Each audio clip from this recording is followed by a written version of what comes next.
Please remain standing while the colors are retired. Color guard, right, peace. Forward, hold. Hold left, hold left, hold left, right. Left, right. All left, hold left, hold left, right, left. Left, right. Left, right. All left, hold left, hold left, right, left. Ladies and gentlemen, please welcome Chairman of the National Republican Senatorial Committee, United States Senator Steve Daines of Montana.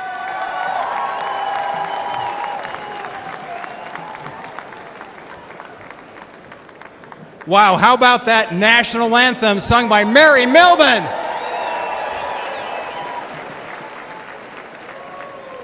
I'm U.S. Senator Steve Daines, and I represent the great state of Montana, right over there. You know, when I was a kid growing up in Montana, my grandma taught me an important lesson, and that is to have a thankful heart, to count your blessings. So this morning, as I was headed down to breakfast, I thanked God for my sweet wife, Cindy, of 37 years. I thanked God for our 4 children and their spouses. I thanked God for our 6 grandchildren. And then I thank God that in 6 months, Joe Biden will no longer be president of the United States.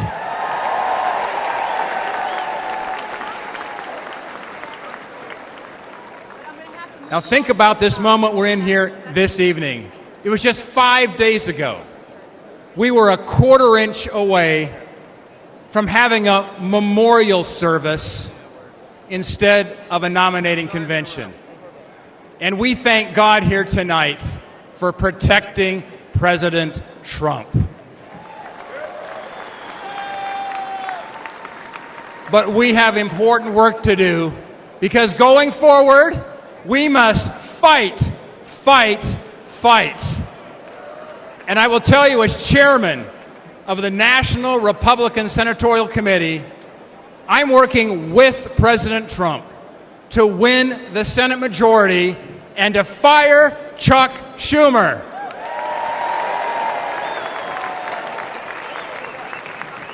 Back in early 2023, President Trump and I met at Mar-a-Lago. We agreed our highest priority is electing an America First Senate majority that has his back. Senators that will stand with President Trump.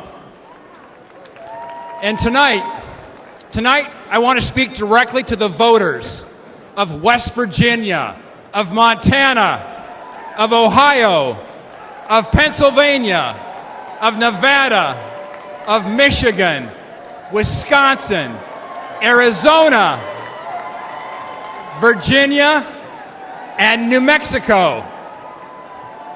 And here's why.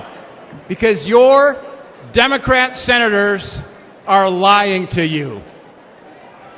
Look, they talk like moderates, but they vote like radicals. You know, they say they're with you, but they vote with Joe Biden. Never forget, these liberal senators voted to impeach President Trump twice. And I will tell you, an America First majority will stand with President Trump. These liberal senators allowed millions of illegal immigrants into our country. An America First majority will secure the border, and we're going to build the wall.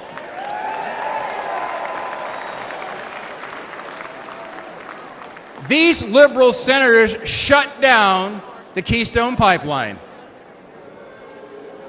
An America First majority, we're going to drill, baby, drill.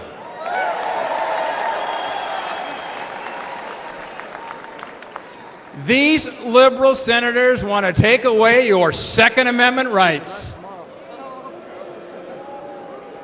Those are fighting words back in Montana. An America First majority will protect your precious right to keep and bear arms. These liberal senators covered for Biden after 13 American service members were killed during his botched Afghanistan withdrawal. An America First majority, by the way, I'm the son of a U.S. Marine, an America First majority is going to stand with our military. These liberal senators stood with anti-Semitic mobs. An America First majority is going to stand with Israel. And look, these liberal senators want boys in girls' sports. I'm the father of 2 daughters. They want men in your daughter's and my daughter's locker room. And you know, they can't even define what a woman is. But let me tell you something. Back in Montana, we know the difference between a bull and a cow.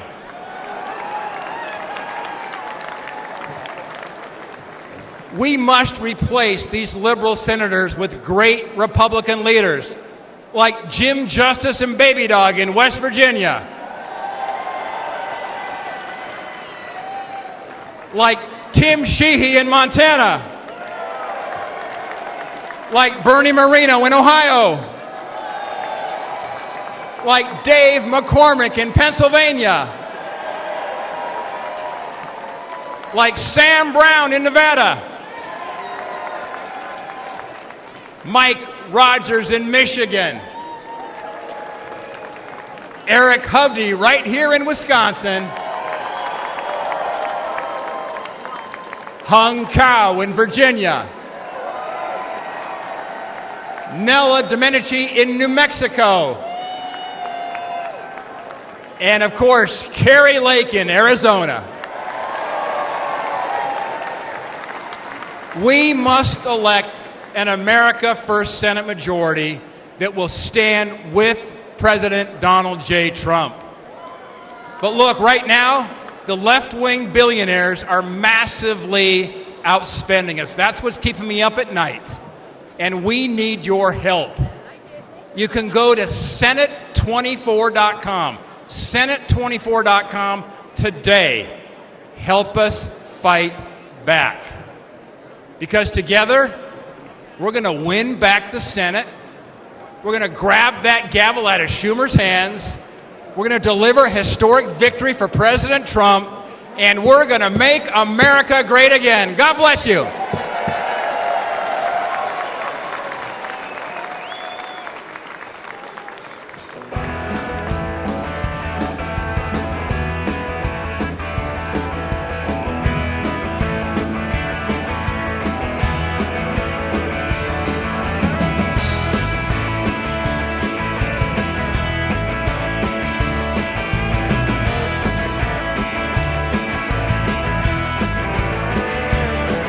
Well,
a head full of dreams and turn our world upside down.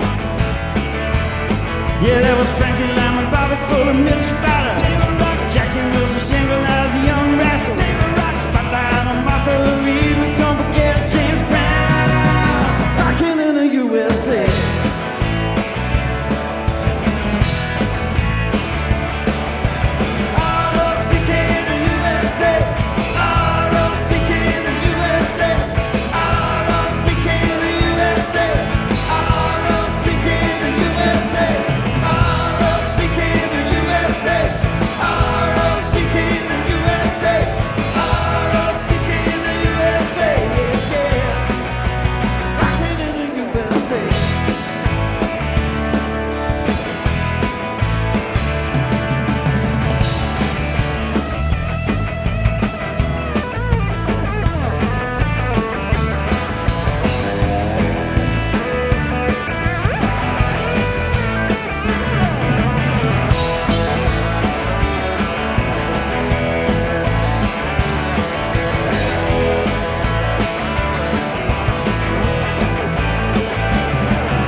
Ladies and gentlemen, please welcome the chairman of the National Republican Congressional Committee, Congressman Richard Hudson of North Carolina.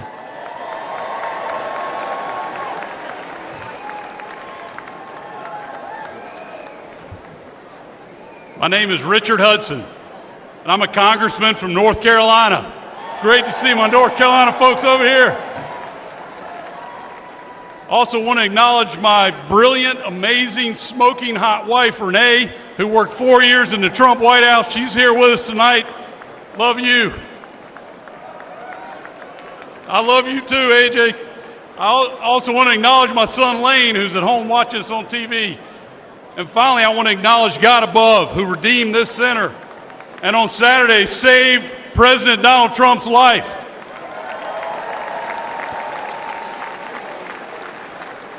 Now, my job as NRCC chairman is to grow the House majority. But in my district of North Carolina, we have the largest military base in the world, Fort Bragg, home of the Airborne and Special Forces. The men and women there, the men and women at Fort Bragg are willing to give their lives for the flag. And if they make that ultimate sacrifice, that same flag accompanies them home on that final journey. They deserve a commander-in-chief who respects them and who honors their service. Ladies and gentlemen, Donald Trump is that commander-in-chief.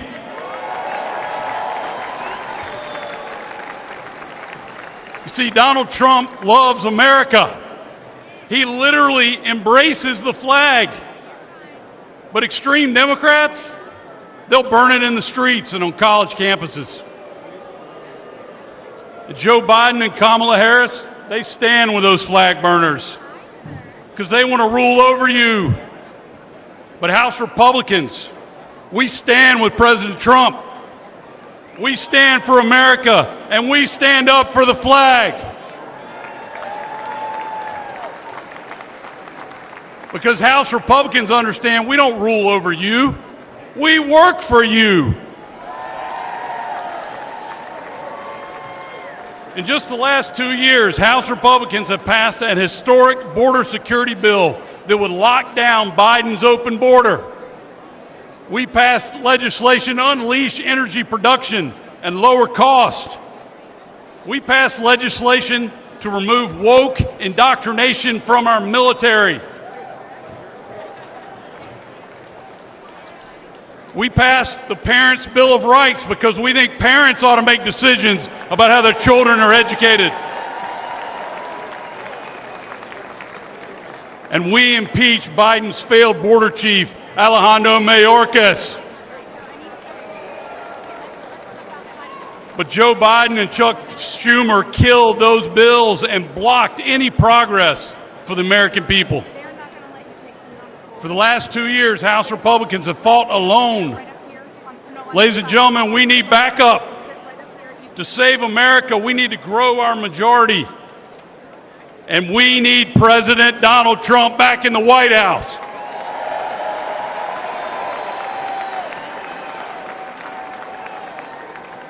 A Republican House is also essential to ensuring Donald Trump's success as our president. Can you imagine?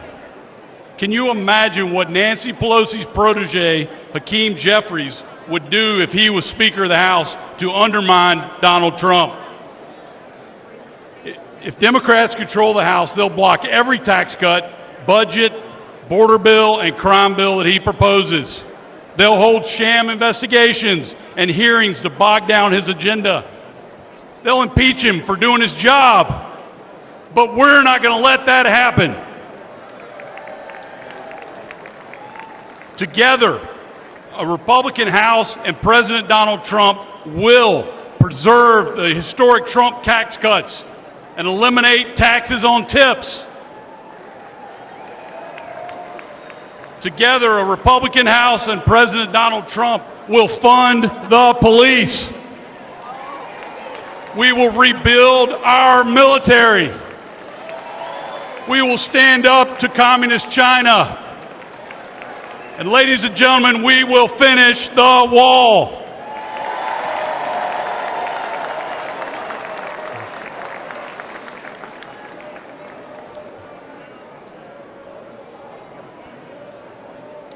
A House majority will make Donald Trump's second term even more successful than his first. So let me ask you, let me hear from you. Who can we count on? Who can we count on to return us to unprecedented American prosperity? Who can we count on to stand up to our enemies? Who can we count on for a secure border and safer neighborhoods?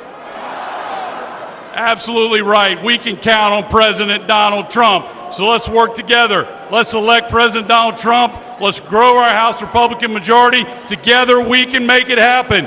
Thank you. God bless you. God bless Donald Trump. And God bless America. Thank you. Ladies and gentlemen, please welcome American businesswoman Diane Hendrick.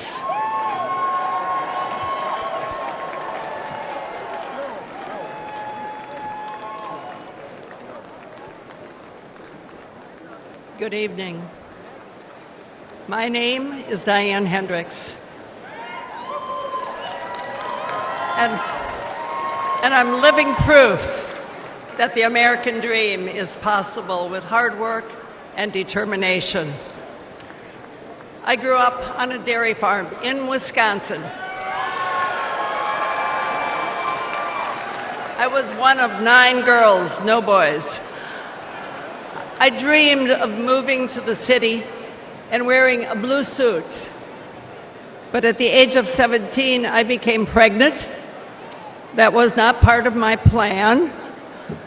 But I truly believe that every life is a sacred gift from God.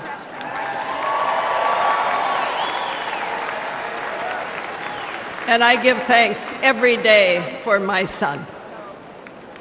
As a single mom, I worked 2 jobs to pay the bills. I found my passion in the field of real estate, which is still my passion. When I met my husband, Ken, he was a roofing contractor, and together we saw an opportunity and a need to develop a distribution chain. And we risked everything we had to start that company. Today, ABC Supply employs over 22,000 Americans. We are the largest roofing distributor in the country. But what's even more important is we are creating these jobs right here in the United States of America.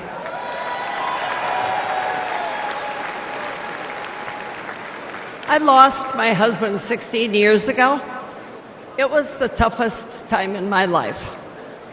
Thank God I had our 7 children to be my support. But I had to decide whether to fight or fold. And I chose to fight.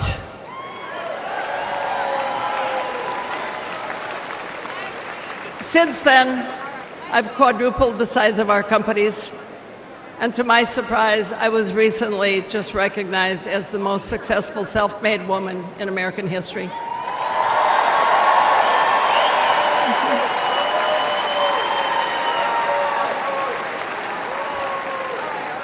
So to all of you aspiring entrepreneurs out there, if I can make it, you can make it too.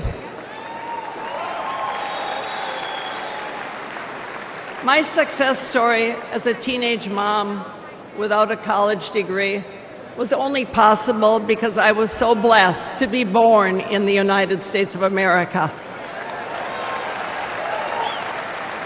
But today, the American dream is under threat. Since Joe Biden and Kamala Harris took over the offices, prices have risen over 20%. Aspiring entrepreneurs can't afford to take out a loan at 7, 10, 15% interest. Regulations have surged, and the administration has proposed $7 trillion in tax increases. I know how hard it is to build a company from nothing. And we need a president who understands that too.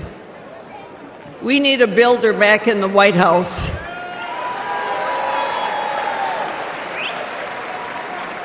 Someone who will cut the job-killing regulations, lower taxes on working families, and give the power back to the American people.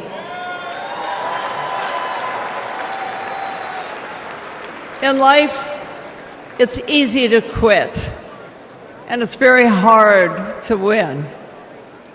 President Trump is not a quitter.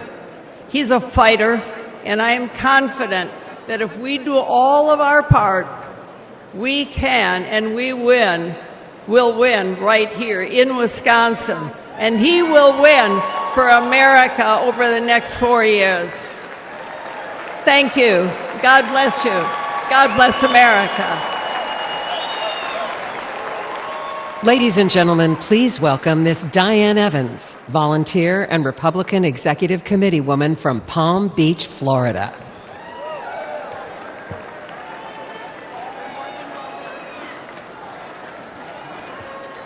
Hello, Milwaukee. My name is Diane Evans. I'm a volunteer with more than 1,000 hours working for the Trump campaign since last year. If you told me I'd be here 5 years ago, I'd have said you're crazy. But here I am, and I'm very excited to re-elect Donald Trump as President of the United States this November.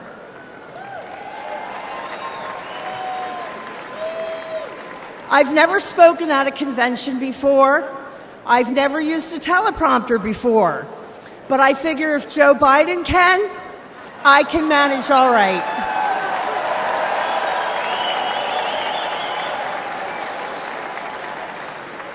I'm pretty new to politics. I voted my whole life, but I've never got involved as a volunteer.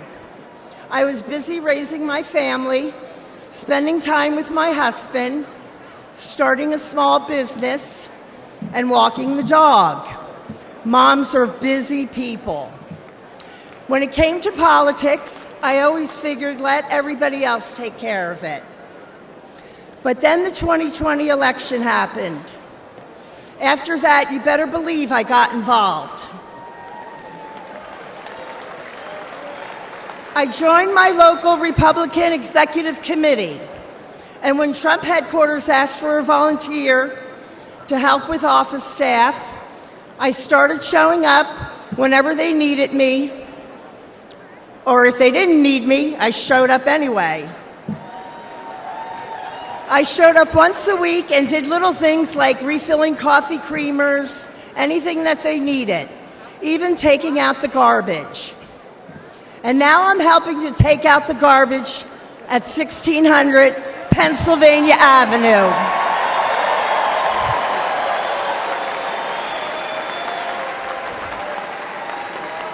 As long as I can remember, these politicians have said what they think we want to hear, then they do just what the hell they want.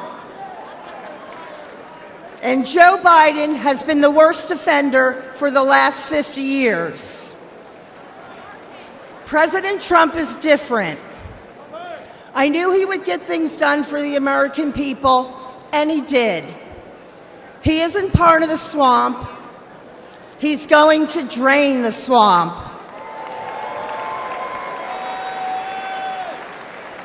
The Democrats are going to do everything in their power to stop him. We can't rest for a minute. If you're not sure how to get involved, reach out to your local Republican Party. And most important, get out and vote Republican on November 5th. Tell 20 people to tell 20 people to vote. That's how we can get our landslide. And they can't cheat or rig their way out of a landslide. I know that together we can win. We can all take out the garbage in Washington, D.C. And we can make America great again. God bless President Trump, and God bless Team Trump, and thank you so much. I'll see you all out there.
Ladies and gentlemen, please welcome the 25th Administrator of the United States Small Business Administration, Linda McMahon.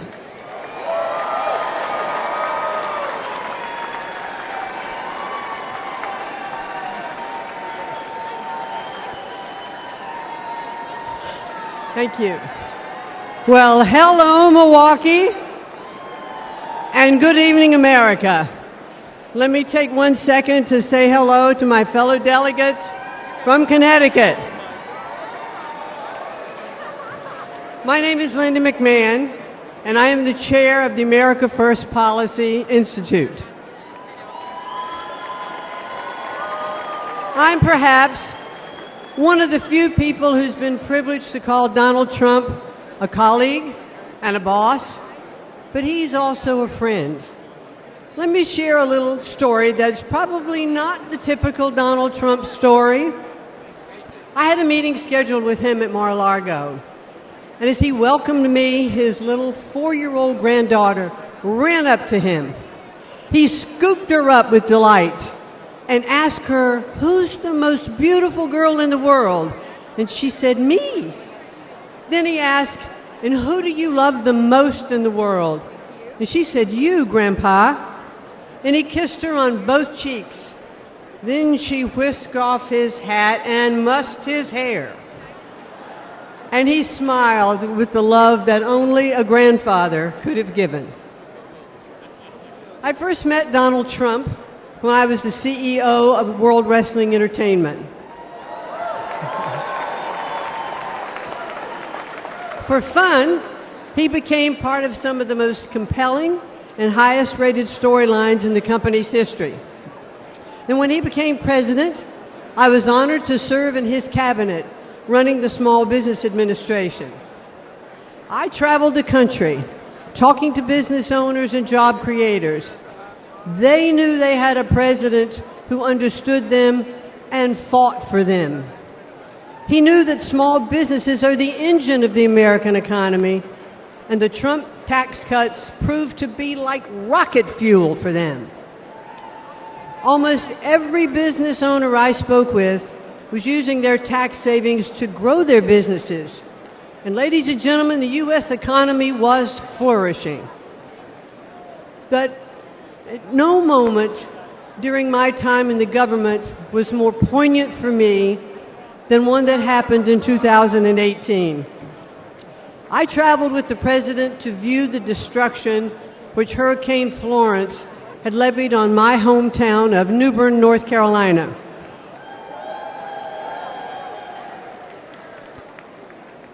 I stepped off of Air Force One and walked side by side with the President of the United States through the hangar where my father had been a shop foreman and my mom had been a budget analyst. I watched Donald Trump walk through neighborhoods of my childhood, comforting those who had suffered such great damages. Because he was a builder, he talked to them about what it would take to rebuild, what kind of materials they should use. And he didn't just show a personal interest, he was one of them. But now Joe Biden and the Democrats want to penalize small businesses again by hiking their taxes. But when he's reelected, Donald Trump will make those tax cuts permanent. And he will also offer new tax cuts like no taxes on tips. Instead of taxing American companies, Donald Trump put tariffs on China that raised billions of dollars and protected American industries. And if reelected, he'll do it again. President Trump is a job creator and the best friend American workers have ever had in the White House. He is a champion of the forgotten men and women, as I have experienced firsthand. But the media doesn't like to acknowledge that very often. Donald Trump is not only a fighter, ladies and gentlemen, he is a good man.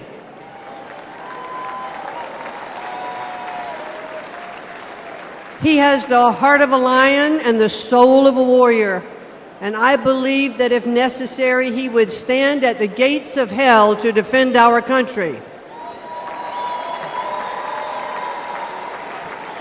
He loves this country, and he would do anything to defend it and to protect us from all harm.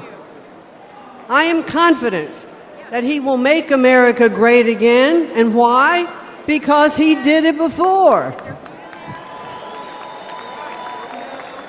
So I ask all of you here tonight, and those of you who are watching from home, to re-elect Donald J. Trump as the 47th President of the United States. Thank you, and good night. Everywhere you look, the Trump economy crushes the Biden economy. Gas prices, they were low under President Trump, then skyrocketed under Biden. And credit card fees have increased 50% under Biden. Grocery store prices, everything from meats and vegetables to apples, now astronomical under Biden. Take-home pay, up $6,000 under President Trump. Under Biden, Americans' income has gone down 3 straight years. Mortgage rates, they were low under President Trump.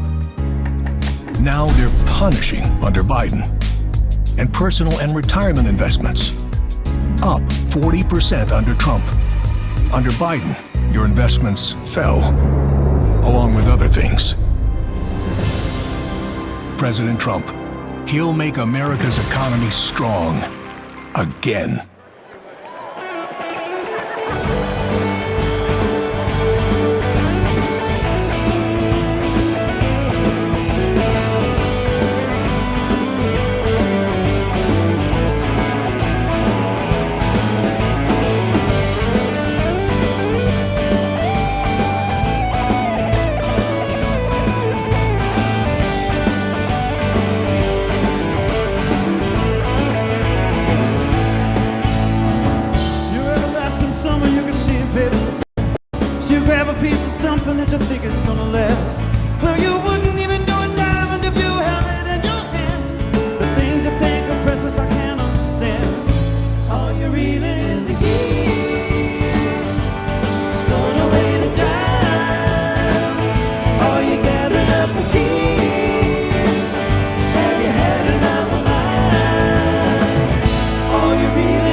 Together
Ladies and gentlemen, please welcome the 70th United States Secretary of State, Mike Pompeo.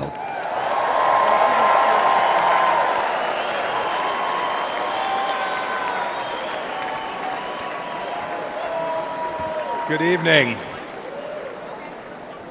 Good evening, my fellow Americans. It's great to be with you. A special shout out to Kansas over there, my good friends from Kansas.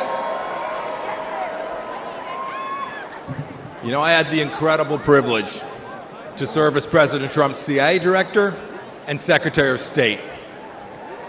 It was my greatest honor to work with him every single day to serve you, the American people.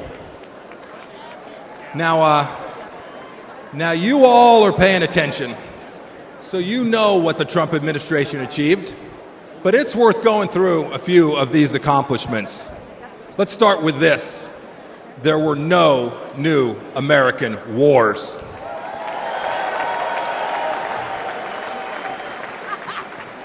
Our border, our southern border, closed.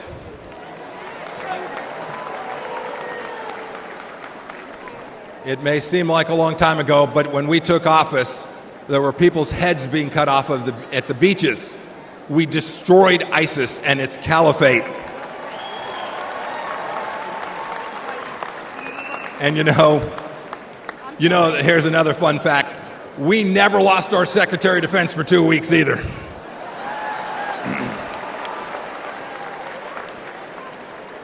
You'll remember, for those 4 years, the evil of Vladimir Putin was held at bay. When we walked out, January of 2021, the Iranian regime was afraid, and the people of Israel were strong and secure, and we treated them like the friend and ally that they need to be. Everywhere we went, religious freedom was protected. We held 3 summits in North Korea, and North Korea was quieted.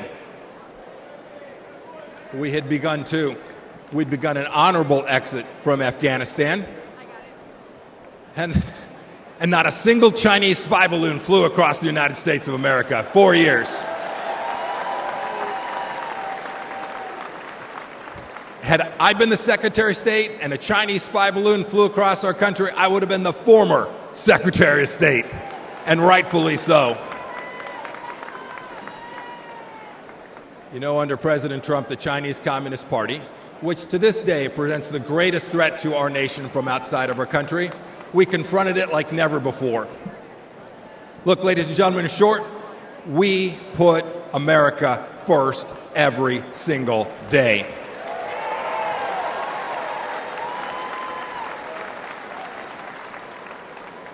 "42 months on, what has Joe Biden and Kamala Harris done? And their leftist handlers, what have they delivered to us for security and prosperity? Almost nothing. Let's start with this. You saw some of them last night. 13 new Gold Star families from Afghanistan. As an Army veteran, I want to speak to everybody who served in Afghanistan. I'm disgusted by the Biden administration's incompetent pullout from that country.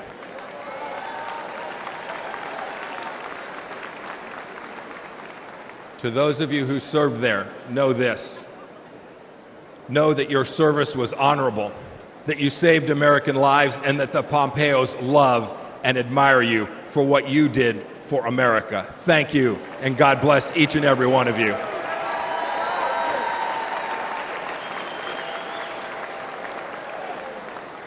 Every one of you has served in uniform, and the families of those, you deserve a president who will not check his watch while he is honoring our fallen brothers and sisters. It was indecent. And of course, it was that very weakness we saw in Afghanistan that prompted Putin's butchery in Ukraine. Last week, we saw what it meant. A children's hospital bombed, innocents killed. It did not have to be. And now, of course, a second war in Gaza. President Biden won't even talk about the fact that Americans are still being held there by the Iranian regime. Contrast that. Contrast that with what we did when Americans were wrongfully held. President Trump sent me to North Korea to bring home 3 American pastors. We brought them home. We brought them home along with dozens of other hostages, and we did so without paying one single penny to the terrorists.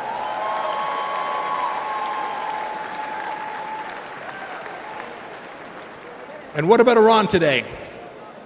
When Joe Biden eased up on President Trump's maximum pressure campaign, we gave money to the Ayatollah so he could cut more checks to the genocidal maniacs who conducted attacks, barbaric attacks in Israel. And now, of course, closer to home, a massive national security challenge. Our southern border is a welcome mat. It's a welcome mat for Islamist terrorists, drug dealers, Chinese spies, and violent criminals. Ladies and gentlemen, President Biden sold out our citizens and our security and our sovereignty, and we need to get it back, and I am confident that we will get it back. I had this incredible privilege to serve as your top diplomat. I saw how the world always looks to our nation as the unrivaled example of what a free society should look like. But unfortunately, President Biden struts the global stage. Maybe I should say he shuffles the global stage. He talks a big game about American values. But what's he done at home? What's he shown the world? What have he and his leftist base actually shown other nations? He's censored free speech here at home. He's put woke into the military that I and you so desperately love. We must reclaim it. He put it in our schools as well. He's weaponized the justice system against our political opponents. And even to this day, as we sit here today, he and Vice President Harris are providing appeasement to the pro-Hamas radicals on our streets here inside the United States. And even worse, today this administration treats illegals better than our own citizens. That is indecent. And the entire administration has failed to tell us the truth that we all know and is so dangerous to our nation. The truth that Joe Biden can't handle that 3 a.m. phone call. Indeed, he won't take a phone call after about 4 p.m. My call to you tonight is really straightforward. It's really simple. We can't trust the Biden administration, and that means we have work to do to uphold American values. It is up to those of us in the room tonight and those of you watching tonight. Donald Trump will every day, I saw it firsthand, he will put America first. So let's do what's right and what's important. Let's elect a president who isn't ashamed of our nation and will never apologize for our country. And when we do, we will put a strong America First leader back in the White House. We'll reelect Donald J. Trump, and we will make America special, exceptional, and of course, great again. Thank you. God bless you. God bless our veterans and the United States of America. Thank you all. Thank you so much. Ladies and gentlemen, please welcome Pastor Lorenzo Sewell from Michigan.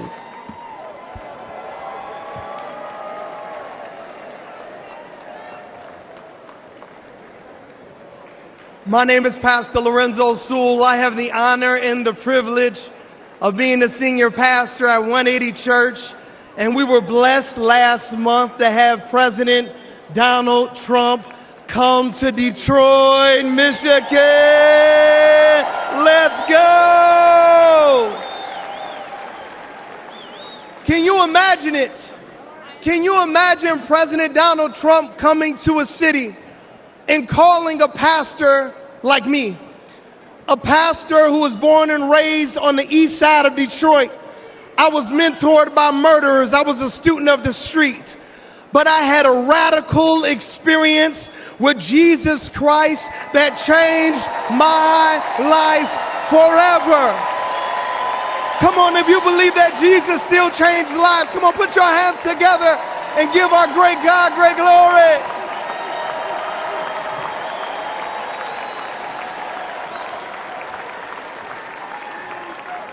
President Trump came to a church that is in a Democratic stronghold. He came to a church to listen to average, everyday Americans like you and like me. He came to a church not to speak to us, but to listen to us. He came into a church, and a lot of people, they were upset. A lot of people, they would ask me questions. Why would you allow Donald Trump to come into your church? How many know that the Bible says we are all sinners and we all need the grace of God? How many know that the Bible says, he who has not sinned, let him cast the first stone?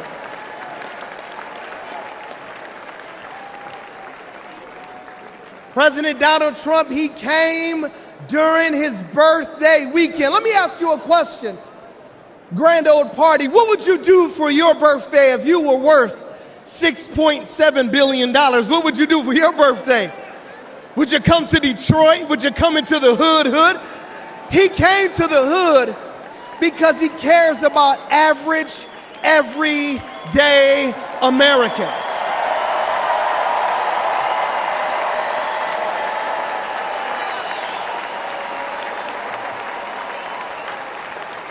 Grand old party, I need to ask you a question. What would you ask for your birthday? If you could go to Mar-a-Lago or if you could go to New York, what would you ask for your birthday? He asked for prayer.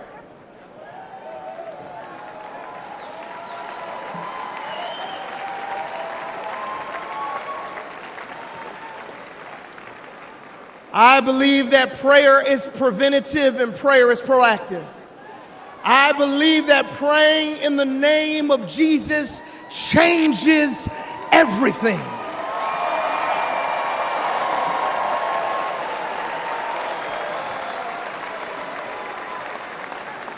And when we prayed for President Trump, only God knew that 30 days later, there would be a miracle by a millimeter. Only God knew that if we prayed for him during his birthday, there would be a miracle by a millimeter.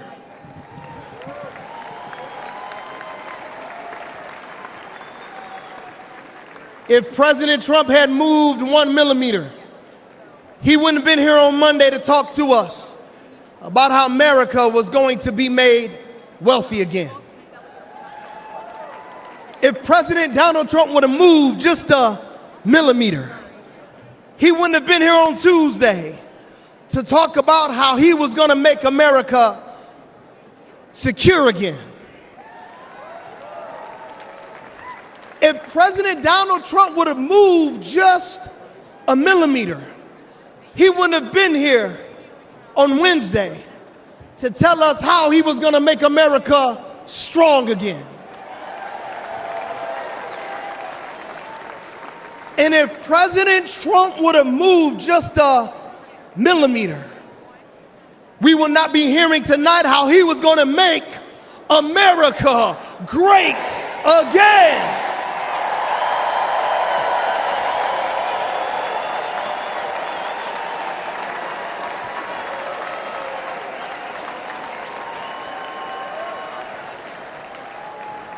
Before I take my seat, I just got to talk to you about something called providence and something called sovereignty. God's sovereignty is his ability to be able to do what he wants when he wants because he's God. And God's providence, it's when he does what he wants, when he wants for all of you.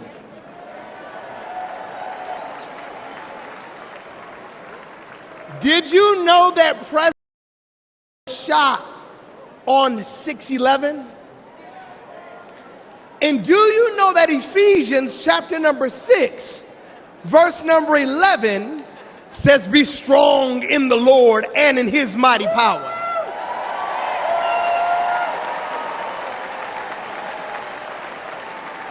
So all my Democrat friends, I want to ask you one question. Do you know anybody that was the 45th president? He was convicted of 34 accounts. He raised $53 million in 24 hours and could be the 47th president of the United States in America, and he was shot one time. Do you know anybody like that?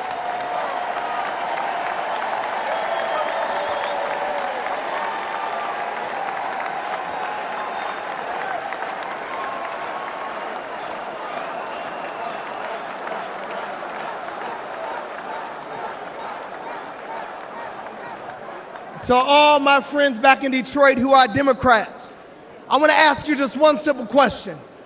You can't deny the power of God on this man's life. You can't deny that God protected him. You cannot deny that it was a millimeter miracle that was able to save this man's life. Could it be that Jesus Christ preserved him for such a time as this? Could it be?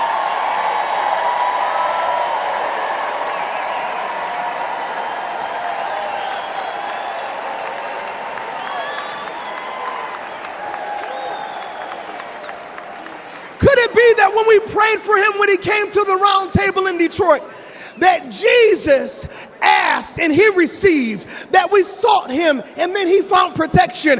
Could it be that the King of glory, the Lord God strong and mighty, the God who is mighty in battle, protected Donald Trump because he wants to use him for such a time as this? If you believe that, come on, put your hands together and give our great God great glory.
And now, ladies and gentlemen, please welcome the next President of the United States, President Donald J. Trump.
Ladies and gentlemen, please welcome John Neaporte from Florida.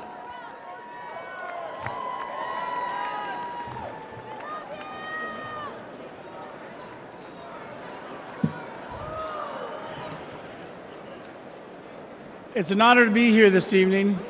I'm the PGA head golf professional at Trump International Golf Club in Palm Beach, Florida.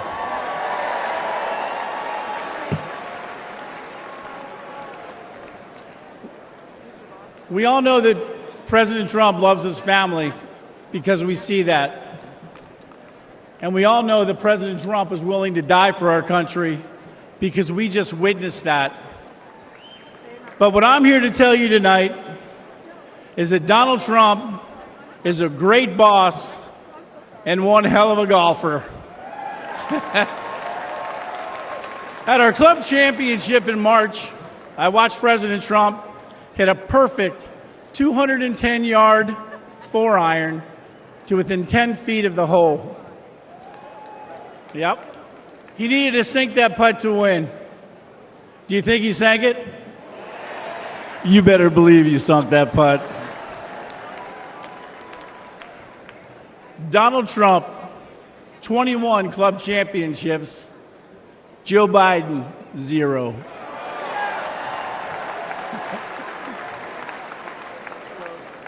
For non-golfers out there, that's a pretty good record. That's real good. That's not good, that's great. 25 years ago, I was working multiple jobs, and one of those jobs was caddying at Trump International, and that's where I met Mr. Trump. My caddy job eventually would turn into a full-time job. One day, I was out caddying for Mr. Trump when he mentioned to me that he needed to find a teaching pro. He knew I could play, so he said, tomorrow, dress like a golf pro and come out and play golf with me. So in true Mr. Trump fashion, on the first tee the next day, he tees up his ball, whacks it right down the middle of the fairway. And I turned to him and I said, hey, I'm pretty nervous. And he said, John, you just relax and play your game. And it was great advice, because after 9 holes, he turned to me and he said, I've seen enough. You've got the job. Thank you. Later, I went on to become the head golf professional, and I'll never forget that moment with Mr. Trump. He truly changed my life. That's who Donald Trump is. For 25 years, I've seen his generosity and his remarkable character firsthand. His entire family reflects these values as well. With all the hate the president gets, I think to myself, how can someone go through all this? He could have chosen a quiet life. He could have played more golf. But he cares so deeply about America and our people. He just keeps working, and he does it for us.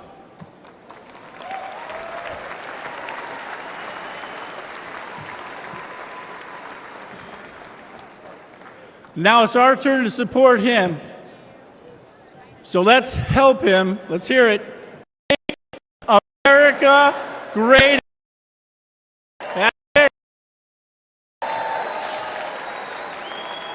Thank you, President Trump, for believing in me and in our country. As much as I'll miss him in the White House, or in the clubhouse, we need to vote him back in the White House. Thank you very much.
Ladies and gentlemen, please welcome Zach Witkoff from New York.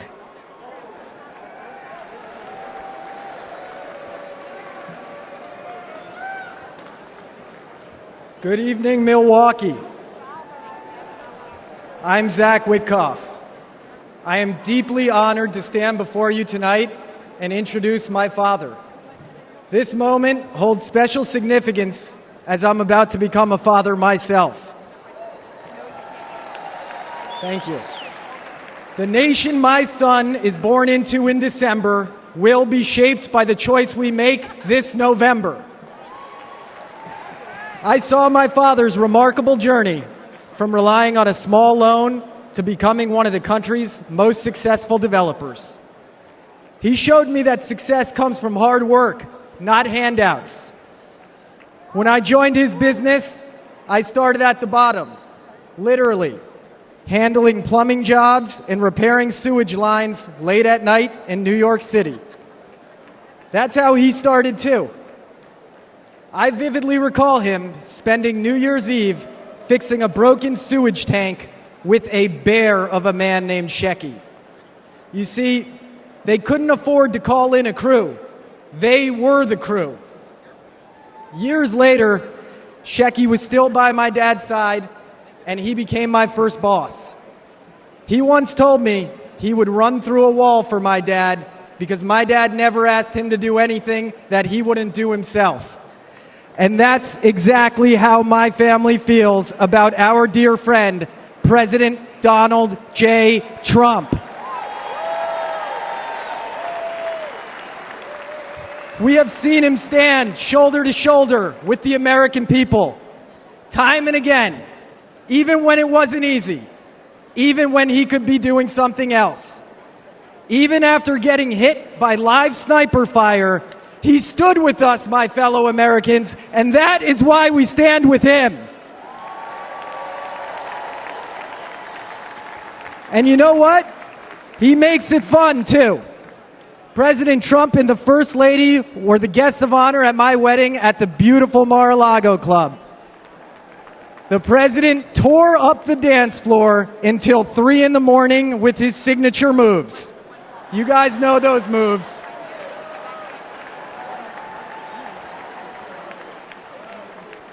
The essence of what my dad taught me: hard work, unwavering loyalty, and perseverance. That is the essence of Donald Trump.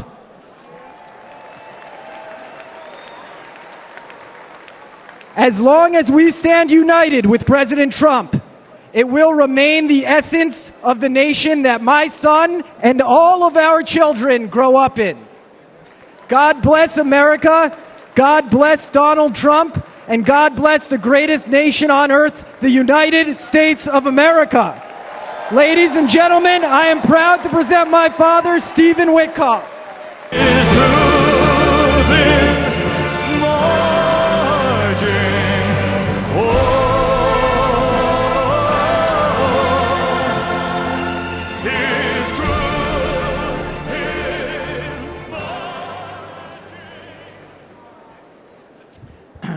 Good evening, everybody.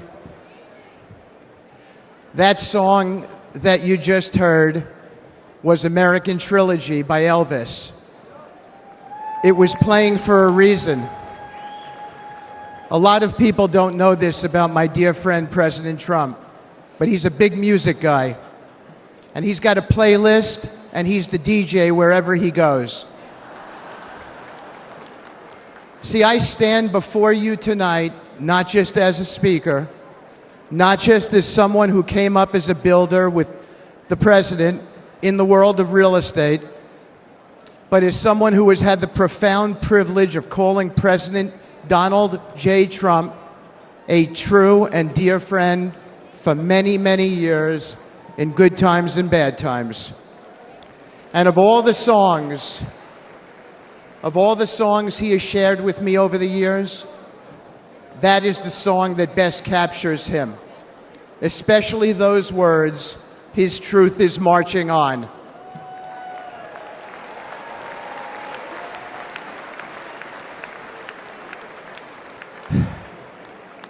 I thought of that song after my dear friend was shot a few days ago.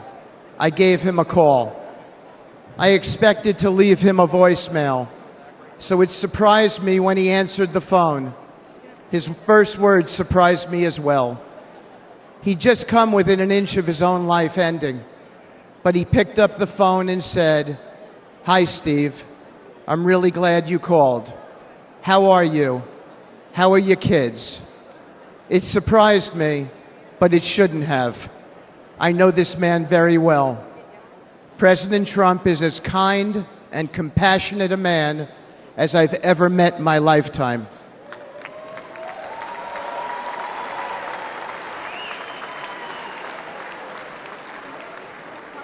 I've seen the truth of President Trump, and it marches on with me tonight. I know that many here and watching at home have felt that kind of a connection with the president. It's real. I have never seen him refuse a question from somebody, decline a photo, or ignore someone's story or concerns. Everyone he meets gets a family member's embrace from him. I have felt that warmth so many times over the years. Just last week, I told the president about a moment I had with his 3 sons and how impressed I was with them. He looked at me with a wistful smile, blowing a kiss, and it was a special moment between us as fathers. When my dad fell gravely ill, President Trump didn't just send a note. He didn't just offer words of comfort. He showed up as he always does. He was there, treating my parents with kindness and respect.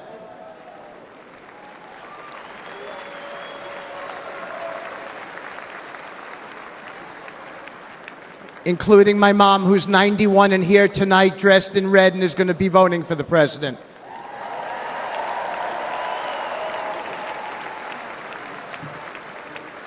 Many Americans have only witnessed his leadership on TV, but I have seen his humanity in the quiet moments, away from the spotlight, in hospital rooms he didn't have to be in, where his presence brought real solace in a dark hour for my family and many other families. That's who he is.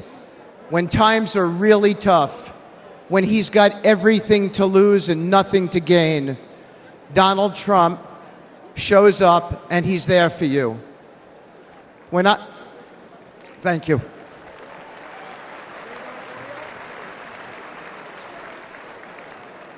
When I lost my boy Andrew to an opioid overdose, the pain was unbearable. But as usual, Donald Trump showed up. After he became the President Trump, even amid all the responsibilities of his office, he reached out and invited me to speak about Andrew at a conference on opioids hosted by the First Lady, providing a platform to honor my son's memory.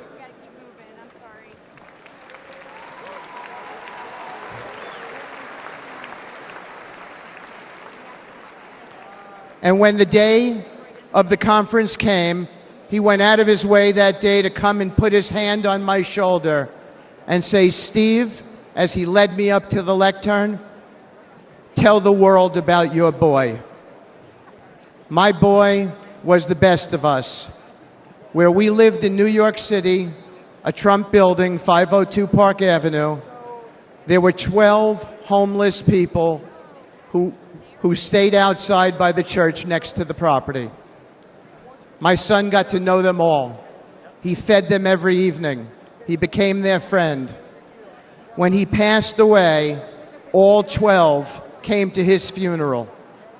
He and President Trump shared something in common.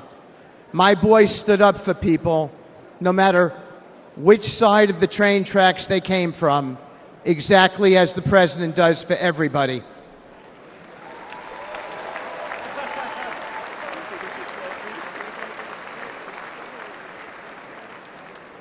Standing here today, I still feel my boy's hand on my shoulder.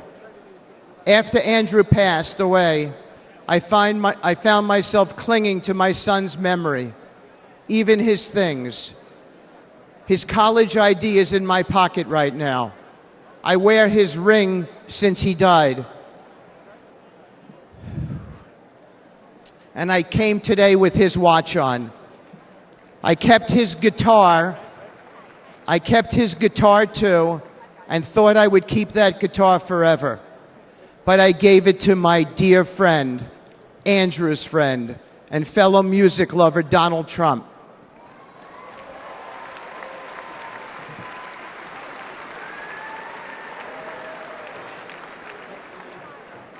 I wanted President Trump to have something with which to remember my son. President Trump didn't say something nice to me and put it in a closet somewhere. He put it right out front at his Trump International West Palm Beach property, where he and I both see it whenever we walk in and play, and where everyone who walks into that beautiful building sees it as well as an acknowledgement to my boy, a sacred tribute to a true friend who's gone, and a cause that remains opioid abuse.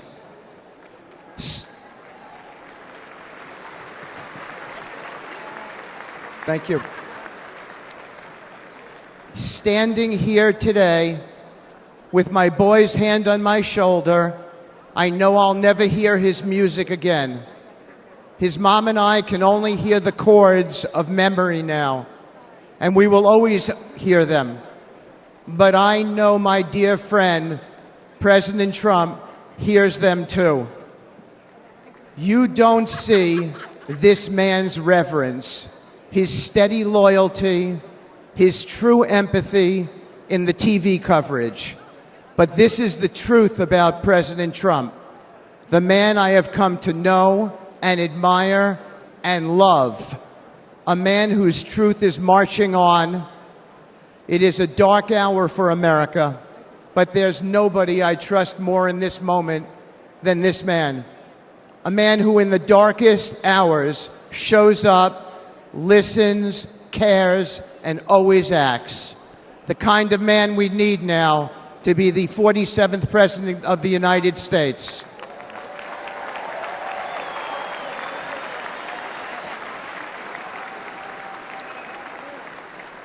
Thank you. May God bless you all. May God bless President Trump and his extraordinary wife and his wonderful family. And may God bless America. Thank you so much. From the very first day that we take back the White House from crooked Joe Biden, the worst president in the history of our country, I believe that we're going to have 4 of the greatest years in the history of our country. I will, once and for all, secure our elections. We're going to go to paper ballots. We're going to have same-day voting, voter ID. We're going to do it properly. We're going to have good, secure, beautiful elections. We never want what happened in 2020 to happen again. But until then, Republicans must win, and we must use every appropriate tool available to beat the Democrats. They are destroying our country. Whether you vote early, absentee, by mail, or in person, we are going to protect the vote. That's the most important thing we have to do, is protect the vote. Keep your eyes open, because these people want to cheat, and they do cheat, and frankly, it's the only thing they do well. We will make sure your ballot is secure and your voice is heard. Many Republicans like to vote on Election Day, and we must swamp the radical Democrats with massive turnout on Tuesday, November 5th. The way you win is to swamp them. If we swamp them, they can't cheat. It just doesn't work out. But if you can't make it, you need to make a plan, register, and vote any way possible. We got to get your vote. So with your vote, we will win a victory the likes of which no one has ever seen before. We will evict crooked Joe Biden from the White House, and we will take back our country on November 5th, 2024, the most important day in the history of our country. That's what it's going to go down as. Thank you. Ladies and gentlemen, please welcome attorney and senior advisor for President Donald J. Trump, Alina Habba.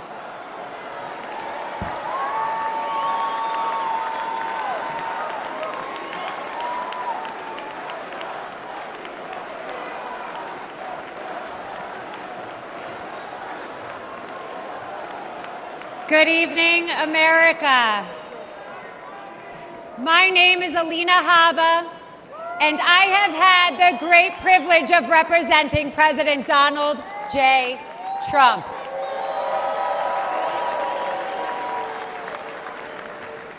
Now, I know you're all used to hearing me shouting outside a courthouse, but tonight, I want to take you behind the law and behind the headlines and share with you a side of President Trump that reveals his character, his kindness, and his commitment to saving this great country.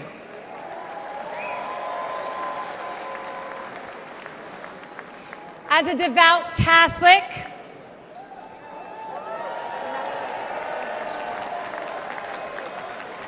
a proud first-generation Arab-American woman,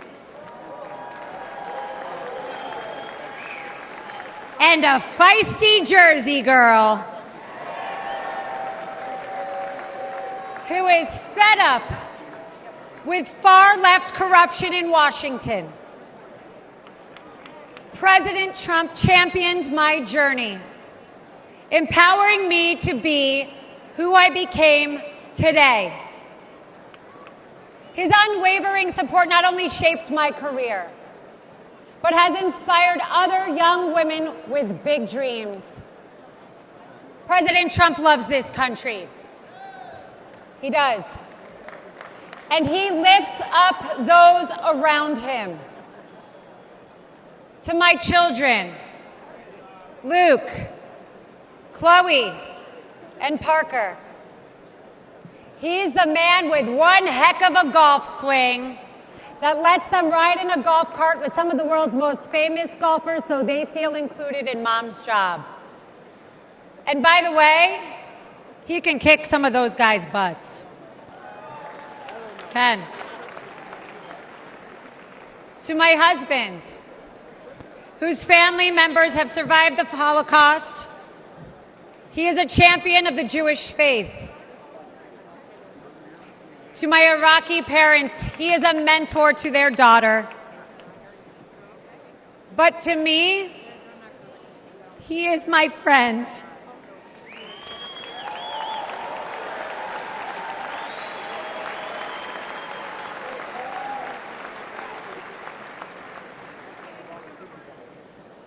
Not too long ago, a supporter shouted, "God bless you and President Trump," in the middle of Manhattan after one of our trials. Little did that man know that I was on the phone with the president himself. And he immediately asked me to pause, give the man my phone, and spent time speaking to him and thanking him for his support.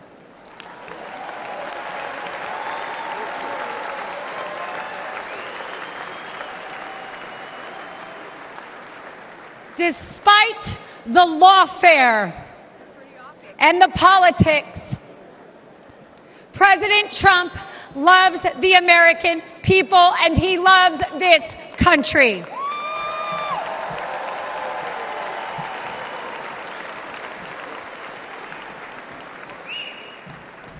For decades, the Trump Organization transformed skylines and created thousands of jobs.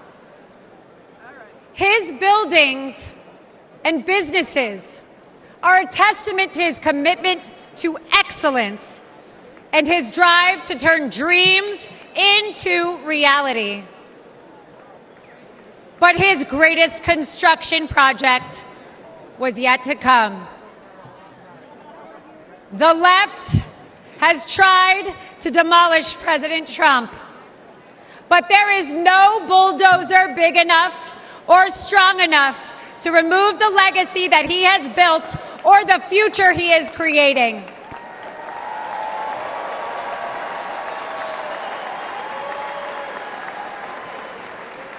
As the 45th President of the United States, Donald Trump built a legacy of putting America first And as the 47th president, he will build America stronger than ever for we, the people.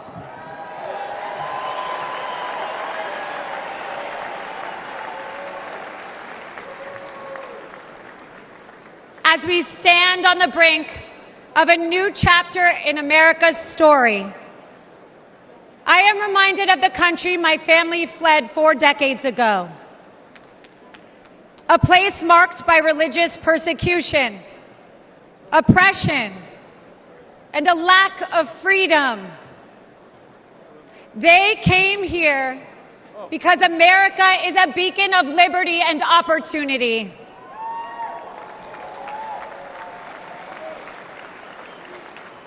It is now our duty to protect the values that define us and keep this the greatest nation on earth. Amen.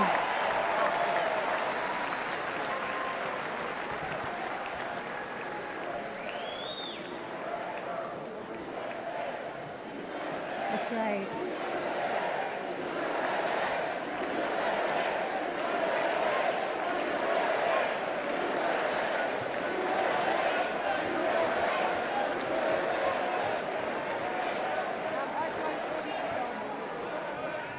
Every attack on President Trump only strengthens our movement.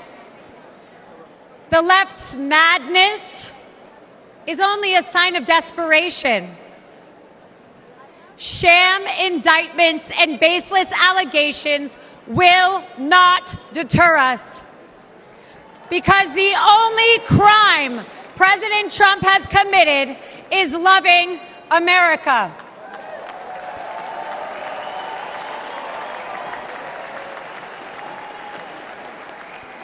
And America, we are winning.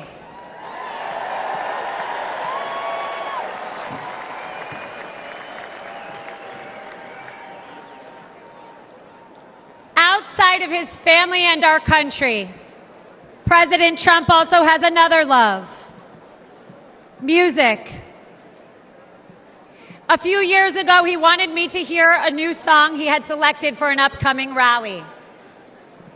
I could hear it blaring in the background at Mar-a-Lago. He landed on a song called "Hold On, I'm Coming."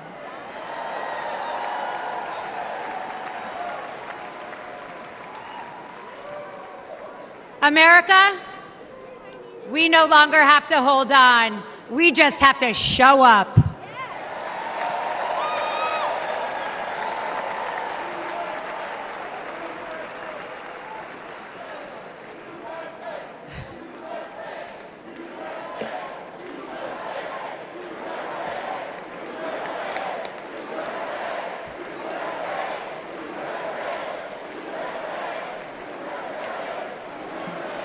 So if you're ready to end the Democrat destruction, and if you're eager to unleash the best America has to offer, then let's send Donald Trump and J.D. Vance to the White House in November.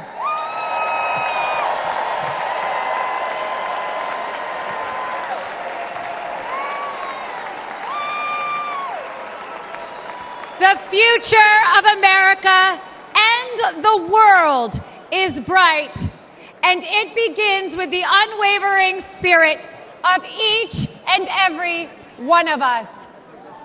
Because of the resilience and the leadership of my friend, President Donald J. Trump.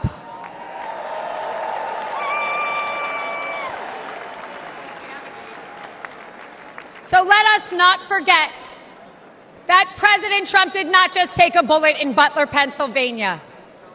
He has and will continue to take them for each and every one of us. God bless President Trump. God bless you all. And God bless the United States of America.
Please welcome President Ronald Reagan, who has a few questions for you. All of you will go to the polls, will stand there in the polling place and make a decision. I think when you make that decision, it might be well if you would ask yourself, are you better off than you were 4 years ago? Is it easier for you to go and buy things in the stores than it was 4 years ago? Is there more or less unemployment in the country than there was 4 years ago? Is America as respected throughout the world as it was? Do you feel that our security is as safe, that we're as strong as we were 4 years ago? If you don't think that this course that we've been on for the last 4 years is what you would like to see us follow for the next 4, then I could suggest another choice that you have. President Trump. He'll make America great again.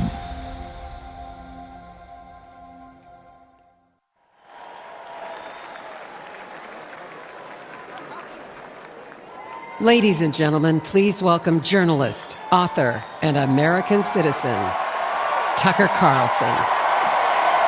So fun! Thank you! Oh, this is wild. Thank you! I've been... Good to see you! Thank you!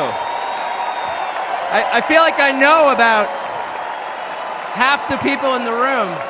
This is wild. What are you doing? Justin Wells. Thank you, guys. Okay.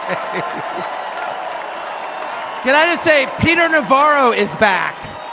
Welcome to Peter Navarro. Suffering the fate that has happened to so many who are friends with Donald Trump. Thank you for having me. I have been to many conventions. I have never been to a more fun convention or a convention with better vibes. They literally let Navarro out of prison. First of all, thank you. This feels a lot different from what I thought it was going to feel like. I can't hear you, but I know it's something good. So, I watched the video of what happened in Butler, Pennsylvania about 50 times. I think I was one of about 8 billion people around the world who watched it. And the more I watched it, the more it struck me that everything was different after that moment. Everything. And this convention is different. The nation is different. The world is different. Donald Trump is different. When he stood up after being shot in the face, bloodied, and put his hand up, I thought at that moment, that was a transformation. This was no longer a man. Well, I think that. I think it was divine intervention. But the effect that it had on Donald Trump, he was no longer just a political party's nominee or a former president or a future president. This was the leader of a nation. And I think there's a difference. I've spent most of my life in Washington, where the president is at the top of the pyramid. Everyone wants to be the president. But if you think about it, the presidency comes with great power, obviously. But if you think about it, that is a title that is bestowed by a process of some sort that can be subverted. And in the end, it does not confer by itself, as no title does, legitimacy. Just because you call yourself the president doesn't mean that much inherently. I can call my dog the CEO of Hewlett-Packard. It doesn't mean she is. It's true. And you hate to say it, but it is also true, as a fact, that you could take, a mannequin, a dead person, and make him president. No, you could. You could. I'm just saying theoretically possible. With enough cheating, that could happen. But being a leader is very different. It's not a title. It's organic. You can't name someone a leader. A leader is the bravest man. That's who the leader is. That is true in all human organizations. This is a law of nature. And in that moment, Donald Trump, months before the presidential election, became the leader of this nation. That was the most obvious to me. And I have to say, you know, I think it changed him. He reached out to Trump within hours of it that night. And what he said to me that night, having just been shot in the face, he said not a single word about himself. He said only how amazed he was and how proud he was of the crowd, which didn't run. And I thought two things. The first thing I thought was, well, of course they didn't run. His courage gave them heart. A leader's courage gives courage to his people. And the second thing I thought was, this is the selfish guy I've been hearing about for 9 years? Really? Not a word about himself? About his people, period. And the second thing I noticed, which I don't think anyone has remarked upon in public, but I'm just going to since I don't have a script, like why not, is that he turned down the most obvious opportunity in politics to inflame the nation after being shot. To inflame the nation, which is an opportunity that almost every other politician I've ever met, and certainly his opponents, would have taken instantly. And they would have said, well, what is this? How did he get shot? Like, how did this happen? And those are real questions that we have to get to the bottom of. But in the moments, the days, the week after the shooting, he did not say that. He did his best to bring the country together. And I thought, this is the divisive figure, this is the irresponsible person. No. This is the most responsible, unifying behavior of a leader I think I've ever seen. So the question is, where is he leading us? And I could go on for hours, but let me just sum it up. I do think the entire point from the famous escalator ride 9 years ago until today of Donald Trump's public life has been to remind us of one fact, which is a leader's duty is to his people, to his country, and to no other. That's the point. That's the only point. And another word for this is democracy. Democracy, in case you're a little sick of being beaten in the face with democracy on television, actual democracy is the proposition that the citizens of a country own that country. They're not renters, they're not serfs, they're not slaves, they are the owners of the country. And for that to be true, their leaders have to represent them, which is another way of saying they have to do what the people want them to do, or a close approximation thereof. But if they completely ignore what people want, not just 1 year, but generationally, say for 50 years, then it may be, I don't know what, it's not a democracy. And so I think the entire Trump project, paradoxically, he's attacked as an enemy of democracy, is to return democracy to the United States. Hey, let's pay attention to what people actually want. And the lack of interest in that question in Washington is something that ultimately drove me out of the city after 35 years. Lawmakers stepping over the prostrate bodies of their fellow citizens ODing on drugs to go cast votes to send money to some foreign country. Yeah, actually, we've lost more Americans from drugs in the past 4 years than we lost in World War II. Yeah. Our bloodiest war, more than we lost in World War II. Does anybody care? It is pathetic. It is pathetic. And do you hear a single word from Washington about doing anything about it? We know where the drugs are coming from. We know the supply routes. The U.S. military spent billions bombing the Ho Chi Minh Trail. You don't see our commander-in-chief suggesting that we use our military to protect our country or the lives of its citizens. No. That's for Ukraine. And it's too much, actually. It's too insulting. It's too insulting. It's a middle finger in the face of every American. It's a very clear statement, which is unmistakable. And that is, we don't care about you. And Donald Trump, whatever you say about him, and I think he's a wonderful person. I know him well. By the way, the funniest person I've ever met in my life, actually. You can't be funny without perspective. Or without empathy, which is true. But everything else about Trump aside, he actually cares. Because he's interested in the people who live here, because that's his job. A father's job, his duty is to his family. An officer's duty is to his men. A president's duty is to his citizens. And he seems to be the only one who thinks that. And in his choice for vice president, J.D. Vance, he's made that really clear.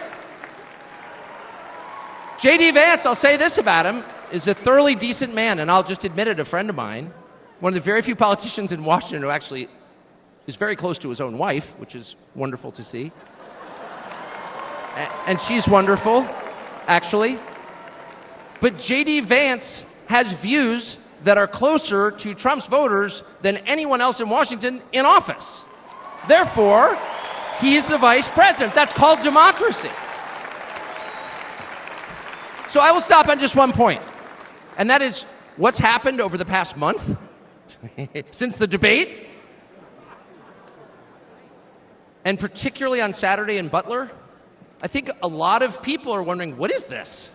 This doesn't look like politics. Something bigger is going on here. I think even people who don't believe in God are beginning to think, well, maybe there's something to this, actually.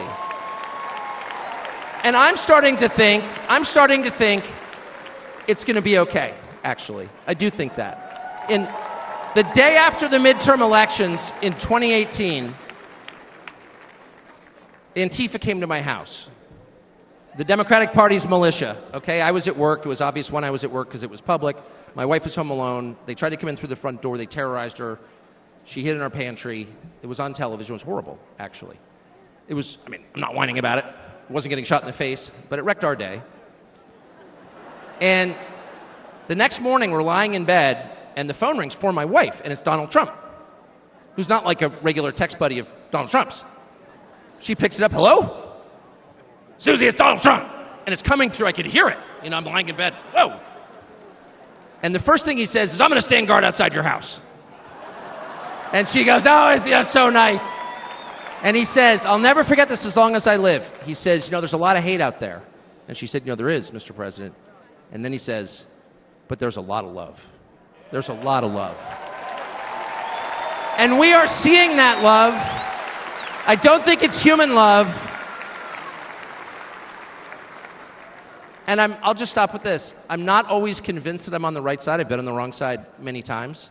You'll never hear me say, I'm on God's side, or God's with me, or even I'm with God. I want to be. Not sure I am. But I will say this unequivocally and conclusively. God is among us right now. And I think that's enough. God bless you. Ladies and gentlemen, please welcome Golf General Manager, Trump National Doral, Carrie Tomasco Ruiz.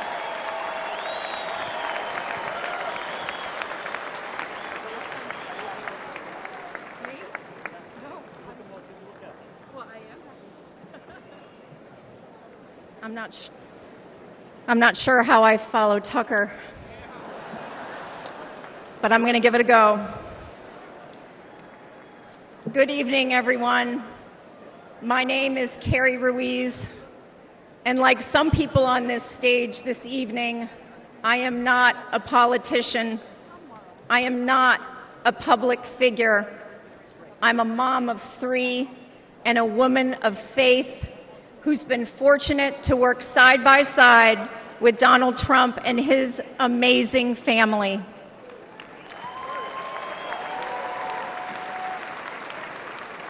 "12 years ago, the Trump Organization purchased the iconic Doral Golf Resort after so many companies tried and failed to create a world-class golf experience, all while turning a profit. With his keen eye for business and uncanny ability to make things better, Donald Trump got to work. He poured hundreds of millions of dollars and his own sweat and tears into the property. He had a hand in virtually everything, and no detail was too small. He didn't just change the carpet or apply a fresh coat of paint. He stripped this legendary resort to its core and rebuilt it the right way.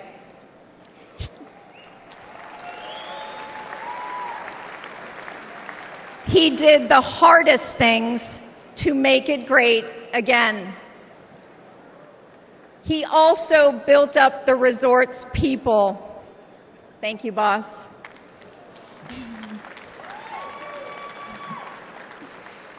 He empowered us. He listened to us, all of us, and he still does. No matter your role, he asks questions. He wants different opinions. He never demands more of us than he is willing to give. He is as generous as he is brave.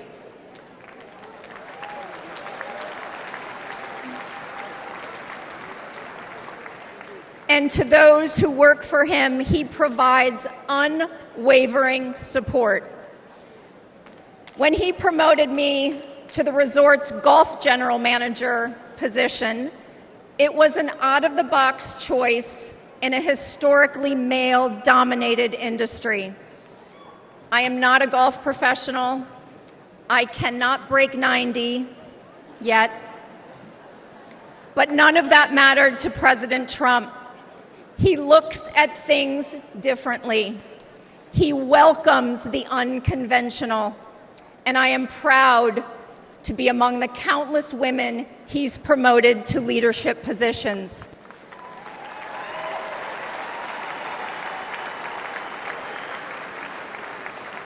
I might add, he did it all while no one was looking. The simple truth is, no one can match President Trump's vision and unrelenting drive to make things better.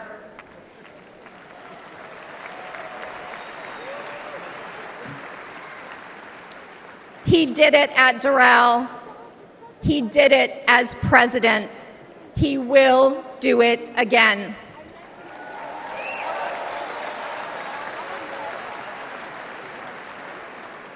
May God continue to bless President Trump, and may God bless the United States of America. Thank you.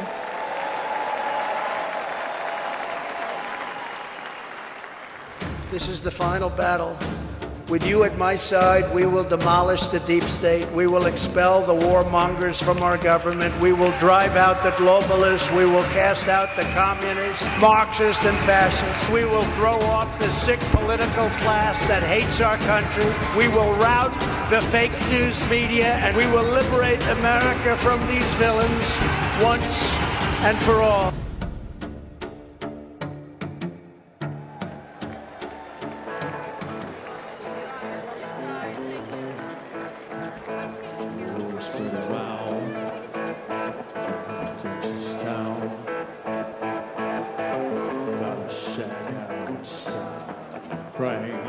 You know what I'm talking about? Just let me know if you want to go to that home out on the Grange. They got a lot of nice girls out there.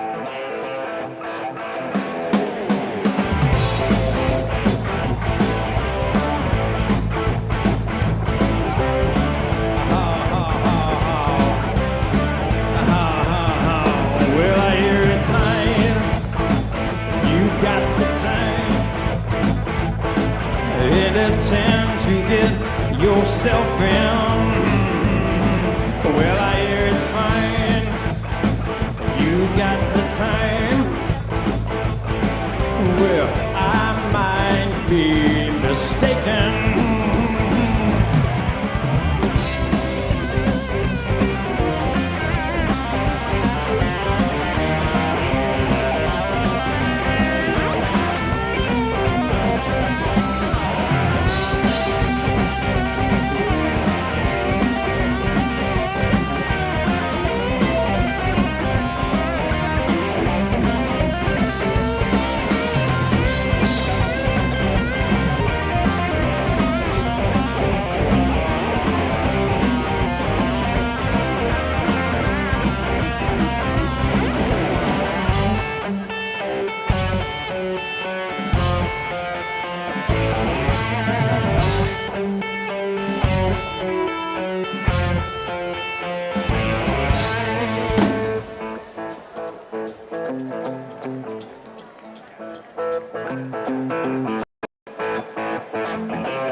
Ladies and gentlemen, please welcome Advocate for Safe Schools, Annette Albright from North Carolina.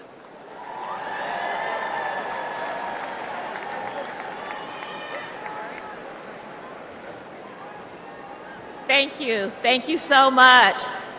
Good evening. My name is Annette Albright. I grew up in the small town of Mount Airy, North Carolina. North Carolina! Like my parents and my grandparents, I was a lifelong member of the Democrat Party. Don't worry, the story gets better from here.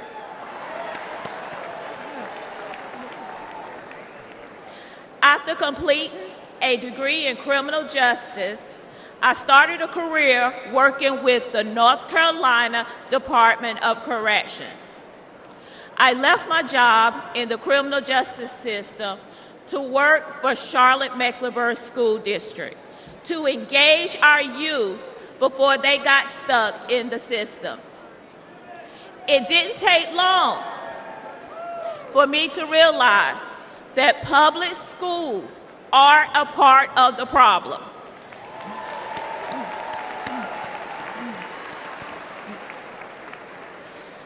Sadly, too many of our schools are more like prisons than places of learning. That must change. In one public high school, I witnessed a full-blown riot. I saw many violent altercations between students and physical attacks on staff. During my 14 years working with the Department of Public Safety, offenders never laid a hand on me. Yet, I was violently assaulted by a group of students in a public high school.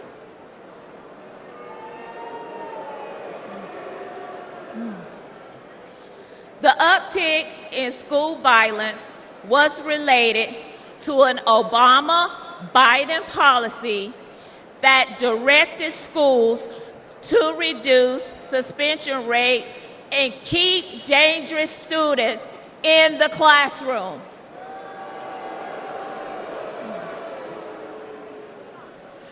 President Trump reversed the Obama policy and put the safety of our kids first.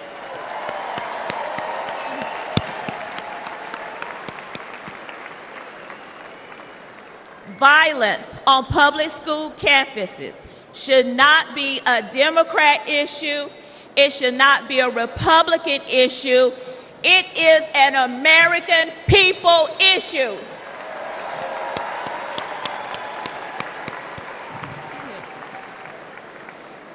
Sadly, I've repeatedly seen that the Democrat Party cares more about appeasing the teachers' union than they do about prioritizing the needs of our kids.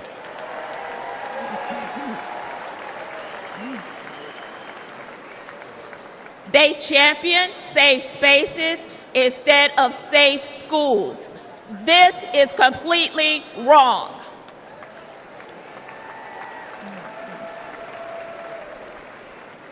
Little by little, I began to see the truth. While Democrats spend more money on a broken system, Republicans are empowering parents and fighting for school choice.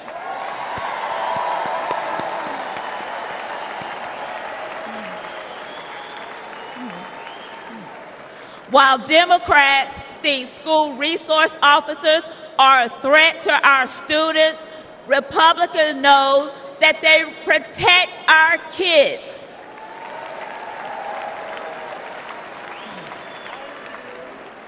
While Democrats won't admit that our schools are failing, Republicans will fix the system and make our schools safe.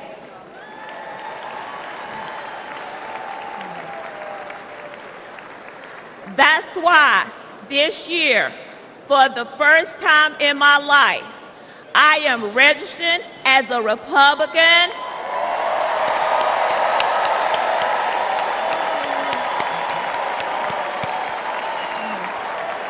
Thank you. Thank you. And in November, I will proudly cast my vote for Donald J. Trump.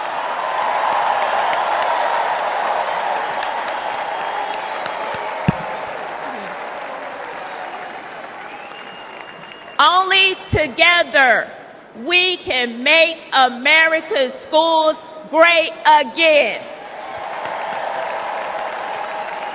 Thank you, and God bless America.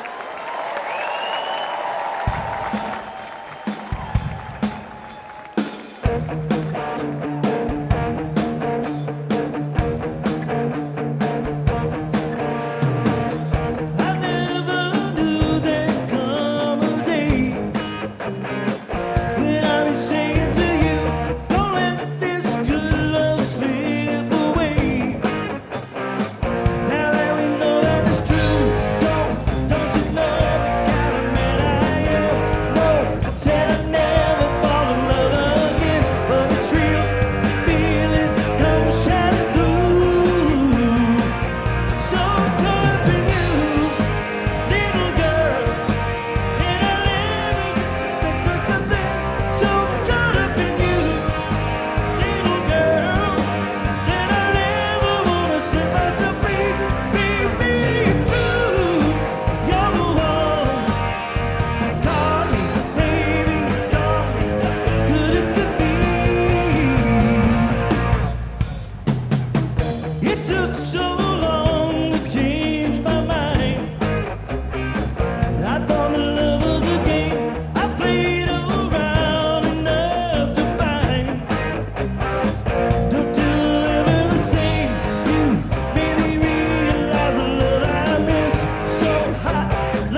tight. I never wanna let you go. Know you make me feel alright. When you're whispering in my ear, tell me all the things that I wanna hear, 'cause that's true. It's what I like about you. It's what I like about you. It's what I like about you. It's what I like about you.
Hello， 早安，大家听得到我声音吗？来到我们现场的朋友先帮我按赞哦。川普比预定的时间还早到，非常精神抖擞，穿着他的招牌西装哦，看到了他的招牌的这个纱布挂耳的这个医疗包扎啊，这个对于川粉来说已经是现身造势场合的一个挺川普的一个标配了。好，我们看到川普啊，跟先前我们看到的样子一样，非常有精神啊，一样呢高喊着战斗 fight。我看到他身边呢穿着白色的西装外套哦，他们全家都来了 ，Ivanka， 然后他的先生以及他的这个女儿们，还有他的这个小儿子拜伦也到现场了梅兰妮亚也到了，穿了，刚看到那个是梅兰妮亚嘛，因为我只有看到他的背影。讯号有点那个不太稳定哦。一直在直播，今天早上陪大家聊天室，先帮我们按赞应援哦。等一下，川普呢预计他全代会今天是最后之夜 last night， 那也是最压轴的时间了。那今天预计呢，他会去接受共和党的提名其实已经提名了，那他今天就是要去 accept， 就是要去接受他的提名他们全家总动员，全家到齐了，但是好像还是没有看到前第一夫人梅兰妮亚还是没有在现场没错，你现在看的直播跟一真看的直播呢是同样的画面。好，聊天室先来帮我按赞应援，谢谢大家。你跟大家确认一下，聊天室，请问我的声音大小都可以吗？能不能帮我确认一下？如果觉得一真声音 OK 的，帮我加1。好，今天早上呢，其实股民们也都很紧张早上有没有看一下股市？因为昨天也有消息嘛，拜登有可能被劝退，有可能会退选，传闻啦。好，所以今天大家都在看股市的表现台积电目前还是跌破前天的状态，目前是991、992在震荡那川普预计10点钟上场了，但有可能会早一点到。共和党全代会现场呼声很高，因为大家都已经有那种预期一定会当选的那一种氛围在，所以你可以看得到这次的共和党全代会的那个氛围跟拜登的场子完全是不一样的，跟民主党不一样。民主党现在很混乱。When I came here tonight, there was so much energy in this room. I felt maybe 哇，你看一上台就说，来到现场就感受到很多的那种 energy， 那种能量你就可以知道现场的场子有那种氛围是有多么的情绪高涨。The energy was so crazy, it felt like maybe I was going to press that no good stinky giant over my head and slam him through the mat, brother. 连现在演讲者都说，他觉得现场的气氛真的是疯狂的那种能量大爆发。那预计呢，这次共和党全代会的压轴不批评拜登了，因为现在看来就是势在必行嘛，感觉这种当选氛围的那种情绪很高。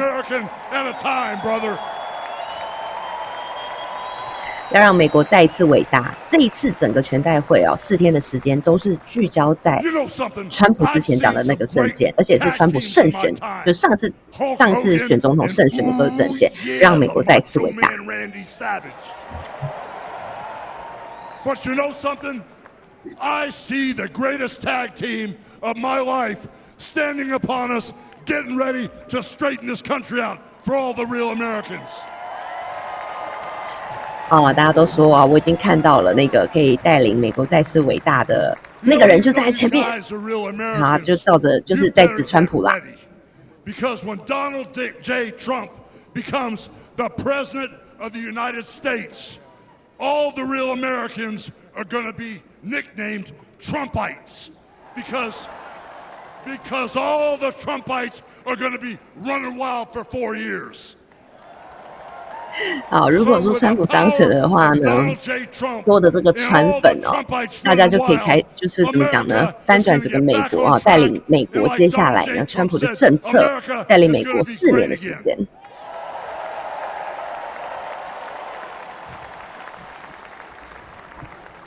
You know, when I look out and I see all the real Americans, I think about how Donald Trump, his family was compromised. When I look out there and I see Donald Trump, I think about how his business was compromised. But what happened last week when they took a shot at my hero? 哇，都激动到脱衣服了，让大家看到那种你知道吗？硬汉形象哦。哇塞，我来看一下他从他胸口要拿出什么东西嘛？哇，太惊讶了！他居然当场撕爆他的衣服，然后里面穿的是川普竞选的那个支持战队的那种衣服，让美国再次伟大！哇，这是现场的气氛嗨到不行。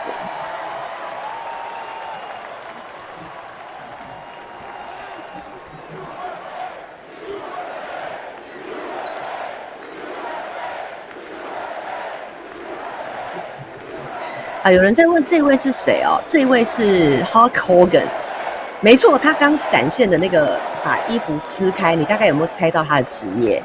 他是美国的职业摔跤选手。然后他05年的时候有入选世界摔跤的名人堂哦。他今年已经70岁了。You know, my name is Terry Bollea, and as an entertainer. I love you too. And as an entertainer, I tried to stay out of politics. But after everything that's happened to our country over the past 4 years, and everything that happened last weekend, I can no longer stay silent. 他说，经过上礼拜的枪击事件之后，他没有办法再做声了，他一定要出来讲些什么。That Donald Trump is a real American hero. 哇，这个整个全代会真的很像造神运动。他说他今天站出来就要让全世界知道，川普就是美国英雄。好，他就是美国未来最好的一个总统。You know, guys, I've known Donald Trump for over 35 years. You know, hold on a second, hold on. I just had a flashback.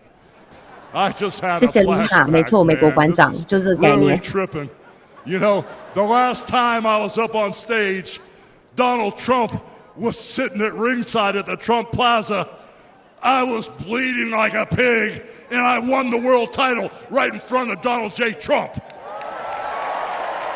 And you know something? He's gonna win in November, and we're all gonna be champions again when he wins.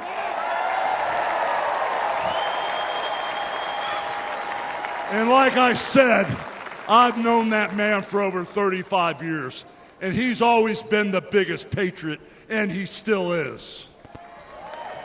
He's always told you exactly what he thought, and he still does, brother.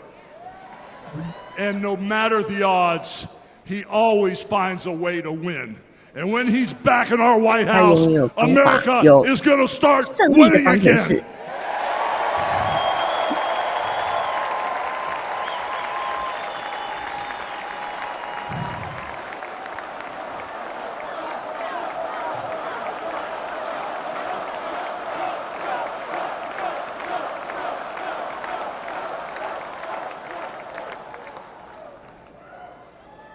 You know, guys, over my career, I've been in the ring with some of the biggest, some of the baddest dudes on the planet.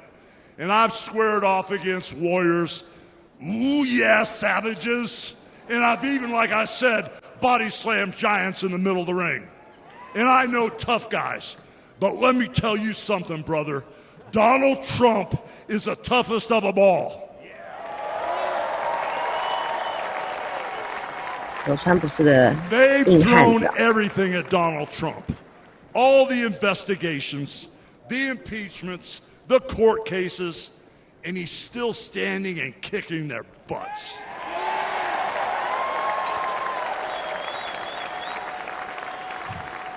You know, we never had it better than the Trump years.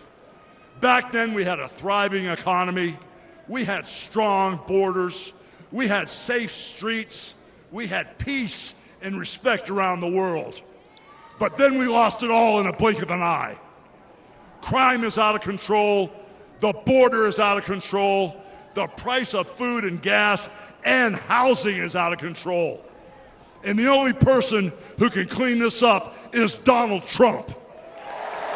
他讲到很多美国问题哦，包含治安啦，包含边界的问题啊，那些移民难民啊，他说还有这个油价啊，天然气价格都已经失控了，他觉得只有川普可以翻个这一切，然后就搞定这一切了。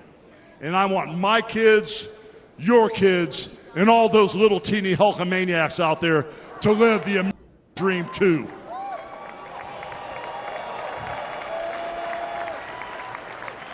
This November, guys, we can save the American dream for everyone.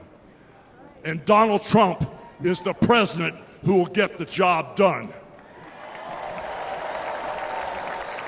So all you criminals, all you lowlifes, all you scumbags, all you drug dealers, and all you crooked politicians need to answer one question, brother. What you gonna do when Donald Trump and all the Trumpomaniacs run wild on you, brother? God bless you. 不愧是摔跤选手，他的演讲那个力道哦，力度非常的有现场的感染力，很有那个 power。Ladies and gentlemen, please welcome the President and CEO of the Billy Graham Evangelistic Association and President of Samaritan's Purse, the Reverend Franklin Graham.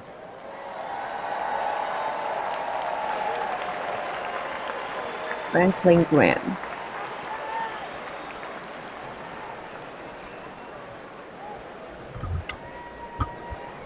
Good evening. I've got the hardest job tonight. I have to follow Hulk Hogan. But I stand here tonight as a private citizen who loves this country. I've been asked to say a few words and then to pray, and we're going to do that.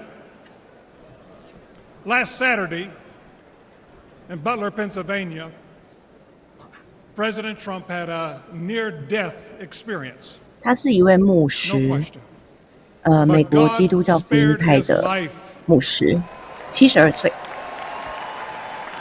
And when we go through those experiences, it changes us.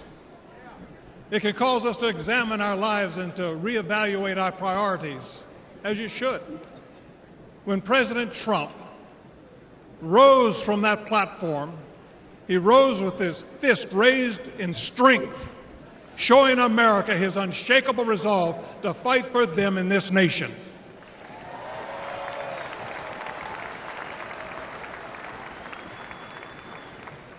I cannot explain why God would save one life and allow another one to be taken.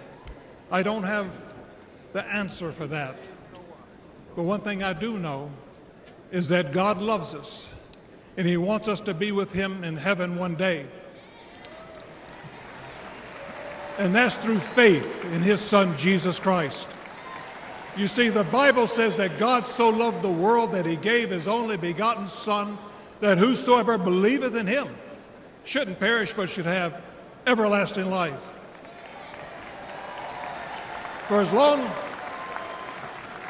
as I've known President Trump, I've found him to be a man of his word. Things that he said he'll do, he did. When he told me and our country in 2016 that he was going to appoint conservative justices, guess what? He did. In 2016, he said he would defend religious liberty, and guess what? He did. In 2019, I was with him at the United Nations when the first president of history of this country stood there to advocate for religious liberty worldwide.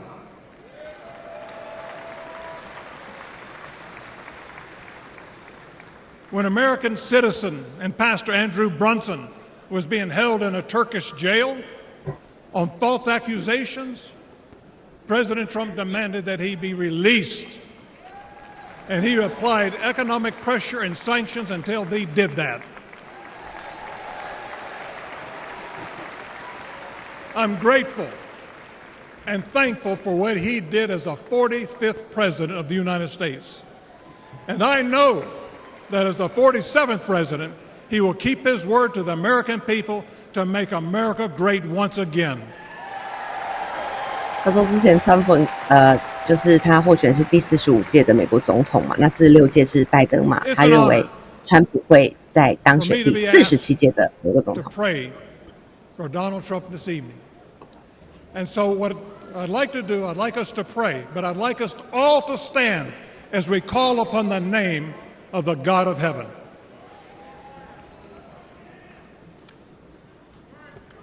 Our Heavenly Father, we come before you this evening with grateful hearts. Thank you for saving the life of President Donald J. Trump. In his own words, it was you and you alone who saved him. We pray for the others that were injured on Saturday, for the family who lost their loved one. Put your loving arms around them. Comfort them, and may they sense your presence. We stand before you tonight. We say thank you for the provisions you have given to the United States of America. You have blessed this country more than any country in the world. Sadly, as a nation, we have forgotten who is responsible for all the freedoms, the liberties, and the bounty that we enjoy. It has all come for you. Thank you. This evening, our nation is in trouble. We're divided politically, racially, economically, with millions of people seeking refuge and hope in our dry and thirsty land. You're the only one who can fix the complexity of the problems that we face today. We pray for President Trump that you would give him wisdom, strength, and a clear vision for the future of this nation and the task that is at hand. Continue to protect him from his enemies. I pray that you would surround him with men and women who will give him sound counsel and guidance.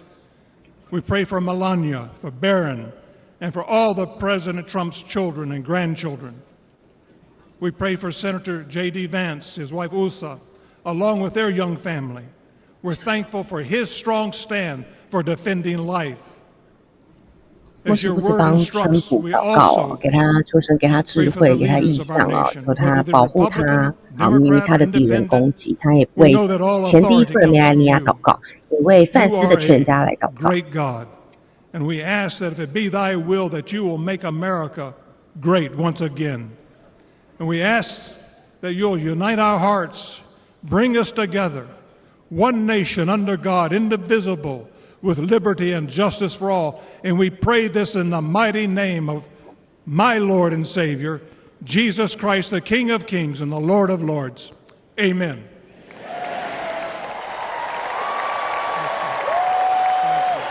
这是美国一位非常受到敬重的牧师哦，那他也是非常支持川普。Ladies and gentlemen, please welcome businessman and executive vice president of the Trump Organization, 商界来了 Eric Trump. Eric Trump 川普的儿子来发表演说，这代表着川普等一下就要来了。等一下他这个 Eric Trump 演讲完，还有一位叫做 Dana White， 然后再来就是重头戏，就是川普了，所以大家不要离开，先来帮我按个赞。在川普身边的不是，哇哦，今天全家都来了，太多人。8 years ago, my father sat our family down. He spoke of a nation in decline, of dreams slipping away, of a future endangered by failed leadership and broken promises. It was in that moment I knew my father had made a decision that would forever change our lives. We realized he had chosen to step into the arena, to fight for the soul of America. He decided to leave behind the comforts of an unbelievable business empire, to leave behind everything he had ever built, to answer the call to serve our nation. Unlike his predecessor, it was not a decision born out of necessity. Unlike the current president, it was not a decision that would enrich his family. Rather, it was a decision made out of love for this country and a deep concern for America's future.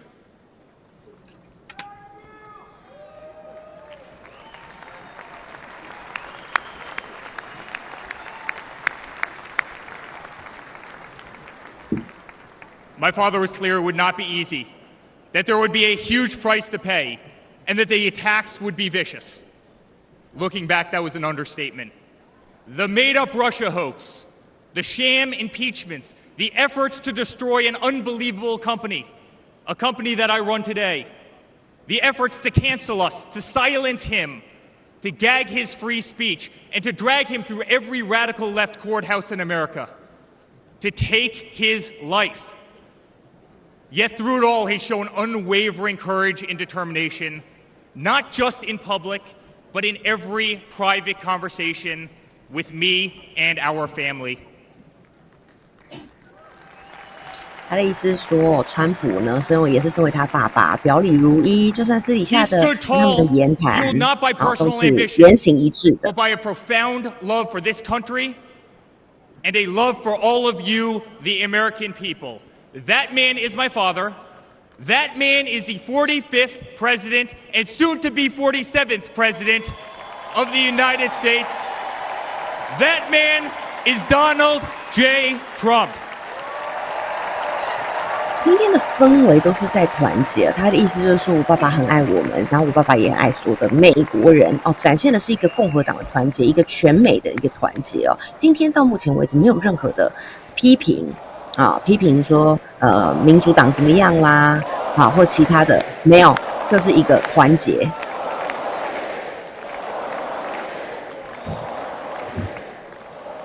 等一下要登场的也是一位也是格斗冠军赛的总裁。Many people began to doubt the promise of America. Our economy was struggling, jobs were scarce, our standing on the world stage was weak at best. Veterans were forgotten, our military was in shambles, our educational system was broken, ranked 30th in the world.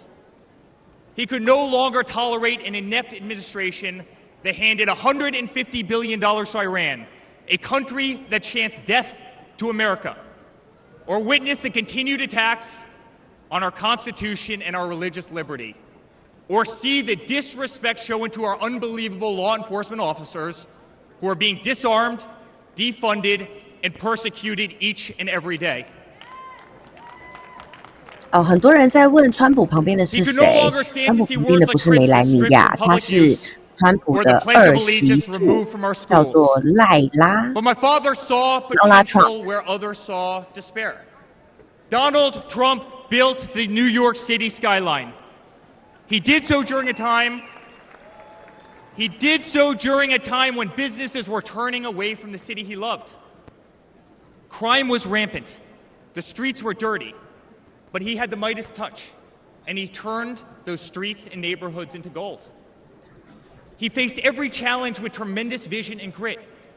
As he did during the 2016 election, he rolled up his sleeves. He remained unapologetic.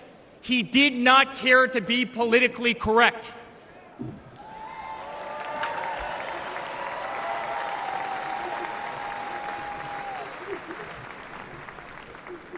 He restored hope. 刚才坐在川普旁边的二媳妇的老公，就是现在在台上的 Eric Trump。有没有解答大家的问题了？有的话帮我按赞1元。Unemployment reached historic lows across all demographics. Wage growth soared. He cut taxes for hardworking families and businesses. He slashed regulations. We saw the greatest 401k increase in American history. Eric Trump 的演讲会非常有代表性，因为呢 ，Eric Trump 就是大儿子，还有呢他的哥哥就是我们说的 Donald Trump Jr.好，还有Lala Trump 就是他的太太，现在讲话这个太太，其实是川普的核心圈子里面很有影响力的3个人。所以为什么他被排在倒数第2个，在全代会最后之夜上面？ made the United States safe. Our borders were closed. There was peace in the Middle East. Soleimani, al-Baghdadi, the terrorists were dead. 他们说边境会关闭，要让美国更加的安全。 My father made the United States respected again, with the courage to walk into countries like North Korea, with the courage to impose tariffs on China, and with the courage to tear up trade deals that cost Americans their jobs.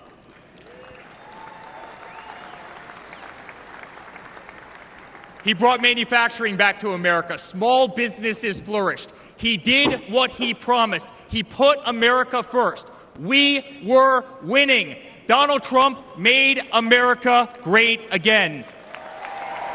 他说川普永远把美国摆在第1位。川普让美国再一次伟大。好，喊出了这个关键字，全场就会尖叫。A movement that threatened the special interests in the political elites. A movement that cast a bright light on the institutions weaponized against the American people. You see it in our schools. God bless the moms who fought back.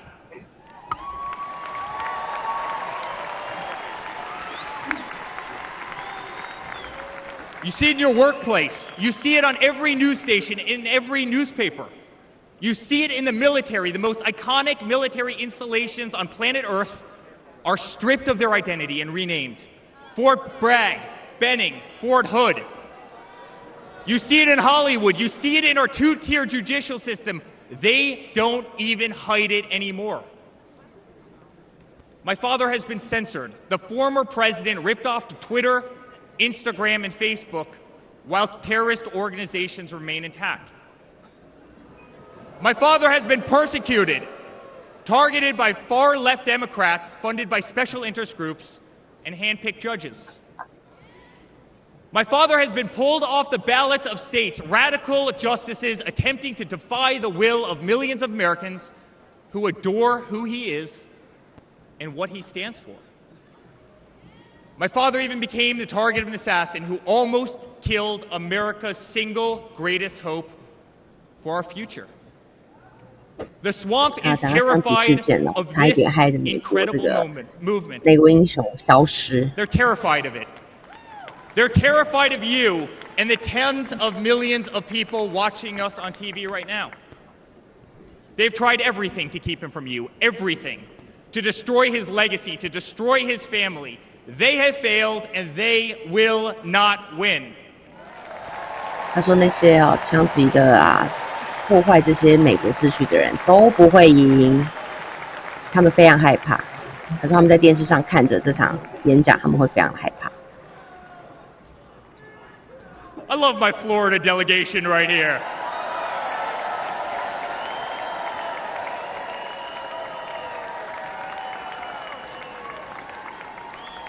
Thank you.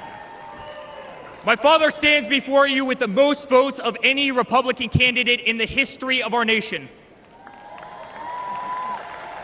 He has defied the predictions of every political pundit. He fills stadiums across our country. He energizes Americans to the issues facing this nation and does so with unvarnished honesty. He is not a threat to democracy. He is a threat to those who despise our republic, many whom are bought and sold, bribed and coerced, people who have never signed the front of a check and who have been dependent on the government their entire adult lives. 对，很多人在关注有关于川普那些官司应该很快会有一些 maybe 不一样的反Today, as it was in 2016, 有的进度 America's 会 at that 加快。 crossroads again. Energy prices are soaring. Interest rates are crippling. Everything is unaffordable. The U.S. dollar has been diminished. Inflation has made it impossible for Americans to live, to save for their 他现 future. 在开始讲经济 Our 面了， infrastructure 毕 is 竟他是一 crumbling. Our 个 border is out of control. 商人 Millions 出 are 身。 dead and displaced in Russia and Ukraine, a war that has no end and a war that we are funding. The Middle East has become a hornet's nest. Our greatest ally, Israel, totally under siege. Fentanyl is killing our youth and destroying families, while the current administration stands idly by, hoping their inaction will import illegal votes. Crime terrorizes our cities and our suburbs as far-left policies handcuff police. Male athletes, guys my height, 6'5", are swimming in women's sports.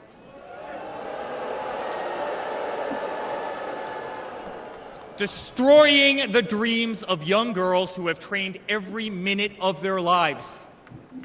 We no longer trust our elections. We no longer trust our judicial system.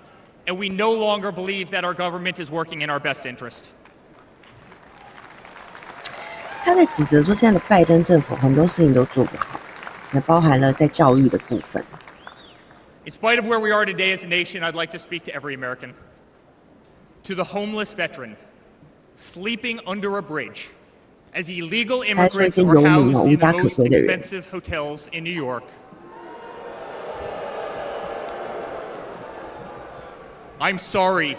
We know it's wrong, and we will fix it. 哇哦，他讲到说现在很多美国的困境不好的地方，什么游民那些的，他说刚刚有一阵嘘声嘛，他就说很抱歉。他说我们如果川普当选了 ，we will fix it. 会弥补这一切。To the parents who lost a son or daughter to fentanyl, including the incredible woman that spoke the other night, while an administration does absolutely nothing. I'm sorry. Your government can do so much better, and it will. 在讲到美国治安，他觉得现在这个拜登政府呢根本就没有做好，所以美国的犯罪率很高，好，枪击案、谋杀案非常多。 To the children who are being brainwashed instead of learning the fundamentals in school, I'm sorry. There are teachers who care, and my father will empower them.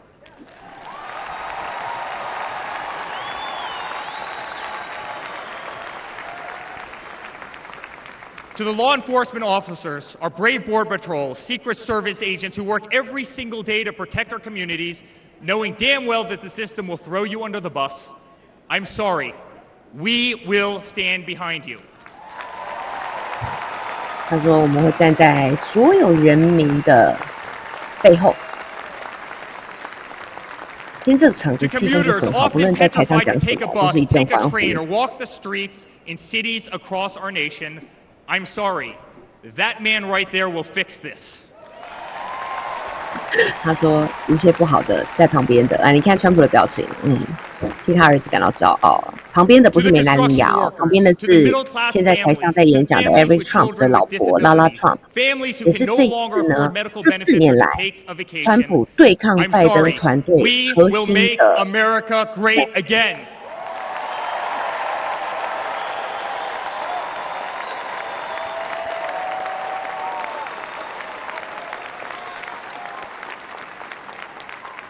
And to my father, who has been ruthlessly silenced, slandered, and attacked by a corrupt administration, I'm sorry. We know, and America knows, that they're not just after you, they're after all of us, and you just happen to be standing in their way.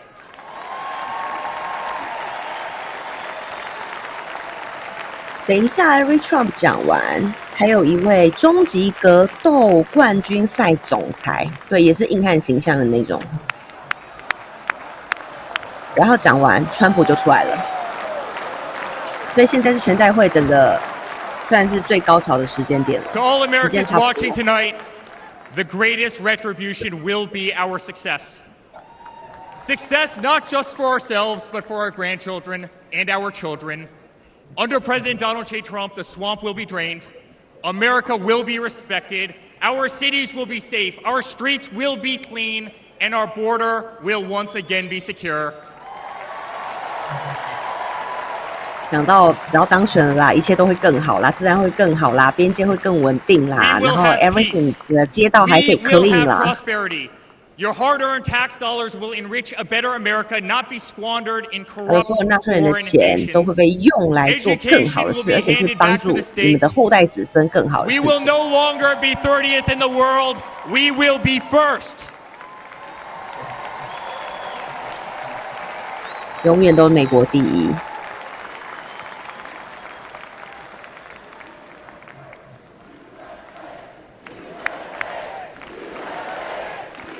大家开始喊了 USA USA。Our children will understand family, our children will have values, and our children will love God.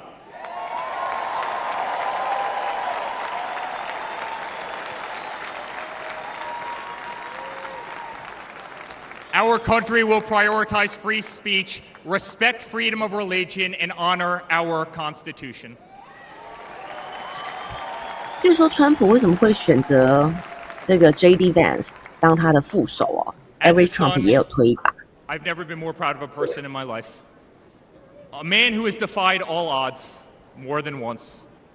A man who believed in the promise of America when others turned away. A man who saw a nation in need of a champion and answered that call with unwavering determination and courage. A man who survived a bullet that was intended to eliminate him permanently from our future and from our family. Never have I been more proud to be a Trump.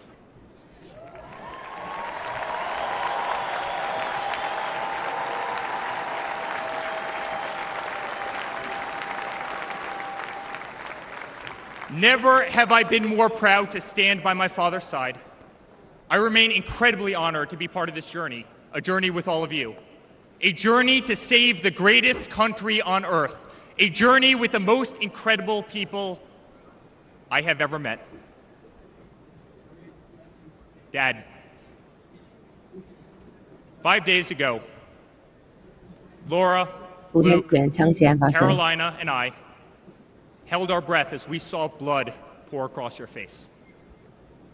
他说看到他现在跟他爸爸深情谈话，所以他看到他满脸都血。And your guardian angels above, you survived. 说他这个维安团队还有这个看就是怎么讲呢？蒙神眷顾啊，逃过这一劫。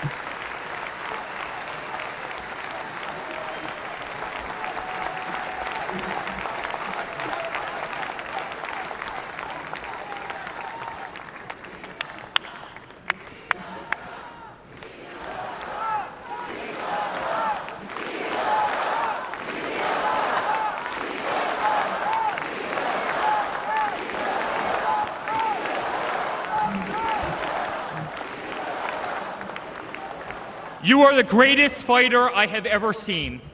You are strong, you are full of life, and you are unapologetic. Your optimism is contagious. Your backbone is unbreakable.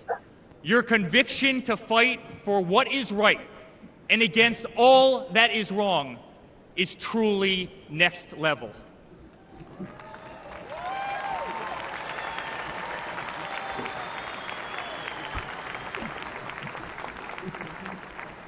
The whole world saw your strength as you stood up. You wiped the blood off your face, and you put your fist in the air in a moment that will be remembered as one of the most courageous acts in the history of American politics.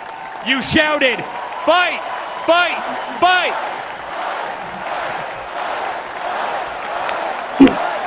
又开始喊川普的这个口号：战斗！战斗！战斗！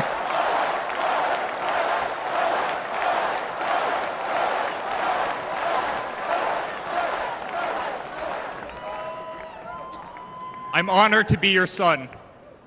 I'm honored to speak to our great nation tonight. You are a true leader. You epitomize strength. Our country loves you. Our country appreciates you. Our country misses you. And on November 5th, our country will re-elect you as the 47th President of the United States of America. Good night, Milwaukee. God bless you all.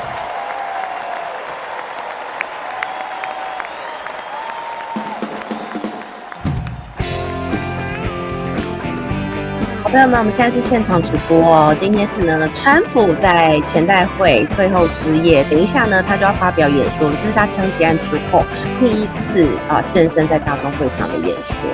好朋友们，记得帮我们按赞应援哦。在全球大视野，我们有直播；在中天电视，我们也有直播。那亦真现在呢是在全球大视野的直播间来看大家。谢谢我们的好朋友，今天一大早，你看到川普已经准备就位了。我在看他会不会直接上场啊？而且我刚刚说的那个 CEO 他没有要演讲，也有可能哦。你看川普走路那个状态真的非常的好，跟拜登比起来差很多，也难怪。据说啦，拜登有可能这个周末宣布退选，目前都传闻。这是 Ivanka Trump 跟他的先生，他们在拜登在川普2016年当选之后。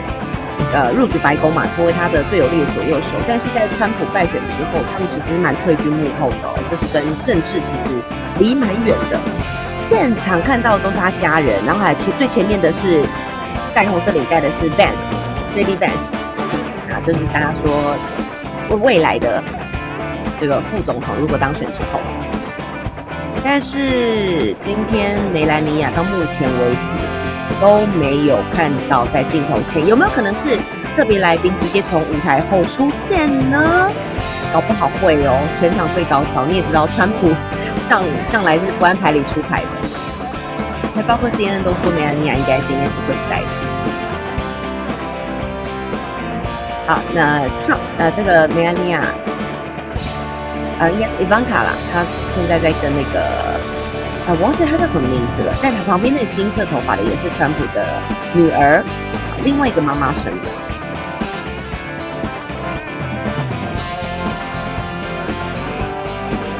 突然忘记太久没有 follow 到他们家的所有人了，但是接下来我们可能要 review 了，因为你知道每次上次的经验，川普当选之后，哇，他们家族的人，因为他是用了很多他家的人。她叫 Tiffany Trump， 川普的第二任妻子所生的女儿 Tiffany Trump。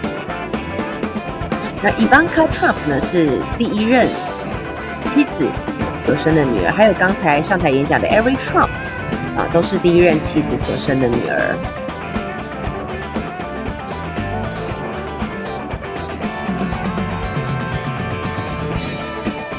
他们今天 dress code 全身白。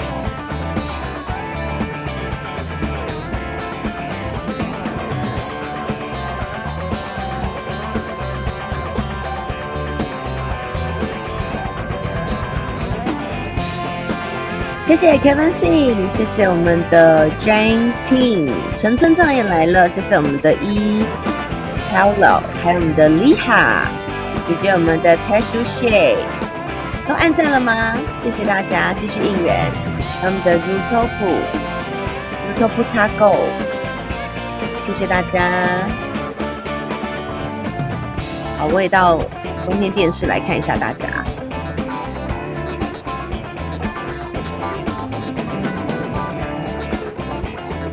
我们现在还有另外一个是 Chrome 即时中文翻译的全程直播，欢迎大家去按赞应援。那如果你在这个直播间，对，就是会有我在这边陪大家。如果觉得我吵的话，没关系，你可以跳去我们的全球大视野，还有开另外一个没有人讲话的，只有这个 Chrome 的即时中文字幕翻译。Ladies and gentlemen, the next First Lady of the United States, Mrs. Melania 梅兰妮亚 Trump。吗？哇，没想到梅兰妮亚是这样现身啊！谢谢我们的艺兴，我也爱你。谢谢我们的 Ado， 谢谢我们 Frank Chan， 还有我们的 Ten Log、Tony KK， 赶快点名，等一下出来我就不讲了。5PS， 谢谢你们都按赞了吗？谢谢我们 Win Low Lao USA， 路人甲传说，谢谢正是在中天电视里面的好朋友。所以梅兰妮亚是会现身在台上，还是说她现在到场不知道？但是刚才主持人有唱名，他说下一任未来的第一夫人。谢谢懒熊29小黄来了，哇，梅兰妮亚，她今天穿的跟大家不一样哦，其他的小孩，川普家族小孩穿白色，她今天是女主角，穿着全身大红色，这是共和党的红啊，这是川普红啊，非常优雅。然后她一直这个体态都保持得非常非常的好。1970年出生，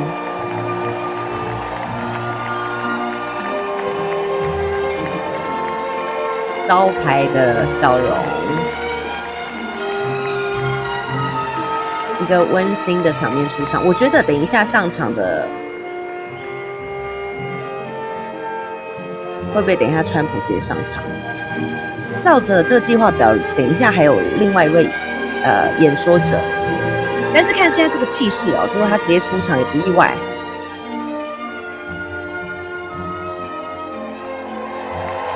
但比较尴尬就是他出场，他的川普还是没有在他身边。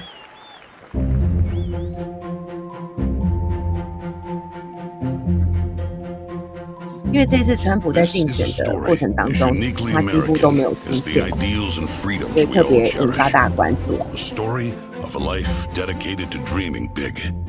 A story about giving back to the people in his beloved city. But most of all, this is a story about putting his country first.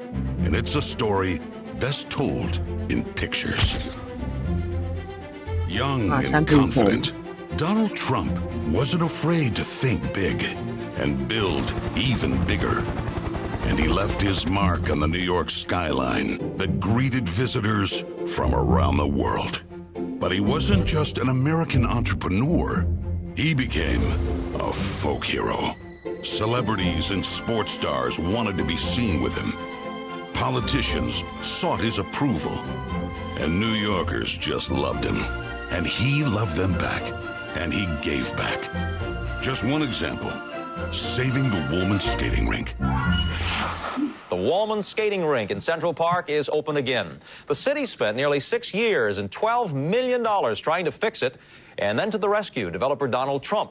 As Tracy Egan tells us now, he accomplished in 3.5 months what the city couldn't do in 6 years. Donald, you performed a great public service. There was no denying that Donald Trump was the 以前 toast 川 of the 普曾 town, 经为 but he was also 媒 something 体为 even 社 more 区做的一 important, 些事 a 迹。 patriotic American. And like many others, he was becoming increasingly troubled by the direction of our country. Because I really am tired of seeing what's happening with this country, how we're really making other people live like kings, and we're not. You've said, though, that if you did run for president, you believe you'd win. Well, I don't know. I think I'd win. I tell you what, I wouldn't go in to lose. I've never gone in to lose in my life. And if I did decide to do it, I think I'd be inclined. I would say that I would have a hell of a chance of winning, because I think people, I don't know how your audience feels, but I think people are tired of seeing the United States ripped off. But who would ever run for president and lead such a glamorous life? Appearances in movies, best-selling books, widely popular TV show. But for Donald J. Trump, the calling to save his country was even stronger. The mission, more important. The number of Americans being left behind, too large. And so, in Donald Trump fashion, he announced he was running for president, in it to win. And he did. 像2016年，刚刚画面我也印象非常深刻。去年他在竞选的时候。然后后来他选前年上次大选。 in office, the Washington politicians learned something about President Trump. He's not afraid to fight for what he believes in. They call that having the courage of your convictions. First up, the Trump tax cuts, largest in America's history, and it led to higher take-home pay for working families. 在讲说川普照顾这种 working family 劳工阶层的家庭。 The politicians just never learn.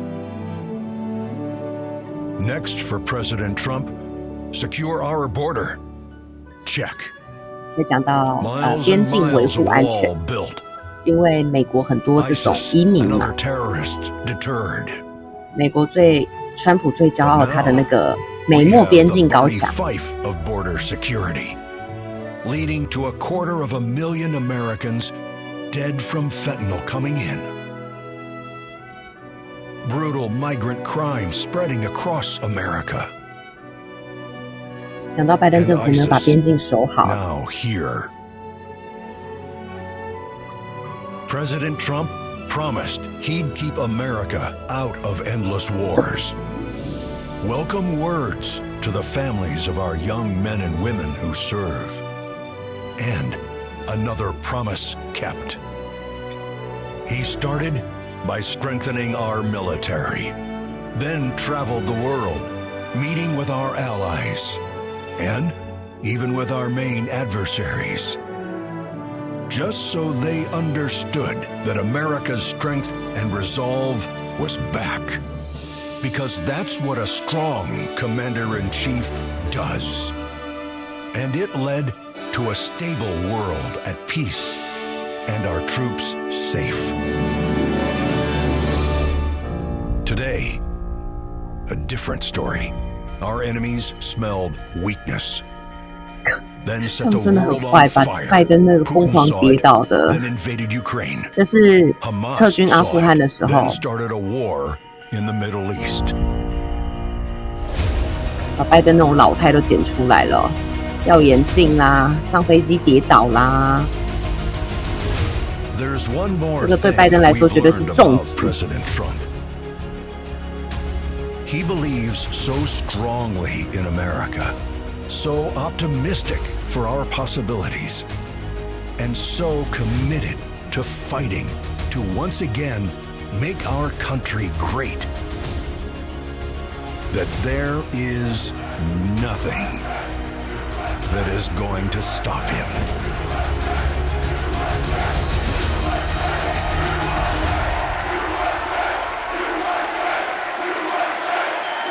哇，这声音是现场吗？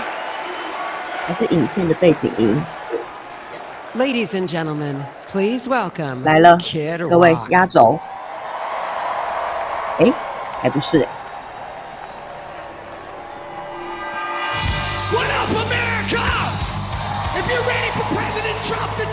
来，大暖场，等一下就来了。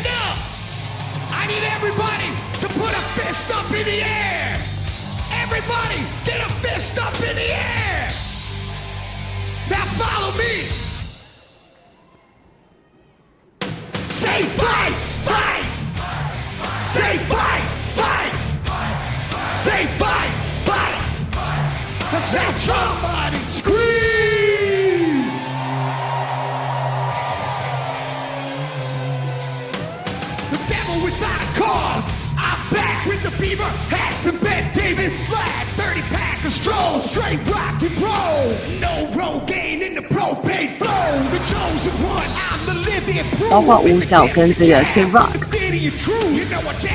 都有在，都是挺川普的。 Selling rhymes, I went platinum 7 times. Still they ill and wanna see us fry. I guess because only God knows why. Oh, they call me cowboy. I'm the singer of black. Throw a fist in the air. Let me see where you at. Say fight, fight. Say fight, fight. Say fight, fight. I say Trump, Trump.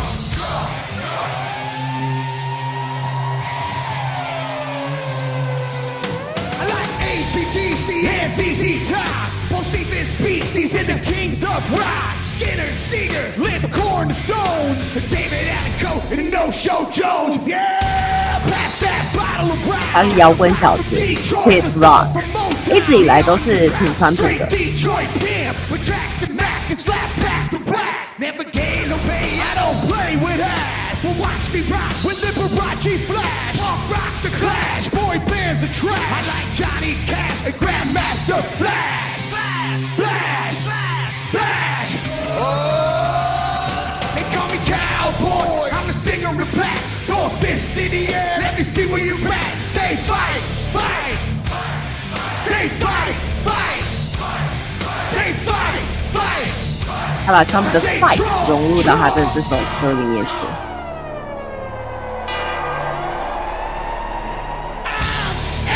American badass, watch me kick. You can roll with rock or you can. I'm the ultimate. I'm like Amazing Grace. I'm on rock and roll. 他是一直以来非常积极挺川普的一位摇滚歌手。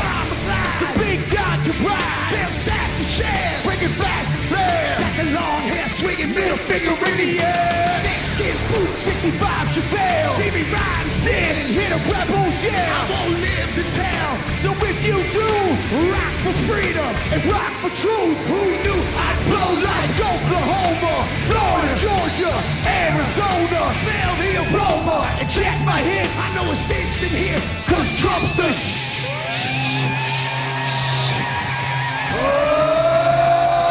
They call me cowboy, I'm a stinger of black. Throw a fist in the air, let me see where you're at. Say Trump, Trump. Say Trump, Trump. Say Trump, Trump. Say Trump, Trump. I need to hear you louder than that. One more time. I'm a cowboy, badass and black. You singing Trump, Trump. From side to side, from front to back. Come on, Trump, Trump. I put Detroit City back on the map. We sing Trump, Trump. Kid Rock's in the house. This is where I'm at. Ladies and gentlemen, get ready for the most patriotic American badass on earth, President Donald J. Trump. But first, another American badass, my brother, Dana White. God bless America. 他也是川普的算是好麻吉，他从上一次川普在选的时候呢，他就非常的挺他。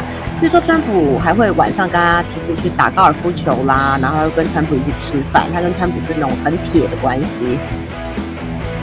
他之前也主持过川普的这个名人秀吧，之前川普的那个电视节目。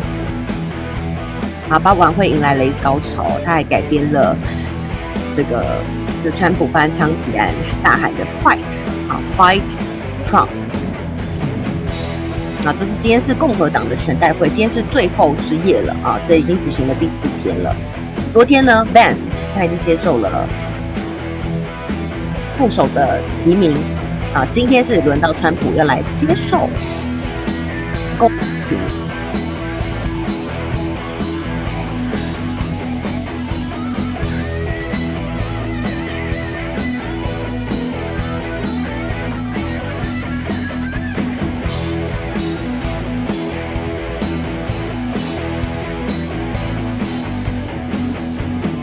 而且我们刚刚听到这一首呢，是川普的叫做怎么讲？Cowboy Trump Song， 在抖音上现在很火哦。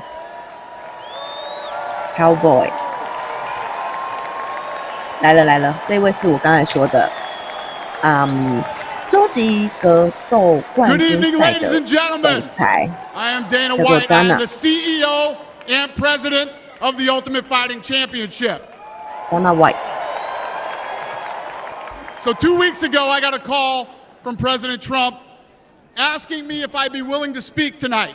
As usual, there was no pressure, no demands. He asked me as a friend, and of course I said yes. Then, after I accepted his offer, he sent me a text message, and I just want to read to you a little piece of what President Trump wrote to me. Dana, I'm so honored that you will be doing the introduction at the National Republican Convention. Think of it as the biggest fight you ever had, a fight for our country and even the world. I only wish you didn't have to interrupt your family trip, but I hope they understand they love you and they know how important this is. Now think about this. This man's running for president of the United States. He's fighting for the future of this country, and he's concerned about interrupting my family trip. That's the President Trump that I know, a man who truly cares about people. The mainstream media likes to push the narrative that he doesn't care about anyone but himself. I absolutely know that's not the truth because I've been friends with this guy for 25 years. Wow, and for the people who know me, they'll know this is true. I just want to make something very clear. Nobody in the Trump campaign has ever told me what to say. Nobody tells me what to say, and I'm nobody's puppet. 现在他讲的所有的话都不是竞选团队叫他去讲的，或者是教他怎么讲，就是说发自内心肺腑之言啦。I'm telling you what I know, and I know President Trump. I know President Trump is a fighter. I've been saying this since 2015. Now look at what's happened over the last 10 years. We have all seen it with our own eyes. 他就说过了，你看过去这10年发生什么事情？ And this man is the toughest, most resilient human being that I've ever met in my life. The higher the stakes, the harder he fights, and this guy never ever gives up. So what's at stake here? The answer is in President Trump's text, and I quote, "A fight for our country." I know why he's running for president again. Why else would he put himself through everything he's dealt with just to get back here? We all know he doesn't need this. This guy's got a great life. He has a beautiful family, and he has achieved everything that you could possibly achieve in life. I know President Trump is literally putting his life on the line for something bigger than himself, and he's willing to risk it all because he loves this country. 他一直都说，川普其实你知道他家里过得很好，他家庭也都很好，但是他因为他很爱美国，所以他要出来为大家做事。I know he's running for president to save our American dream. I'm living the American dream. 他说他出来选总统是因为要来拯救大家的美国人的美国梦。Or came here from someplace else, this is the last real land of opportunity. 他说这是我们最后机会了。川普的演讲摘录已经向媒体公布了。Government's first duty is to protect the people, not run their lives. And if you're buried in government red tape, how will you ever start your own business? If you're struggling to pay your bills, how can you ever afford to start a family? And if you don't feel safe in your own town, why would you ever buy a house? I know that President Trump is fighting to save the American dream, and that's what's at stake in this election. 这场选举当中，大家可以做出你们的决定。I know President Trump is a proven leader, a fearless leader, and this country was in a much better place when he was in the Oval Office. 他说，美国在川普在办公室，就是说入主白宫的时候啦，感觉更加安全。I know I'm going to choose strength and security. I know I'm going to choose opportunity and prosperity. I know I'm going to choose real American leadership and a real American badass.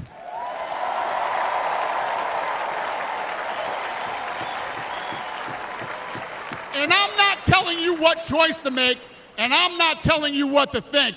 I'm telling you what I know. I know America needs a strong leader, and the world needs a strong America. I know Donald J. Trump is the best choice for President of the United States. My fellow Americans, it is my honor to introduce the 45th and soon-to-be 47th President of the United States, Donald J. Trump. 第47届美国总统，他觉得川普会当第47届美国总统。梅尼亚在现场，但是他预计今天是不会发表演说，但很难说。2016年就是川普上一次出来选总统的时候，梅兰妮亚就是前第一夫人哦，川普的夫人，还是有发表演说的，但不过也常被拿来比较啦，因为大家就讲说他的这个演讲哦，跟那个 Michelle Obama 太像了。所以今年大家预计他可能是不会上台演讲，而且就连他出场的时候，也不像2016年，你知道他出场，他出来是自己一个人走出来的。照理说啦，通常都是跟着先生，就是川普一起出场吧，比较合理吧。音乐声中也跟大家报告一下啊，川普的预计演说的这个大纲已经公布了啊，川普等一下下一位就是他，马上就上场，应该在音乐声后。预计呢，川普会谈一下就是5天前发生的枪击事件，他说他这个让他非常痛苦，好，但是他说枪击事件发生，他说痛苦哦，应该不是说川普自己内心痛苦 ，maybe 是对于他的政策的改变，或者是对于美国治安的，在这次的演讲当中，他更加强调的这个 part。他说川普的心情呢更有精神，而且也更多的心思啊，更多的沉思啦 ，spiritual。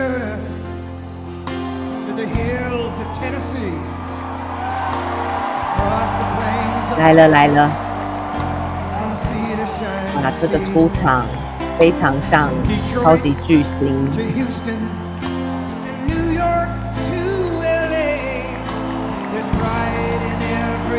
他的唇语看得出来 ，Thank you， 谢谢。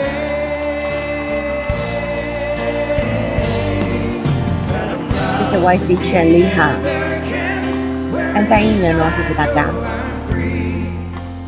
从刚刚这种很亢奋，然后现在就是比较那种深入内心的音乐哦，引导大家进入今天的共和党全代会的最高潮。他们的团队哦，其实非常有经验，这些音乐的选择啦，谁先上场啦，怎么样的演说，都是带着大家的情绪，一步一步更深哦。哇，他这演讲台太帅了吧！这个背景是白宫吗？哇，他推出了一个消防员的制服，我在想他是不是要向在枪击事件中不幸罹难的保护家人的那位消防员致意。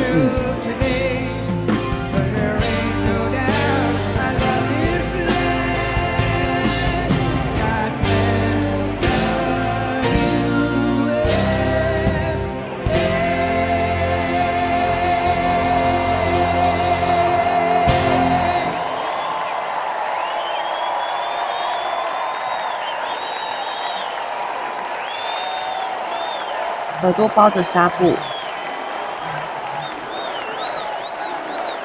其实最近他的出场一直让大家就是不会忘记，也有点像是要提醒大家，你不要忘了这一枪可能会改变美国人的命运，他也可能会就此 goodbye。好，不插话了，大家来听。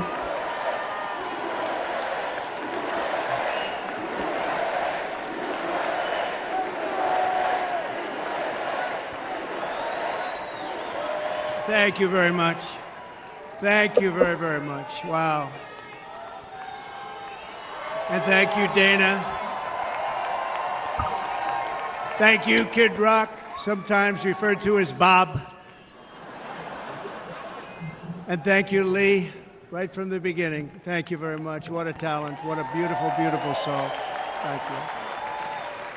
他唱名都是刚有上台的人。Friends, delegates, and fellow citizens, I stand before you this evening with a message of confidence, strength, and hope.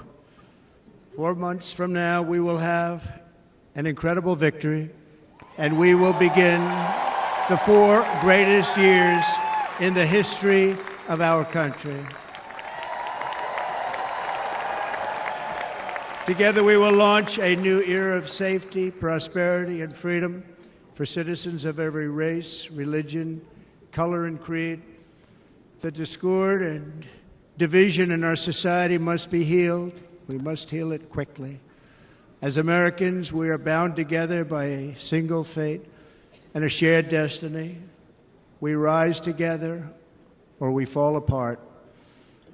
I am running to be president for all of America, not half of America, because there is no victory in winning for half of America.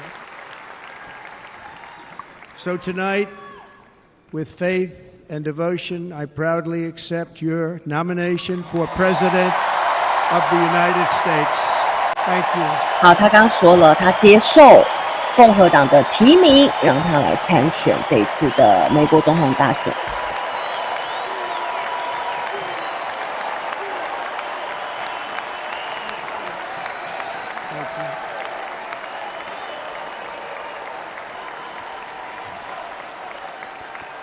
Thank you very much.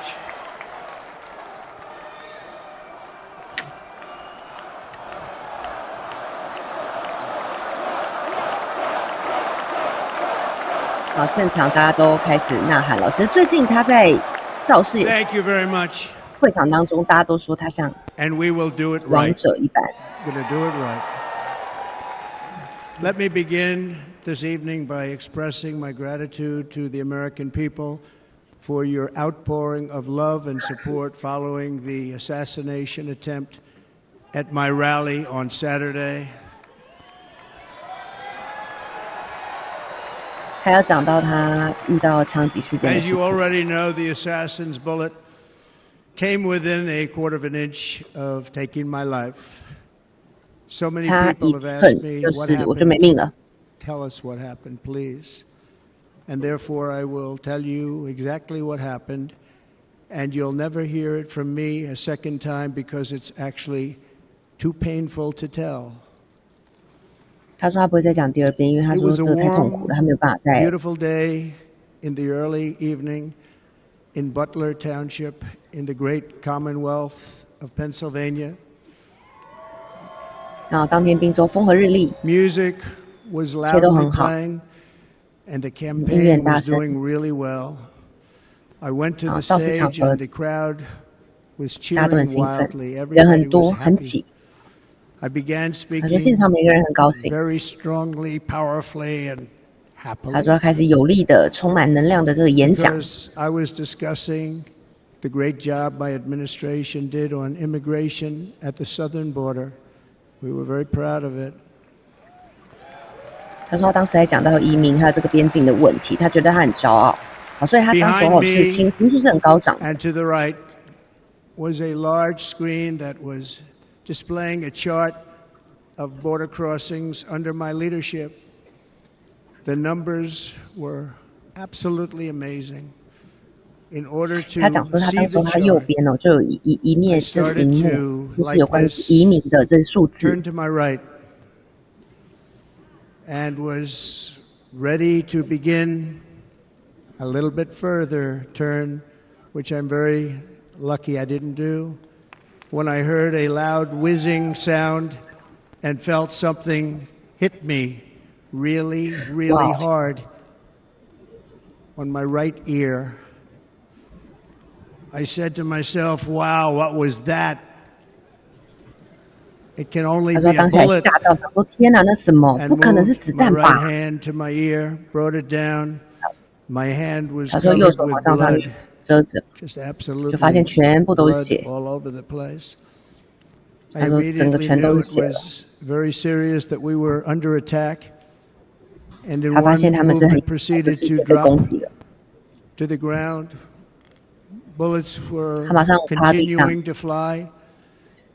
他说子 As 弹继 very 续飞。 brave Secret Service agents rushed to the stage, and they really did. They rushed to the stage. 然后当时的特勤就立刻的冲上前。他当时刚刚有讲哦，他真的是往右看哦，在看那个荧幕。他说他本来要往前一点，他说他还好没有，因为往前他就被子弹打中。 At great risk, I will tell you, and pounced on top of me so that I would be protected. There was blood pouring everywhere, and yet, in a certain way, I felt very safe because I had God on my side. I felt that. 哇，他说上帝是站在他这一边的，所以他觉得他很幸运，他这逃过了一劫。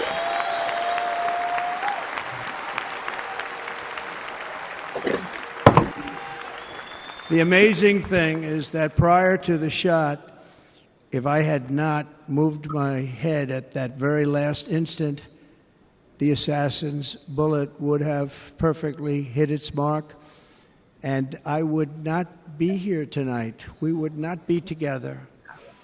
The most incredible aspect of what took place on that terrible evening in the fading sun was actually seen later.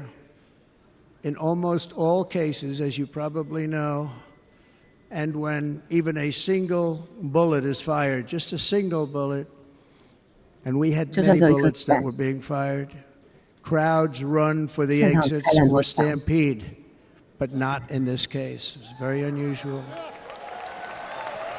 他说还好，他们其实遇到的是一个蛮特殊的事件哦，通常是那种你知道开枪扫射。他说他很幸运。Tens of thousands of people stood by and didn't move an inch. In fact, many of them bravely, but automatically stood up looking for where the sniper would be. They knew immediately it was a sniper. 他说其实现场的特警哦，很勇敢，立刻站起来，然后就在那边搜寻到底那个sniper 狙击手在哪里。Nobody ran, and by not stampeding, 没有人 many lives were saved. 跑或尖叫，大家都是保持冷静，待在原地。That they didn't move. The reason is that they knew I was in very serious trouble. They saw it. They saw me go down. They saw the blood. 他说，其实现场人都知道，川普陷入一个非常的混乱、危急的状态。That I was dead. They knew it was a shot to the head. They saw the blood. 他们知道枪有打到川普的头，但是他们不知道他还没有活着。他在回忆当下。They bleed more than any other part of the body. For whatever reason, the doctors told me that. I said, "Why is there so much blood?" He said, "It's the ears. They bleed more." So we learned something, but they just. 他说。They just this beautiful crowd. They didn't want to leave me. They knew I was in trouble. 没有，因为大家很怕那么多血是不是有其他地方中弹。You can see that love written all over their faces. Incredible people. They're incredible people. Bullets were flying over us, yet I felt serene. But now the Secret Service agents were putting themselves in peril. They were in very dangerous territory. Bullets were flying right over them, missing them by a very small amount of inches. And then it all stopped. Our Secret Service sniper, from a much greater distance and with only one bullet used, took the assassin's life, took him out. 他说，现场的这个卧底特警还有狙击手呢，反应都非常快，就是他们是用了一颗子弹就将凶嫌。I'm not supposed to be here tonight. Not supposed to be. 他说我原本可能没办法出席这一场的，因为他可能就是在那一场枪击，如果没有躲过的话，这次是比较那种团结、温馨、凝聚共和党员的那种氛围的。一场全代会的演说。But I'm not.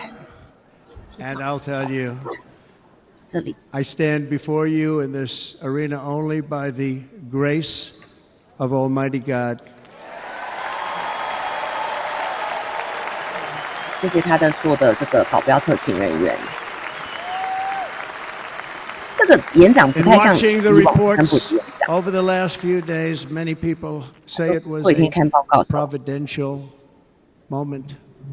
Probably was. When I rose, surrounded by Secret Service, the crowd was confused because they thought I was dead, and there was great sorrow. I could see that on their faces as I looked out. I didn't know I was looking out. They thought it was over, but I could see it. I wanted to do something to let them know I was okay.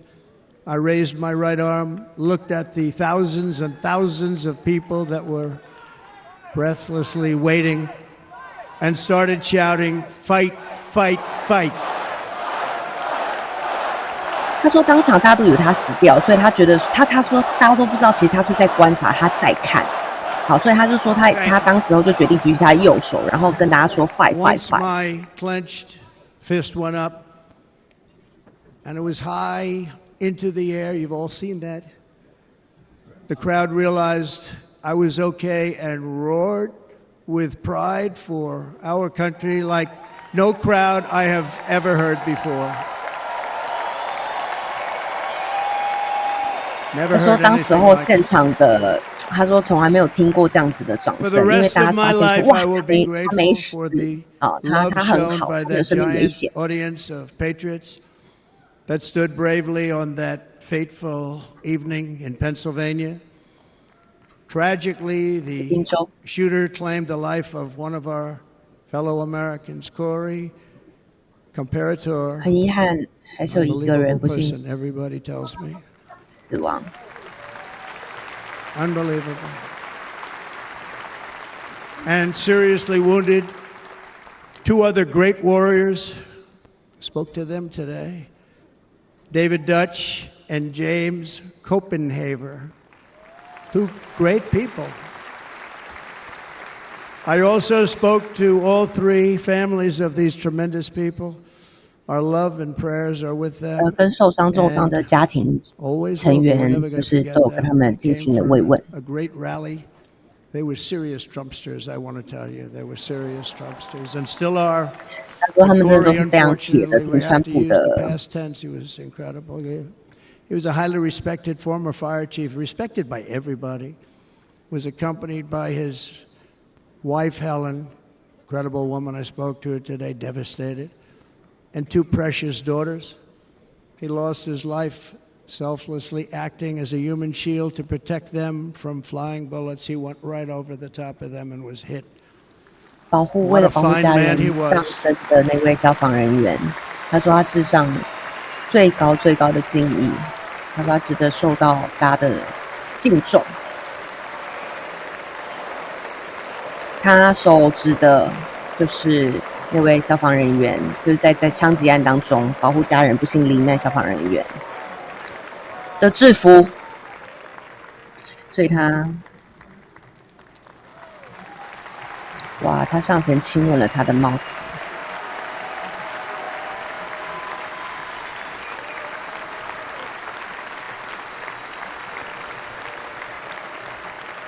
向已逝的消防员致意。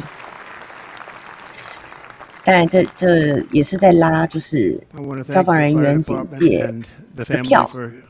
Sending his helmet, his outfit, and it was just something, and they're going to do something very special when they get it. But we did something which cannot match what happened, not even close.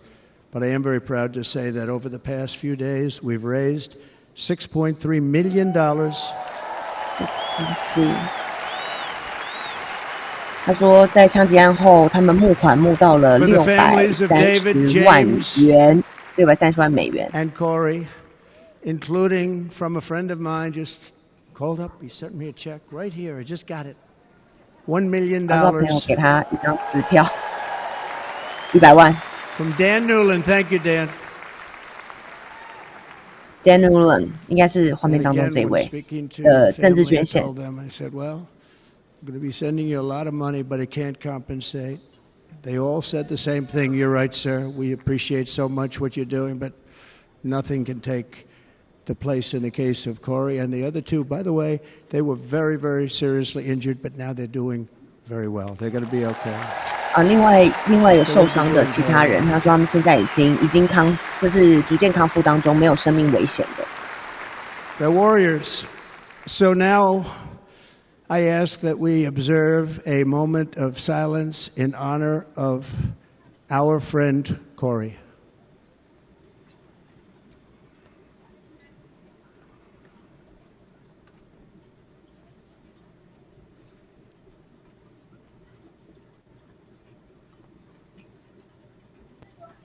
现场是为了罹难的消防人员。 There is no greater love than to lay down one's life for others.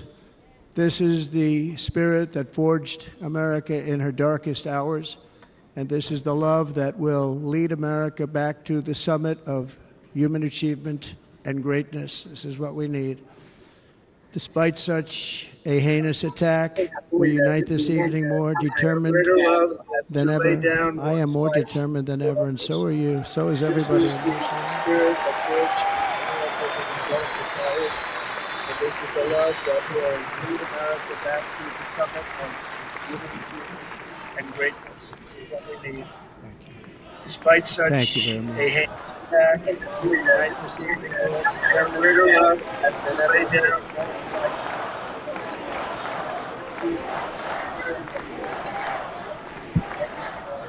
他看大家有没有比较有听到 Our 一点声 resolve 音？ is unbroken and our purpose 现在是有 is 现场直 unchanged 播 to 在 deliver a YT 上 government 可以 that 看到。 serves the American people better. Nothing will stop me in this mission because our vision is righteous and our cause is pure. No matter what obstacle comes our way, we will not break, we will not bend, we will not back down, and I will never stop fighting for you, your family, and our magnificent country. 我不会停止为了你们还有你们的家人来战斗，永远不会放弃，没有什么可以让我放弃。And everything I have to give with all of the energy and fight in my heart and soul, I pledge to our nation tonight. Thank you very much. I pledge that to our nation. We're going to turn our nation around, and we're going to do it very quickly. Thank you.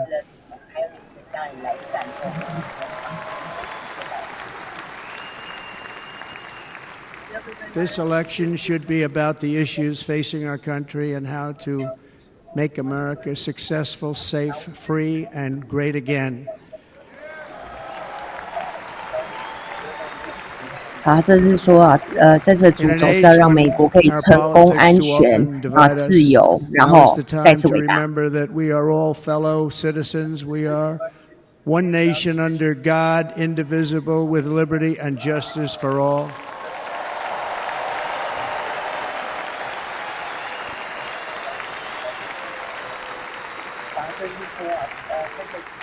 And we must not criminalize dissent or demonize political disagreement, which is what's been happening in our country lately at a level that nobody has ever seen before. In that spirit, the Democrat Party should immediately stop weaponizing the justice system and labeling their political opponent as an enemy of democracy. 他讲到什么外交上的 Especially since 敌人啦 that is not true. In fact, I am the one saving democracy for the people of our country. 民主啦，我是来拯救民主的人。 And very big news, as you probably just read, on Monday a major ruling was handed down from a highly respected federal judge in Florida, Eileen Cannon, finding that the prosecutor and the fake documents case against me were totally unconstitutional, and the entire case was thrown out of court. With all of that publicity thrown out of court. 深陷的那些官司当中。 If Democrats want to unify our country, they should drop these partisan witch hunts, which I have been going through for approximately 8 years. And they should do that without delay and allow an election to proceed that is worthy of our people. We're going to win it anyway, but worthy of our people. 哇，他说反正我们都会赢了，所以那些案子还没有搞定 On 的， this 拖了 journey, 8 I 年 am deeply honored to be joined by my amazing wife, Melania. 哇，他第一次讲到他的太太，哎，梅兰妮亚。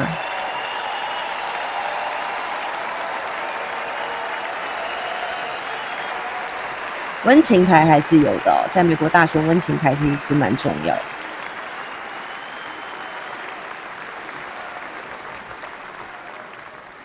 And Melania, thank you very much. You also did something really beautiful, a letter to America calling for national unity, and it really took the Republican Party by surprise. I will tell you, it was beautiful. 他说他干了一件漂亮的事，啊，因为他今天算是比较惊喜现身会场啊，所以他应该是也是谢谢他的太 In fact, 太 some 到 very 场来支 serious 持他。 people said that we should take that letter and put it as part of the Republican platform. That would be an honor, wouldn't it? Right, Mr. Congressman? But it captivated so many, so I also want to thank my entire family for being here. Don, Kimberly, Ivanka and Jared, 再讲谢谢他 Eric 所有的 and 家人。 Ira, Tiffany and Michael, Barron, we love our 现在 Barron. 画面当中，你看到所有的人，很有可能都是未来川普当选之后他的执政团队或他的左 And 右 of 手， course, 因为上一次 my 10 wonderful grandchildren, you saw a few of them up there on my lap. 10岁的 grandchildren 孙子。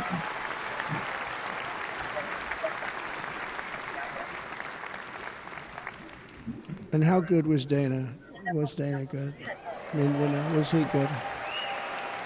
He was on probably the only vacation he's had in about, maybe ever, because he works, but about 10 years with his wife, very far away. I won't tell you where, but very, very far away, beautiful place.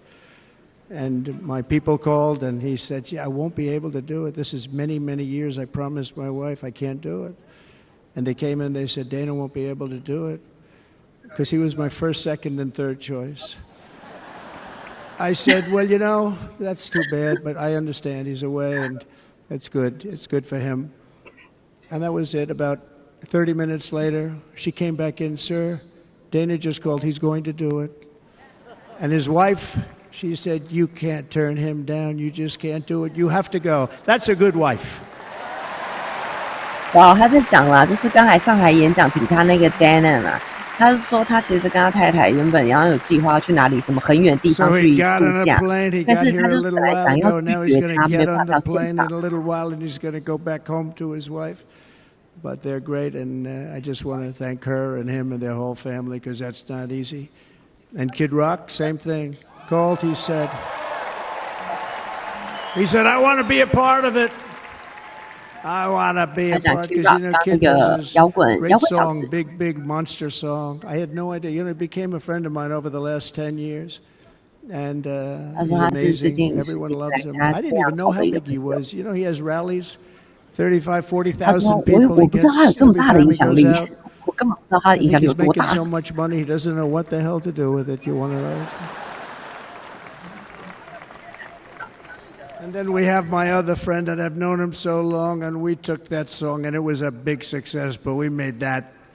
I saw a chart of great songs to America. That was #1 on the chart recently, #1. So that's Lee Greenwood, a very special, beautiful person. He's a beautiful man. But they all wanted to be here. They called. And how about the Hulkster? How good was he? Is he up? Where is he? Boy, oh 他 boy. 现在在感谢那些一路走来挺他的人。他现在在找一个人，在哪呢？啊，刚才啦，上台那个摔跤选手， they may call 把他的衣服撕裂 it，T 恤 entertainment. 然后里面穿着红色的川普的 T 恤那个川普背心。 350-pound man over his shoulders and then bench press him 2 rows into the audience. I say maybe entertainment, but he is one strong son of a gun. I will tell you, I watched it many times. There aren't a lot of entertainers that can do that, right? You were fantastic. Thank you very much. Followed by Eric. What was that all about? Boy, that was good. I didn't want to really come up here. But he was so great, and he's such a good young man. He went through a lot of trouble, and Don last night was incredible. He went through so much trouble. They got subpoenaed more than any people probably in the history of the United States. Every week they get another subpoena from the Democrats, crazy Nancy Pelosi, the whole thing, just boom, boom, boom. 他说每个礼拜都会接，就是有很多烂摊子要去处理。 They've got to stop that because they're destroying our country. We have to work on making America great again, not on beating people. And we won. We beat them in all. We beat them on the impeachments. We beat them on indictments. We beat them. But the time that you have to spend, if they would devote that genius to helping our country, we'd have a much stronger and better country. 他说要打败他们，然后希望大家可以把票投给他。 这样他就可以打败那些人，更有力。 And Jason, the biggest star in country music, Jason, thank you for being here. Jason, 那个乡村音乐的 Jason, thank you very much. 就在我们直播开始的时候听到 Jason. I like his wife even better, by the way. She's here. Thank you, Jason. 更喜欢他太太。 But I'm thrilled to have a new friend and partner fighting by my side. The next Vice President of the United States, the current Senator from Ohio, J.D. Vance, and his incredible wife, Usha. 他的太太 Usha 也来了。罗莎在昨天正式接受提名了，大家觉得蛮意外，很多人一直在讲说他是谁，他是谁，好，成为这几天最热门的话题。Vice President, he's going to be great. He'll be with this country and with this movement, greatest movement in the history of our country. 他成为我的副手一定会非常的棒。 When they 他今年才 criticize it, they 39 say 岁 we're going to， 从 try 政 and 才 stop2年 MAGA. 而 I 已。 said, MAGA is making America great again. What are you going to stop? There's nothing to stop. 他 And 出 they 生 say, 入 oh, 战 that's 队， right. 因 It's 此 very tough to fight 大 it. 受好评。 And all of the people that did try and fight it have failed. But he's going to be with us for a long time, and it was an honor to select him. Great student at Yale. His wife was a great student at Yale. They met at Yale. These are two smart 哇， people. 太太是耶鲁大学的学霸高材生。 So JD, you're going to be doing this for a long time. Enjoy the ride. 他说：“哦，接下来我们会在一起啊，这是一个很长的路啊，希望他可以 enjoy。” And a very special thank you to the extraordinary people of Milwaukee and the great state of... Oh, there they are. 他现在在感谢这些人哦，未来很有可能 You are 在 so 他 easy 的 to spot. 内阁当中啊，可能会 And Green Bay's going to have a good team this year, right? They're going to have a good team. They're going to have a good team.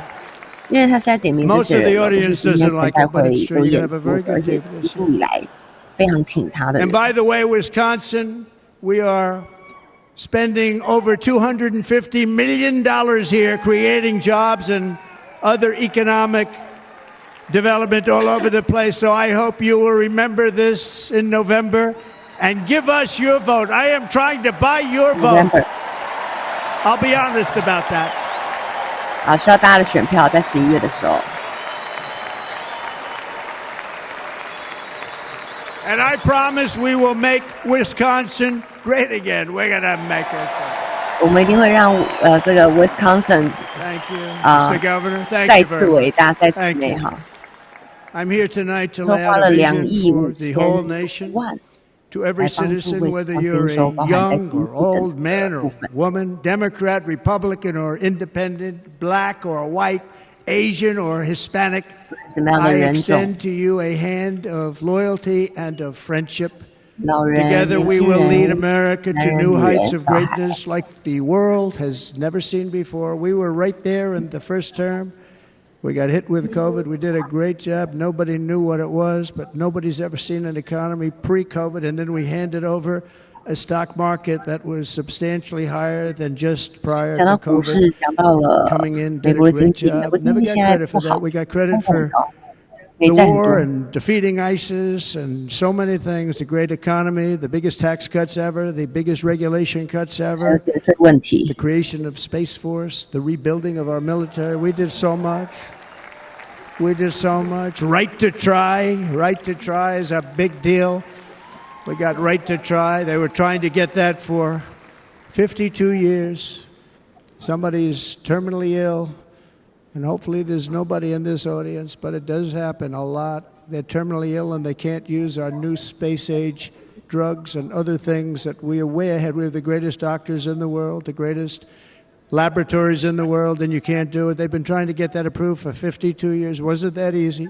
The insurance companies didn't want to do it. They didn't want the risk. The labs didn't want to do it because if it didn't work, people are pretty far down the line toward death. They didn't want to do it. The doctors didn't want to have it on their records, so I got everybody into an office. 52 years they tried. Sounds simple, but it's not. And I got them to agree that somebody that needs it will, instead of going to Asia, Europe, or someplace, or if you have no money going home and dying, just die. We got them to sign an agreement, agree to it, where they're not going to sue anybody. They're going to get all of this stuff. They're going to get it really fast. And what's happened is we're saving thousands and thousands of lives. It's incredible. Right to try. It's a great feeling. Under our leadership, the United States will be respected again. No nation will question our power. No enemy will doubt our might. Our borders will be totally secure. Our economy will soar. We will return law and order to our streets, patriotism to our schools, and importantly, we will restore peace, stability, and harmony all throughout the world. But to achieve this future, we must first rescue our nation from failed and even incompetent leadership.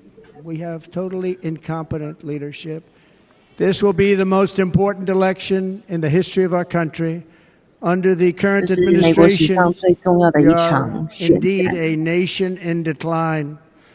We have an inflation crisis that is making life unaffordable, ravaging the incomes of working and low-income families, and crushing our people like never before. They've never seen anything like it. We also have an illegal immigration crisis, and it's taking place right now as we sit here in this beautiful arena.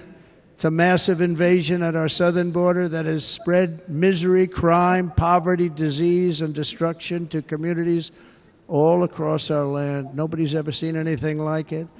Then there's an international crisis, the likes of which the world has seldom been part of. Nobody can believe what's happening. War is now raging in Europe and the Middle East. A growing specter of conflict hangs over Taiwan, Korea, the Philippines, and all of Asia. And our planet is teetering on the edge of World War III. And this will be a war like no other war because of weaponry. The weapons are no longer army tanks going back and forth shooting at each other. These weapons are obliteration. It's time for a change. This administration can't come close to solving the problems. We're dealing with very tough, very fierce people. They're fierce people. And we don't have fierce people.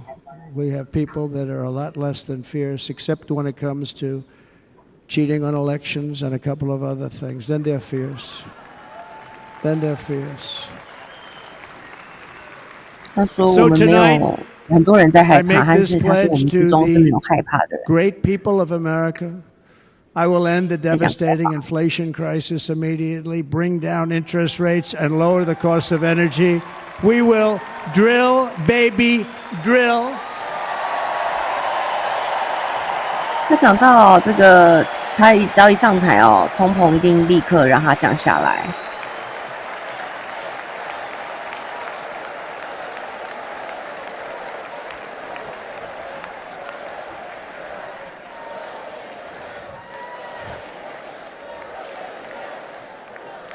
Can you believe what they're doing?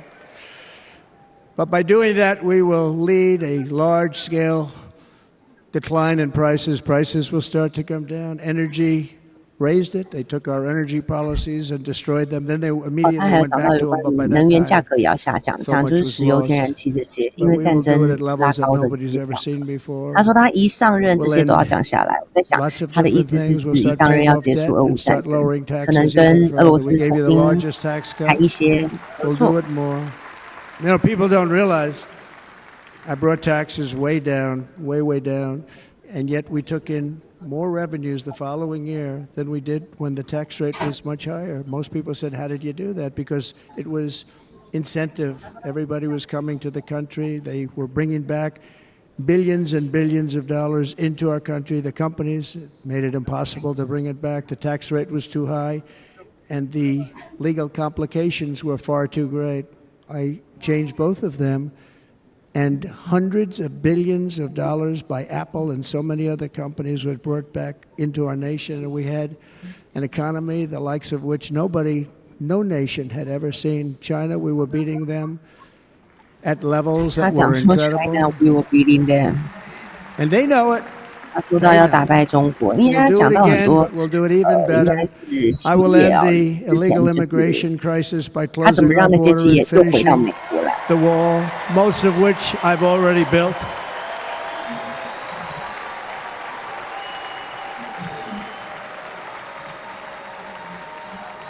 On the wall, we were dealing with a very difficult Congress, and I said, oh, that's okay, we won't go to Congress. I call it an invasion.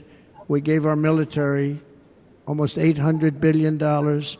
I said, I'm going to take a little of that money because this is an invasion, and we built, most of the wall is already built, and we built it through using the funds because what's better than that? We have to stop the invasion into our country that's killing hundreds of thousands of people a year. We're not going to let that happen. I will end every single international crisis that the current administration has created, including the horrible war with Russia and Ukraine, which would have never happened if I was president, and the war caused by the attack on Israel, which would have never happened if I was president. Iran was broke. Iran had no money. Now Iran has $250 billion.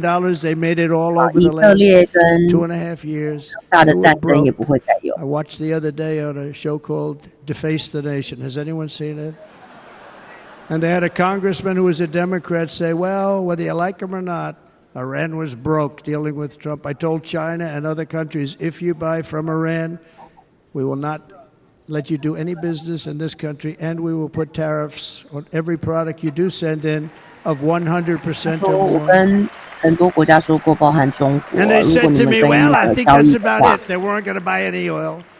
And they were ready to make a deal. Iran was going to make a deal with us. And then we had that horrible, horrible result that we'll never let happen again. The election result, we're never going to let that happen again. They used COVID to cheat.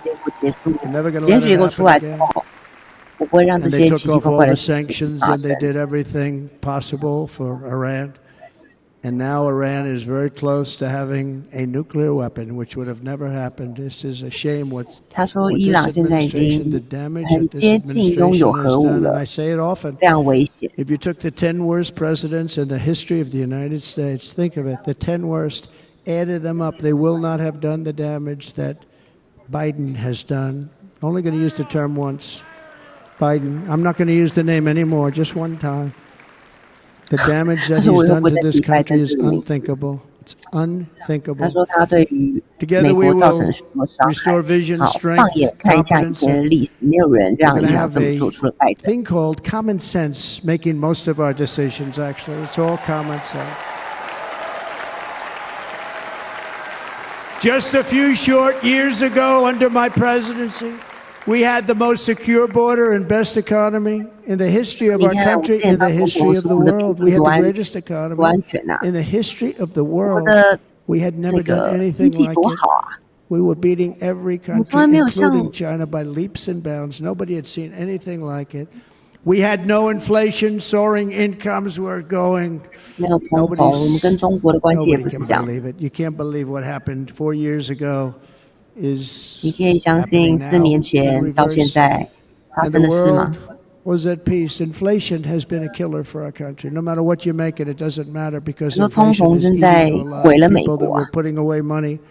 They were making great wages, the highest they've ever made, but they were putting away a lot of money. Now they are just being destroyed. They're not putting away anything. They're barely living. They're going into savings accounts. They're taking out their money to live because of inflation. Inflation, remember, it's called a country buster. You can go back to Germany from 100 years ago. You can go back to any country that suffered great inflation. We've suffered the worst inflation we've ever had. But go back and see what's happened to those countries. We've had the worst inflation we've ever had under this person. But in less than 4 years, our opponents have turned incredible success into unparalleled tragedy and failure. It's been a tremendous failure. Today, our cities are flooded with illegal aliens. Americans are being squeezed out of the labor force and their jobs are taken. And by the way, you know who's taking the jobs that are created? 107% of those jobs are taken by illegal aliens. And you know who's being hurt the most by millions of people pouring into our country?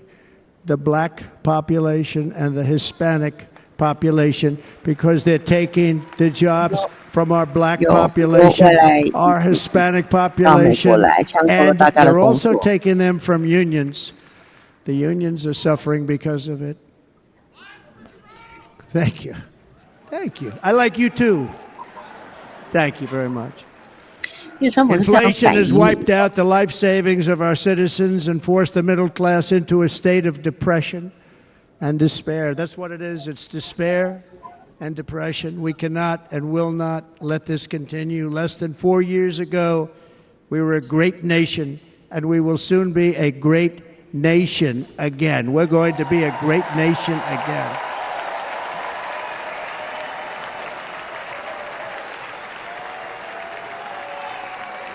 Thank you. With proper leadership, every disaster we are now enduring will be fixed, and it will be fixed very, very quickly.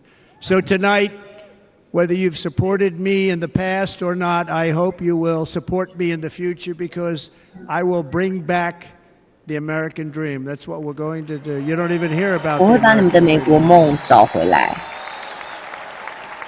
With great humility, I am asking you to be excited about the future of our country. Be excited. 希望你们对未来充满着期待与兴奋。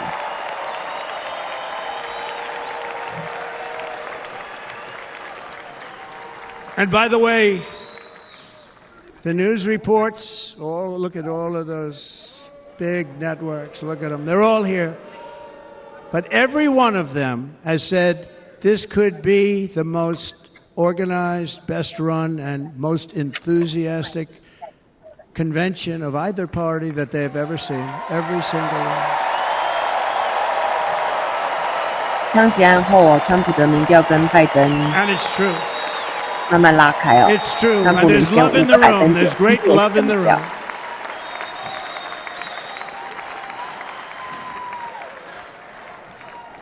So I better finish strong. Otherwise, we'll blow it. And we can't let that happen. Now, this was great. All of the great people that spoke, and everybody hit a home run. I mean, there's not one that I can think of where I said, oh, gee, that wasn't great. Every single person. I refuse to be the only one. Don't do that to me. They're already getting ready. See, I gave them an idea.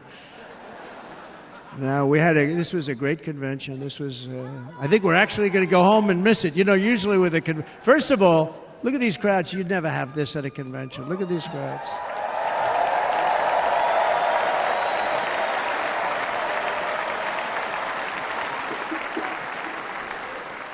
Love. It's about love. This week, the entire Republican Party has formally adopted an agenda for America's renewal, and you saw that agenda.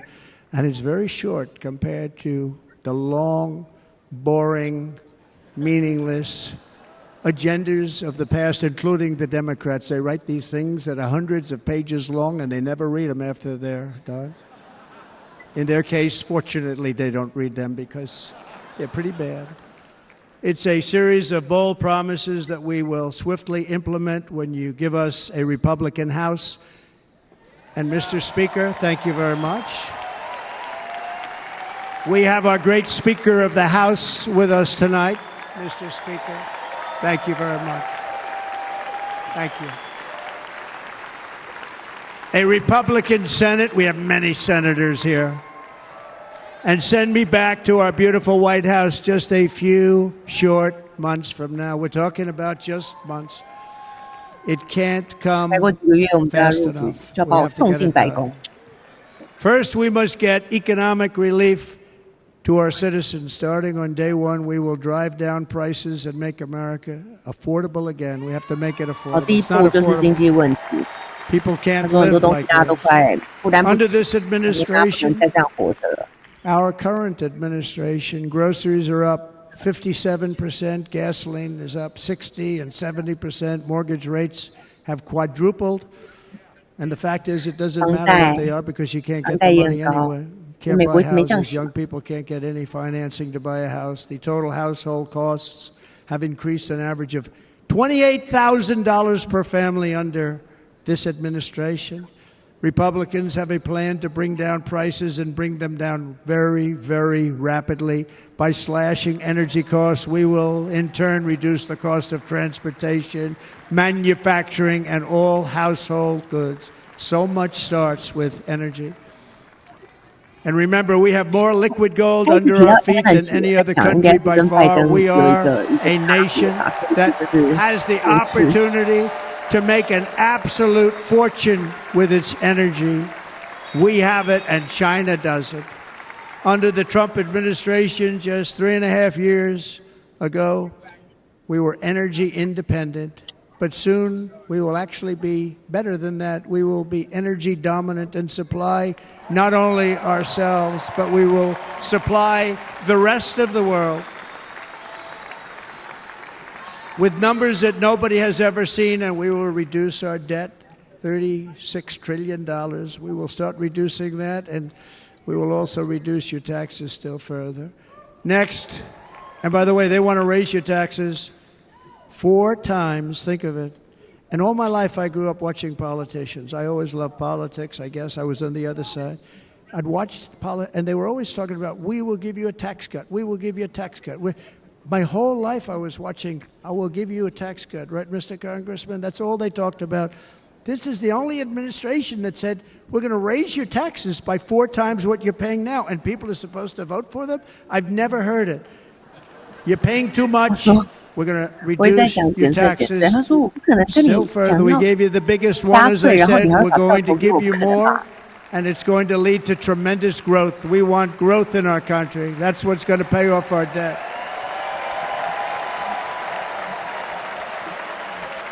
And next we will end the ridiculous and actually incredible waste of taxpayer dollars that is fueling the inflation crisis. They spent trillions of dollars on things having to do with the Green New Scam. It's a scam.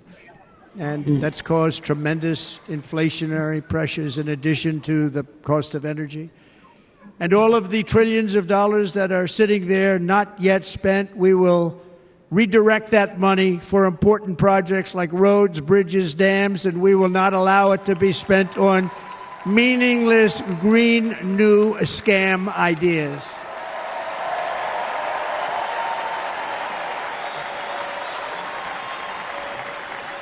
And I will end the electric vehicle mandate on day 1. 当选第一天。 Thereby saving the U.S. auto industry from complete obliteration, which is happening right now, and saving U.S. customers thousands and thousands of dollars per car. 在讲到电动车、新能源车的部分。 And right now, as we speak, large factories just added are being built across the border in Mexico. So, with all the other things happening on our border. And they're being built by China to make cars and to sell them into our country. No tax, no anything. The United Auto Workers ought to be ashamed for allowing this to happen. And the leader of the United Auto Workers should be fired immediately. And every single auto worker, union and non-union, should be voting for Donald Trump because we're going to bring back car manufacturing and we're going to bring it back fast. 我们要把汽车制造 带回美国来， They're building 我们 some 要 of 再 the 成为汽 largest 车制 auto 造大 plants 国。 anywhere in the world. Think of it, in the world. We're going to bring it back. We're going to make them. We don't mind that happening, but those plants are going to be built in the United States, and our people are going to man those plants. 反正他意思就是说啊，这些车都要在美国当地制 And if they 造。 don't agree with us, we'll put a tariff of approximately 100 to 200% on each car, and they will be unsellable in the United States.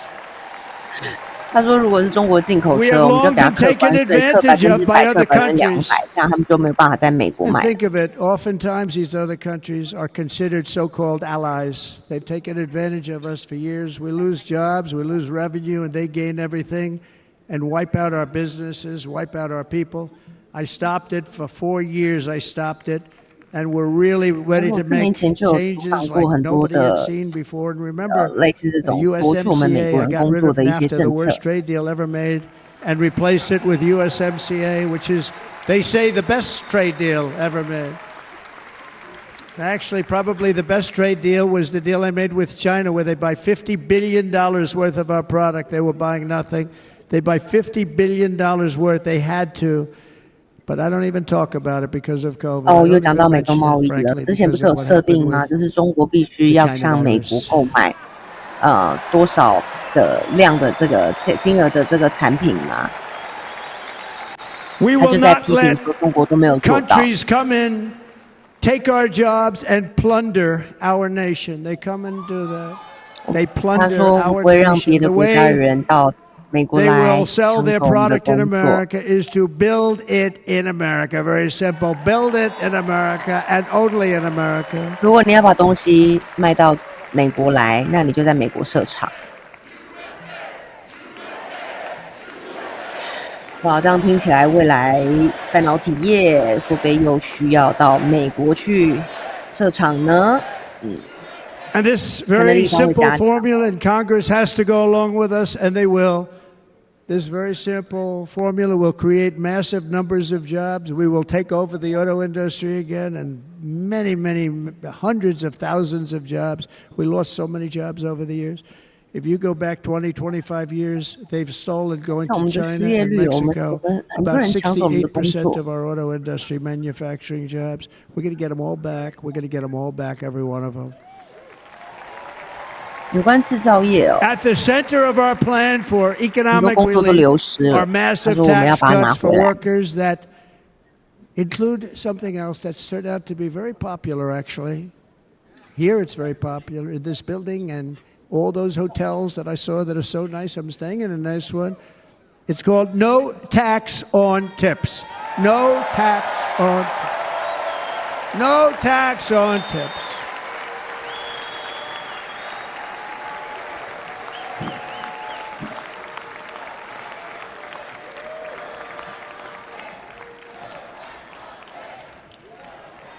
I got that by having dinner recently in Nevada, where we're leading by about 14 points.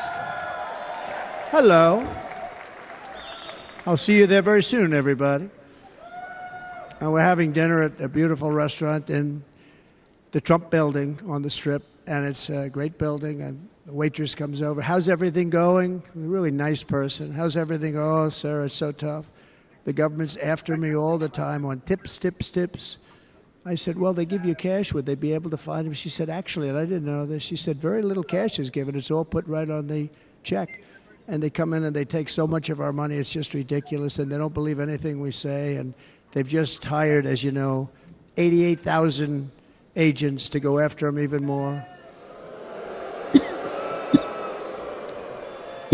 And I said, this shows the level of my, most people go out, they hire consultants, they pay millions of dollars. But I said to her, let me just ask you a question.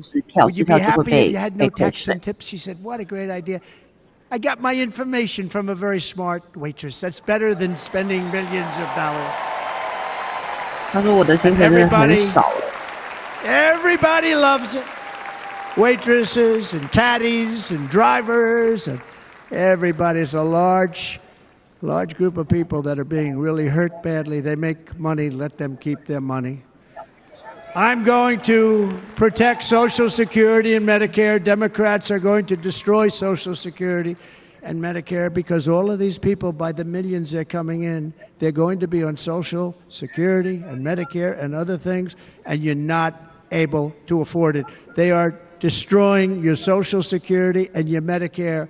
Under my plan, incomes will skyrocket, inflation will vanish completely, jobs will come roaring back, and the middle class will prosper like never, ever before, and we're going to do it very rapidly. 一样是在拼经济的部分了，讲一些税收。 But no hope or dream we have for America can succeed unless we stop the illegal immigrant invasion, the worst that's ever been seen anywhere in the world. There's never been an invasion like this anywhere. Third world countries would fight with sticks and stones not to let this happen.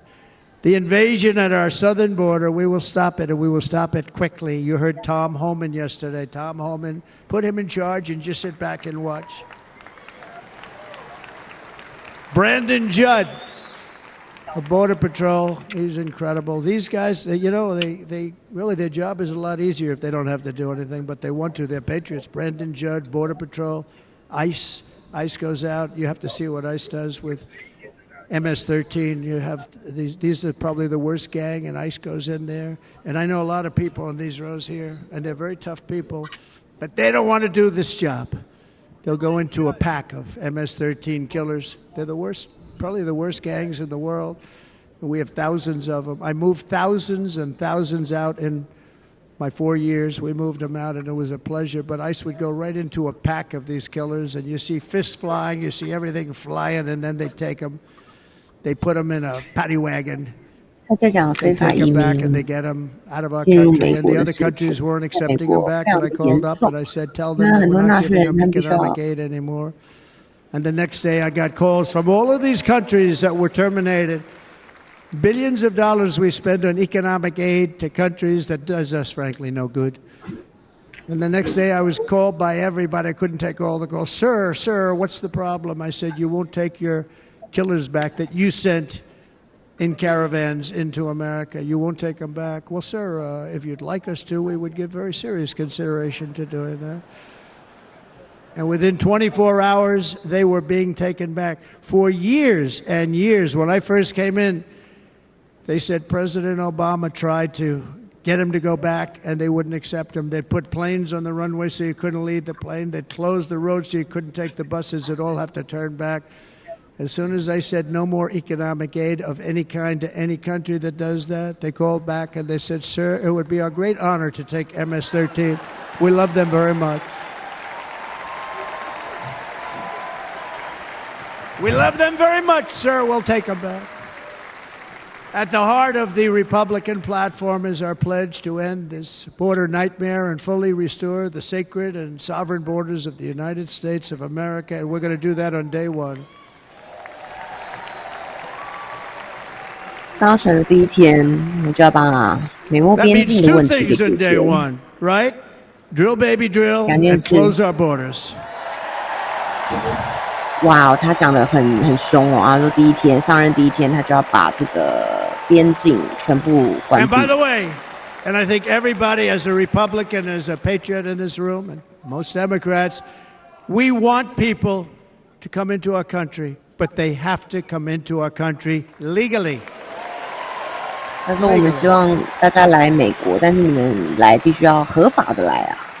Less than 4 years ago, I handed this administration the strongest border in American history. But you can see on the chart that saved my life. That was the chart that saved my life. I said, look it, I'm so proud of it. I think it's one of the greatest. It was done by the Border Patrol. One of the greatest charts I've ever seen. It showed everything just like that. You know the chart. Oh, there it is. That's 我现 pretty 在给 good. 大家 Wow. 看那个非法移民的数字。 Last time I put up that chart, I never really got to look at it. But without that chart, I would not be here today.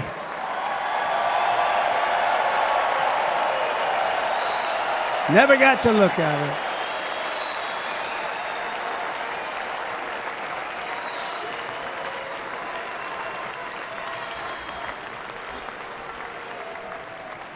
I said, you got to see this chart. I was so proud of it. And by the time I got to there, I never got to see it that day. But I'm seeing it now, and I was very proud. If you look at the arrow on the bottom, that's the lowest level, the one on the bottom, heavy red arrow. That's the lowest level of illegal immigrants ever to come into our country in recorded history, right there. Right there. 他在说他 And 当 that was my 他 last 在 week in 任的 office. 4年的非法移 And 民 then you 是最 see 低 what 的。 happened after I left. Look at the rest. And if you go out a little bit further, it's getting to be a little bit old, but I love it anyway, right? But you can go much higher with those numbers. Look what happened right after that. The invasion began. We had the opposite. We stopped the invasion. But the invasion that we stopped was peanuts by comparison to what happened after I left. Look at what happened after I left. They took over our country. We ended all catch and release. We shut down asylum fraud. We stopped human trafficking and forged historic agreements to keep illegal aliens on foreign soil. We want them to stay on their soil. Under the Trump administration, if you came in illegally, you were apprehended immediately and you were deported. You went right back. The current administration terminated every single one of those great Trump policies that I put in place. to seal the border. 所以他这次就是2个政策嘛，一个就是一样移民问题，一个就是专油他要再继续的大量的 drill baby drill 他的口号，因为他要把通膨降低，就是美国要产更多的石油、一体黄金。 We're not going to do it. We're not going to stand for it. They suspended wall construction, ended remain in Mexico. We had a policy, remain in Mexico. You think that was easy to get from the Mexican government? But I said, you must give it to us. If you don't give it to us, there will be repercussions, and they gave it to us. But not easy. Canceled our Safe Third agreements, demolished Title 42, implemented nationwide catch and release. That's catch and release, where we catch them and release them into our country. We catch them and release them into Mexico. There's a slight difference. And took 93, this is the previous executive actions to throw open our border to the world. The entire world is pouring into our country because of this very foolish administration. The greatest invasion in history is taking place right here in our country. They are coming in from every corner of the earth, not just from South America, but from Africa, Asia, the Middle East. They're coming from everywhere. They're coming at levels that we've never seen before. It is an invasion indeed, and this administration does absolutely nothing to stop them. They're coming from prisons. They're coming from jails. They're coming from mental institutions and insane asylums. 就有很多非法移民从世界各地而来。Has anyone seen Silence of the Lambs? The late great Hannibal Lecter. He'd love to have you for dinner. That's insane asylums. They're emptying out their insane asylums. And terrorists are coming in at numbers that we've never seen before. Bad things are going to happen. Meanwhile, our crime rate is going up, while crime statistics all over the world are going down, because they're taking their criminals and they're putting them into our country. A certain country, and I happen to like the president of that country very much, but he's been getting great publicity because he's a wonderful shepherd of the country. He says how well the country's doing because their crime rate is down. And he said he's training all of these rough people. They're rough. He's training them. And I've been reading about this for 2 years. I think, oh, that's wonderful. Let's take a look at it. But then I realized he's not training them. He's sending all of his criminals, his drug dealers, his people that are in jails. He's sending them all to the United States. And he's different in that he doesn't say that. He's trying to convince everybody what a wonderful job he does in running the country. Well, he doesn't do a wonderful job. And by the way, if I ran one of the countries, many countries from all over, I would be worse than any of them. I would have had the place totally emptied out already.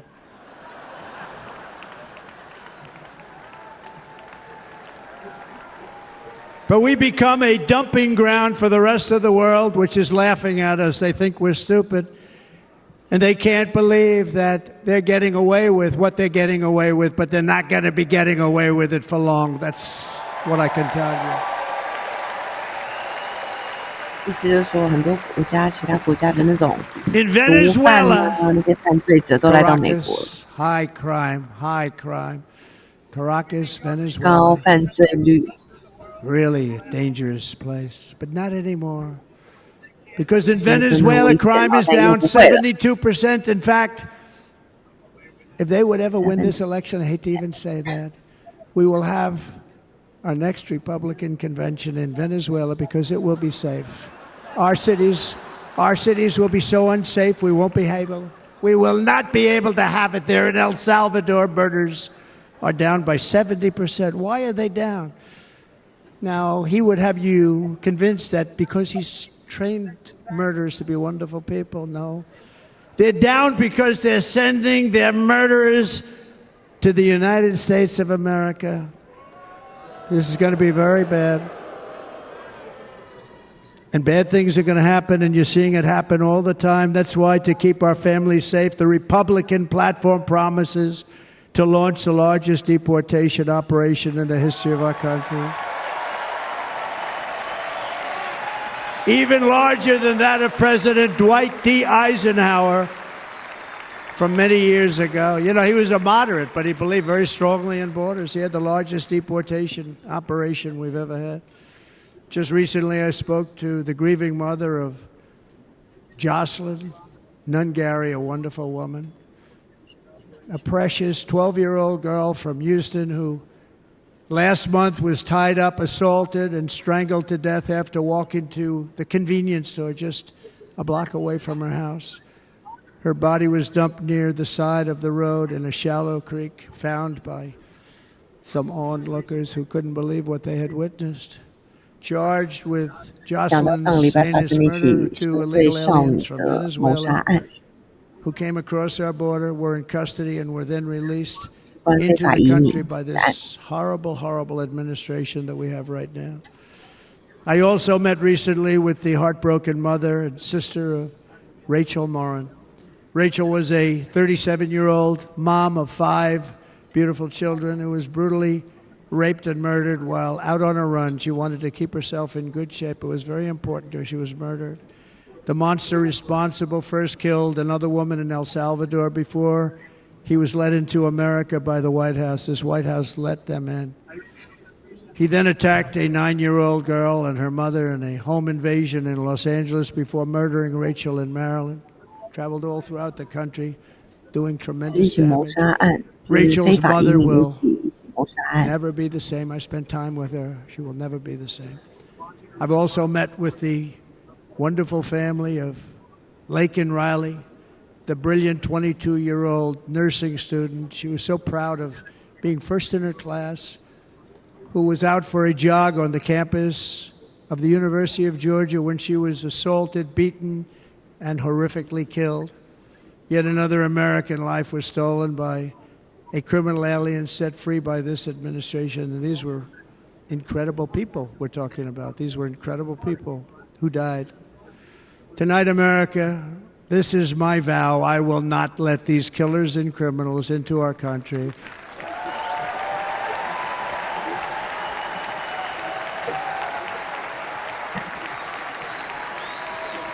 I will keep our sons and daughters safe. As we bring security to our streets, we will help bring stability to the world. I was the first president in modern times to start no new wars. You know, we were the toughest, we were the most 一个女孩，然后被捕，那警方怀疑说他是先骗这个女孩到一座桥下，然后绑架她，把她杀了。然后其中一名嫌犯保释金是1000万美元。然后也有非法移民性侵的案件，非法移民谋杀的案件，最近在美国非常的多。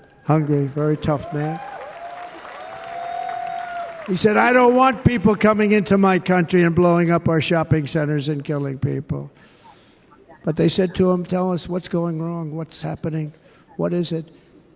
He said, there's only one way you're going to solve it. You got to bring President Trump back to the United States because he kept everybody 他讲到说，很多人说我不想要，就是那些人到我们的国家来犯罪。他说，唯一的办法就是把犯罪找回来。 because I can't use that word.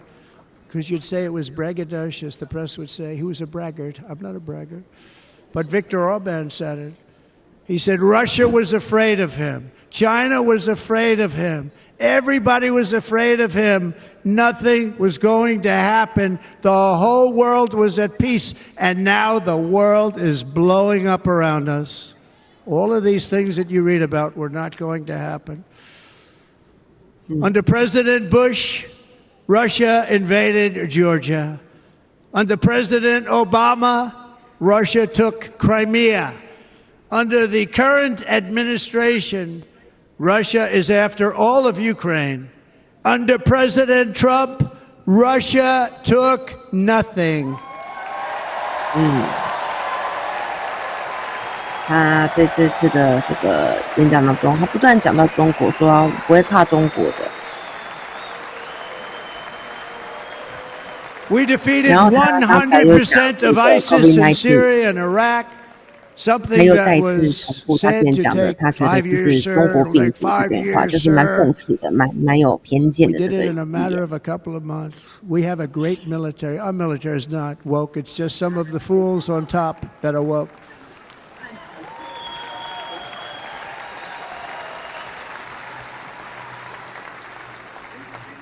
I got along very well. North Korea, Kim Jong-un, I got along very well with him. The press hated when I said that. How could you get along with him? You know, it's nice to get along with somebody who has a lot of nuclear weapons or otherwise, isn't it? See, in the old days, they'd say, that's a wonderful thing. Now they say, how could you possibly do that? But no, I got along with them, and we stopped the missile launches from North Korea. Now North Korea is acting up again, but when we get back, I get along with him. He'd like to see me back, too. I think he misses me, if you want to know the truth. Our opponents inherited a world at peace and turned it into a planet of war. Look at that attack on Israel. Look at what's happening with Ukraine. The cities are just bombed out. How can people live like that where buildings, massive buildings, are falling to the ground? It began to unravel with the disastrous withdrawal from Afghanistan, the worst humiliation in the history of our country. We have never had a humiliation like that. 13 heroic U.S. service members were tragically and needlessly killed. 45 others were horrifically wounded. Nobody ever talks about them. No arms, no legs, face explosions, horrifically wounded. And by the way, we have a man in this room who's running for the U.S. Senate from a great state named Sam Brown, who paid the ultimate price. Thank you, Sam. Thank you, Sam. Thank you. He paid the biggest price probably ever paid by anybody that is running for office, and I think he's going to do great. He's running against a person that is not good, not respected, a total lightweight. But Sam, I think, paid, really, we were talking about it with some of the senators that are working so hard for Sam, but he paid the biggest price of any senator ever to run for the Senate. I don't think anybody's ever what he did. He was a real hero, a really great person. And he's running, and I hope that everybody gets out and votes for Sam Brown.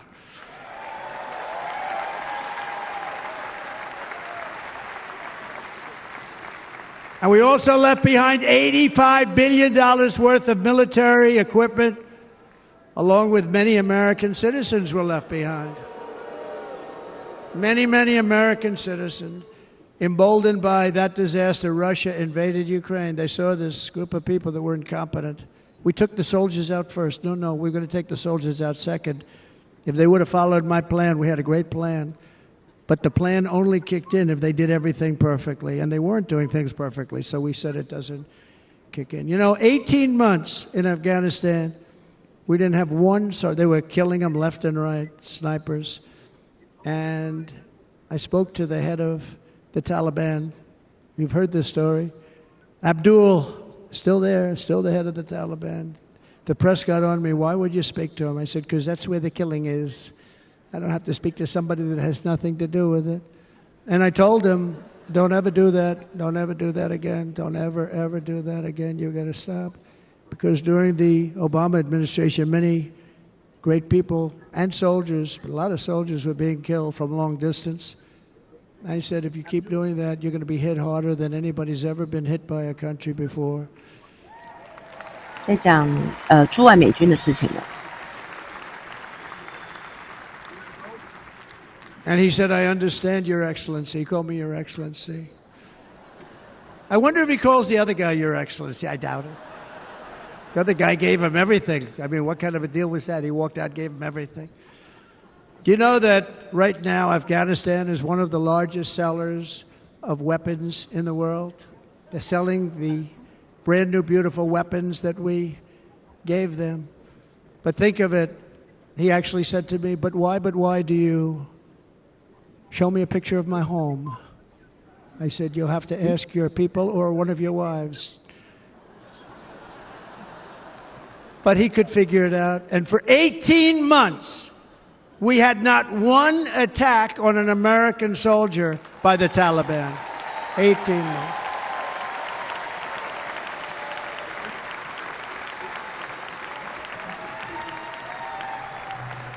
And then we had that horrible day where soldiers were killed. I was not there because of a ridiculous election. But we had that horrible attack. And they also gave up Bagram, one of the biggest bases anywhere in the world, air bases anywhere in the world, the longest runways, most powerful, hardened, thickened runways. We gave it up. And I liked it not because of Afghanistan. I liked it because of China. It's 1 hour away from where China makes their nuclear weapons. And you know who has it now? China has it now. We were keeping that. 说中国有核武。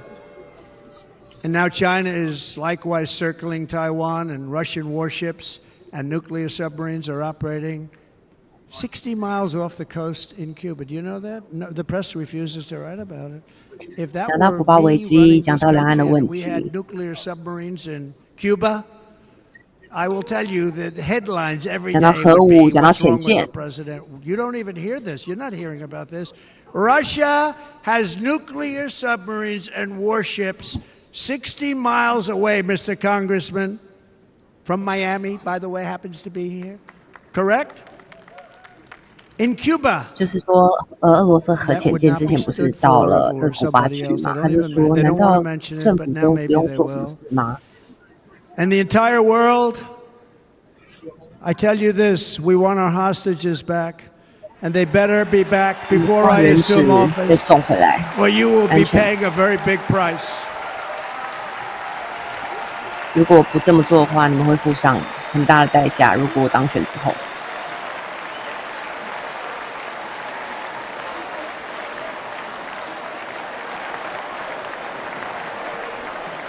With our victory in November, the years of war, weakness, and chaos will be over. I don't have wars. I had no 因为 wars 大 other 选 than 结束 ISIS, 之后， which I 如果我们 defeated, 赢 but that 了， was a 这一 war 切 that 都会 was 结 started. 束。 We had no wars. I could stop wars with a telephone call. 我可以， I could stop wars with just a telephone. 他说我一通电话就可以结束战争了。 If properly stated, it would never start.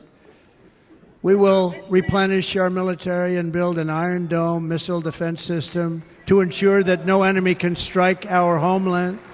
And this great Iron 我们 Dome 会 will 加 be 强很 built 多的军事防 entirely 御、飞 in 弹 the 防 USA. 空 We're 系 going to 统， build it 确保没有任何的敌人 in 会来 the 攻击 USA. 我。 And Wisconsin, 威斯康星州， Wisconsin, just like I gave you that massive ship contract, and you're doing a very nice job, Governor, right?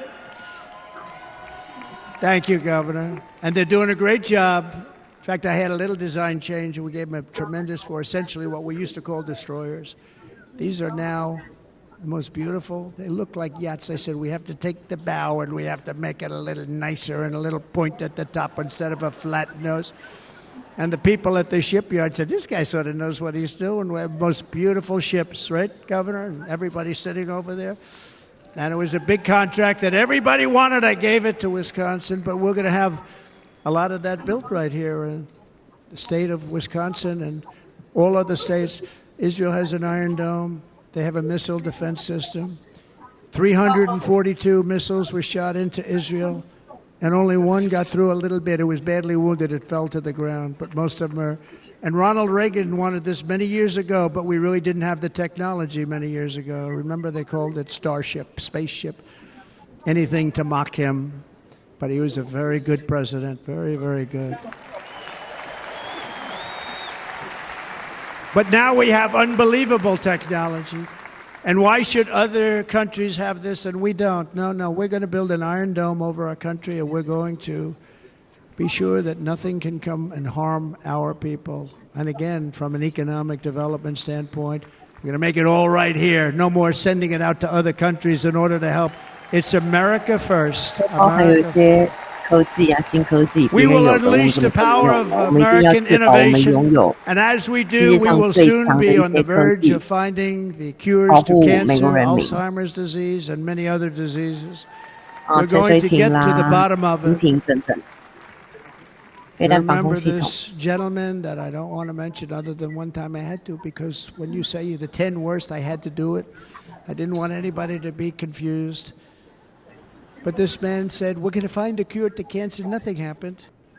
We're going to get to the cure for cancer and Alzheimer's and so many other things. We're so close to doing something great.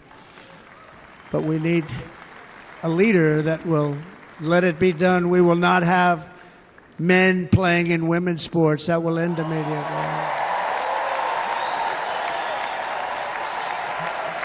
他说要打造用防空武器、潜舰等等，把美国打造一个。And we will restore and renovate our nation's once great cities, making them safe, clean, and beautiful again. And that includes our nation's capital, which is a horrible killing field. So many things. They leave from Wisconsin, they go to look at the Washington Monument, they end up getting stabbed, killed, or shot. We will be very soon very proud of our capital, again, Washington, D.C. 华盛顿，我们会再一次很快的感到骄傲。America is on the cusp of a new golden age, but we will have the courage to seize it. We're going to take it. We're going to make it a current. I mean, we're going to bring this into a golden age like never seen before. Remember this, China wants to do it. Japan wants to do it. All of these countries want to do it. We have to produce massive amounts of energy if we're going to produce the new. If you look at some of the things that have been done and some of the things that we're going to do, but AI needs literally twice the electricity that's available now in our country. Can you imagine? But instead, we're spending places where they recharge electric cars. They built 8 chargers at a certain location toward the Midwest. 8 chargers for $9 billion. Think of them as a tank for filling up your gas. Think of it. They spent $9 billion on 8 chargers, 3 of which didn't work. And if you were going to do this all over our country, this crazy electric mandate, if you're going to do this all, and by the way, I'm all for electric. They have their application. But if somebody wants to buy a gas-powered car, gasoline-powered car, or a hybrid, they're going to be able to do it. And we're going to make that change on day 1.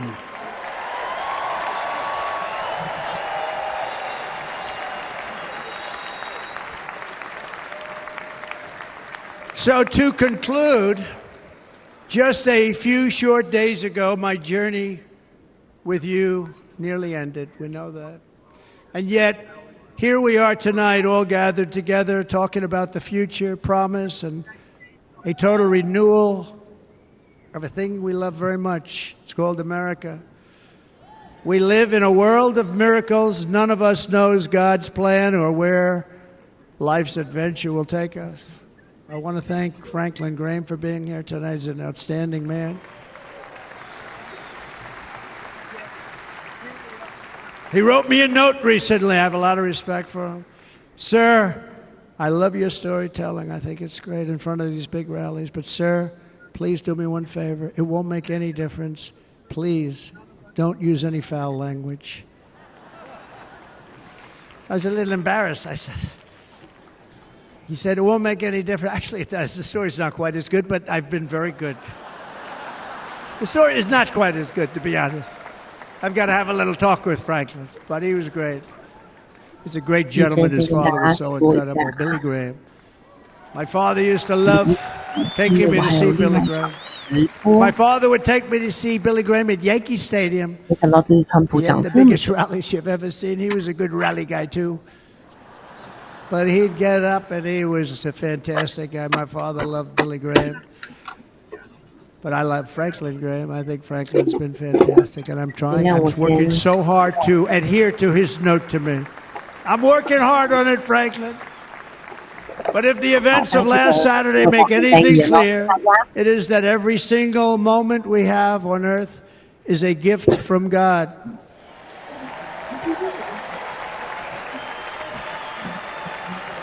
We have to make the most of every day for the people and for the country that we love.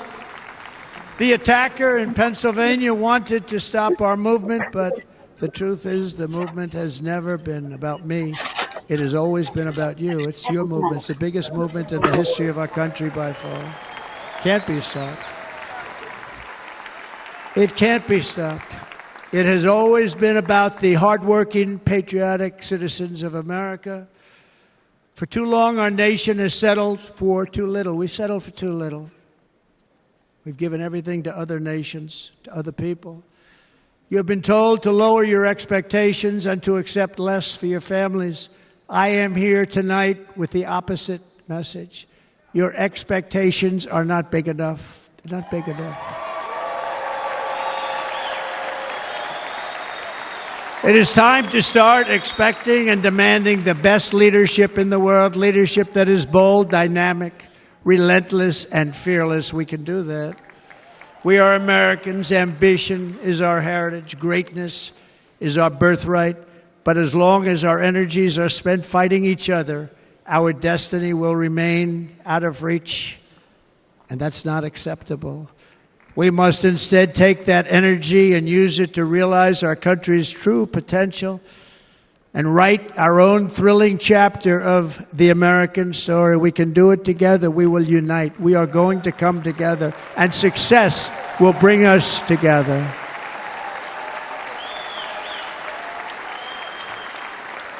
It is a story of love, sacrifice, and so many other things. And remember the word, devotion. It's unmatched devotion. Our American ancestors crossed the Delaware, survived the icy winter at Valley Forge, and defeated a mighty empire to establish our cherished republic. They fought so hard, they lost so many. They pushed thousands and thousands of miles across a dangerous frontier, taming the wilderness to build a life and a magnificent home for their family. They packed their families into covered wagons, trekked across hazardous trails, scaled towering mountains, and braved rivers and rapids to stake their claim on the wide open, new, and very beautiful frontier. When our way of life was threatened, American patriots marched onto the battlefield, raced into enemy strongholds, and stared down death and stared down those enemies to keep alive the flame of freedom. At Yorktown, Gettysburg, and Midway, they joined the roll call of immortal heroes. So many heroes, so many great, great people. And we have to cherish those people. We can't forget those people. We have to cherish those people.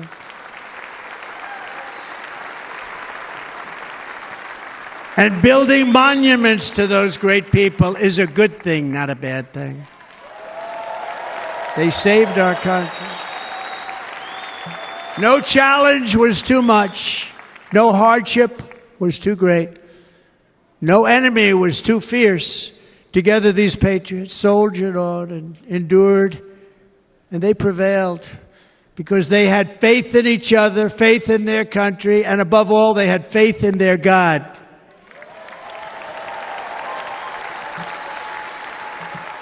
Just like our ancestors, we must now come together, rise above past differences.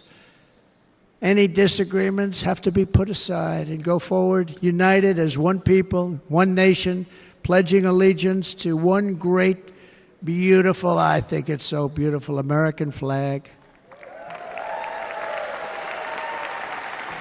Tonight I ask for your partnership, for your support, and I am humbly asking for your vote. I want your vote. It's going to make our country great again. Every day I will strive to honor the trust you have placed in me, and I will never, ever let you down. I promise that. I will never let you down. To all of the forgotten men and women who have been neglected, abandoned, and left behind, you will be forgotten no longer. We will press forward, and together we will win, win, win.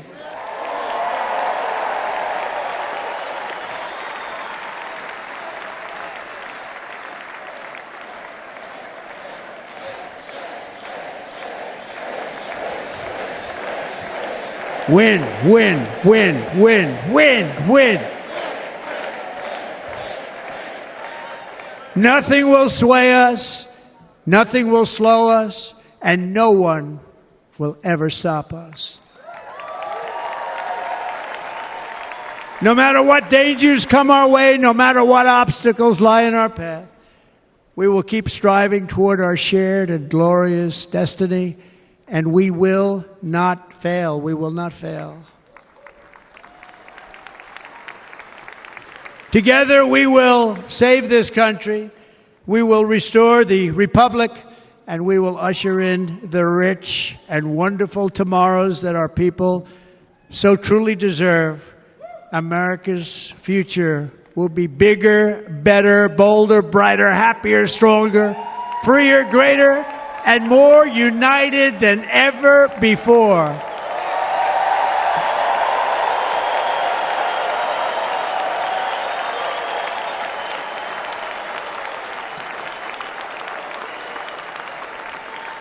And quite simply put, we will very quickly make America great again. Thank you very much. Thank you very much, Wisconsin. God bless you. God bless you, Wisconsin, and God bless the United States of America, our great country. Thank you very much, everybody. Thank you.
And now, ladies and gentlemen, please welcome back the chairman of the Republican National Committee, Michael Whatley of North Carolina.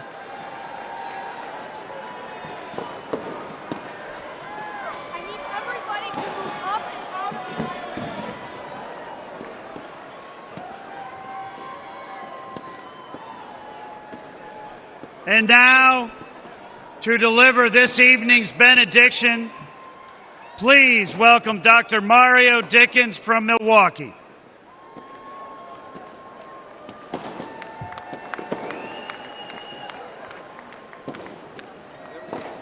Thank you. Thank you, Mr. Chairman.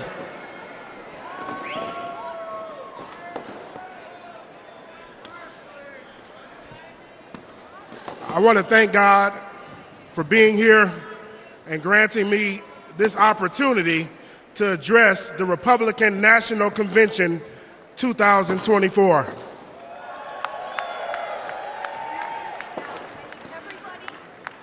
I'm staying on script, but I got to say one thing. Just 4 hours ago, my granddaughter was born.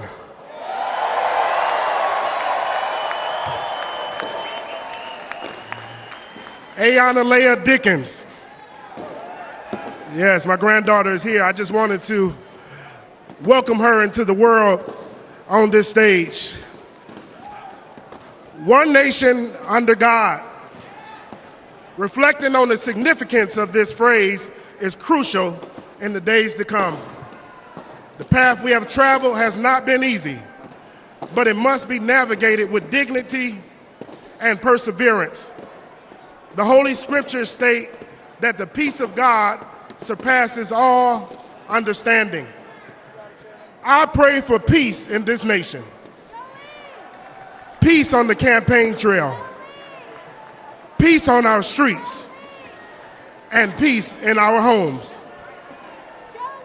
We extend prayers for Corey Comparator, who tragically lost his life in Saturday's assassination attempt, for the innocent bystanders injured, and for their grieving families. May the presence of God be with them. It is God who established governments, as explained in Romans 13, verse 1. And for that, we are grateful. My wife, Cherie, I love you. My parents and my children know that God is the ultimate answer. As you leave this Republican National Convention, do so with the confidence that He will guide your path and keep you in His grace.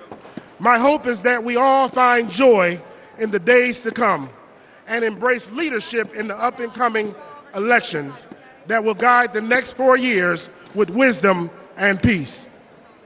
So please stand with me as I end this prayer. I pledge allegiance to the flag of the United States of America and to the republic for which it stands, one nation under God, indivisible, with liberty and justice for all. In Jesus' name we pray. God, we give you the honor, the praise, and the glory. Hallelujah. President Trump, Senator Vance, may God lead you and guide you. Amen. Thank you. Thank you.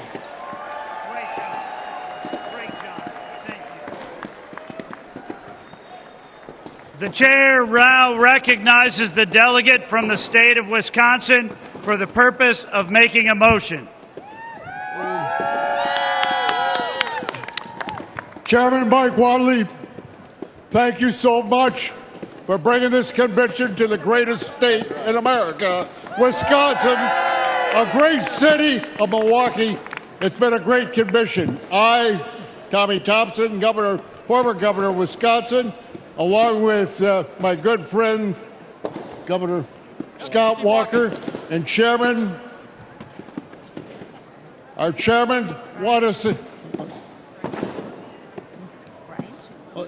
Chairman Brian Shimmy, the whole Republican delegation at this particular time wants to adjourn sine die the 2024 convention. Thank you, all of you, for coming. Drive safely home.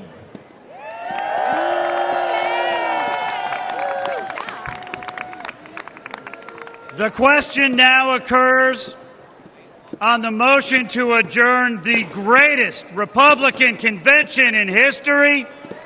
Sine die. All those in favor signify by saying aye. All those opposed signify by saying no. In the opinion of the chair, the ayes have it.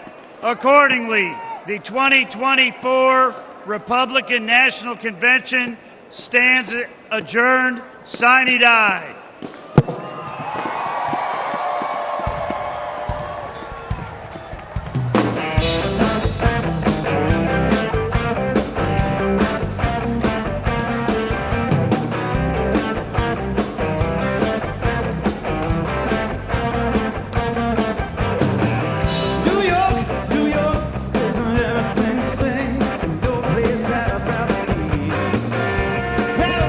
Can you do a half a million things?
大家都说我变漂亮了，其实是气色好，肌肤保湿做得好，气色自然漂亮。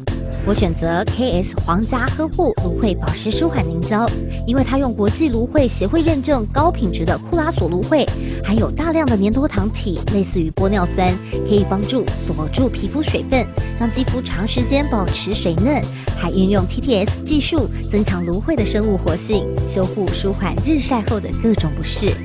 KS 皇家呵护芦荟保湿舒缓凝胶，帮助您随时拥有水润肌、好气色，呵护您，呵护全家人，专属你的 KS Royal Care。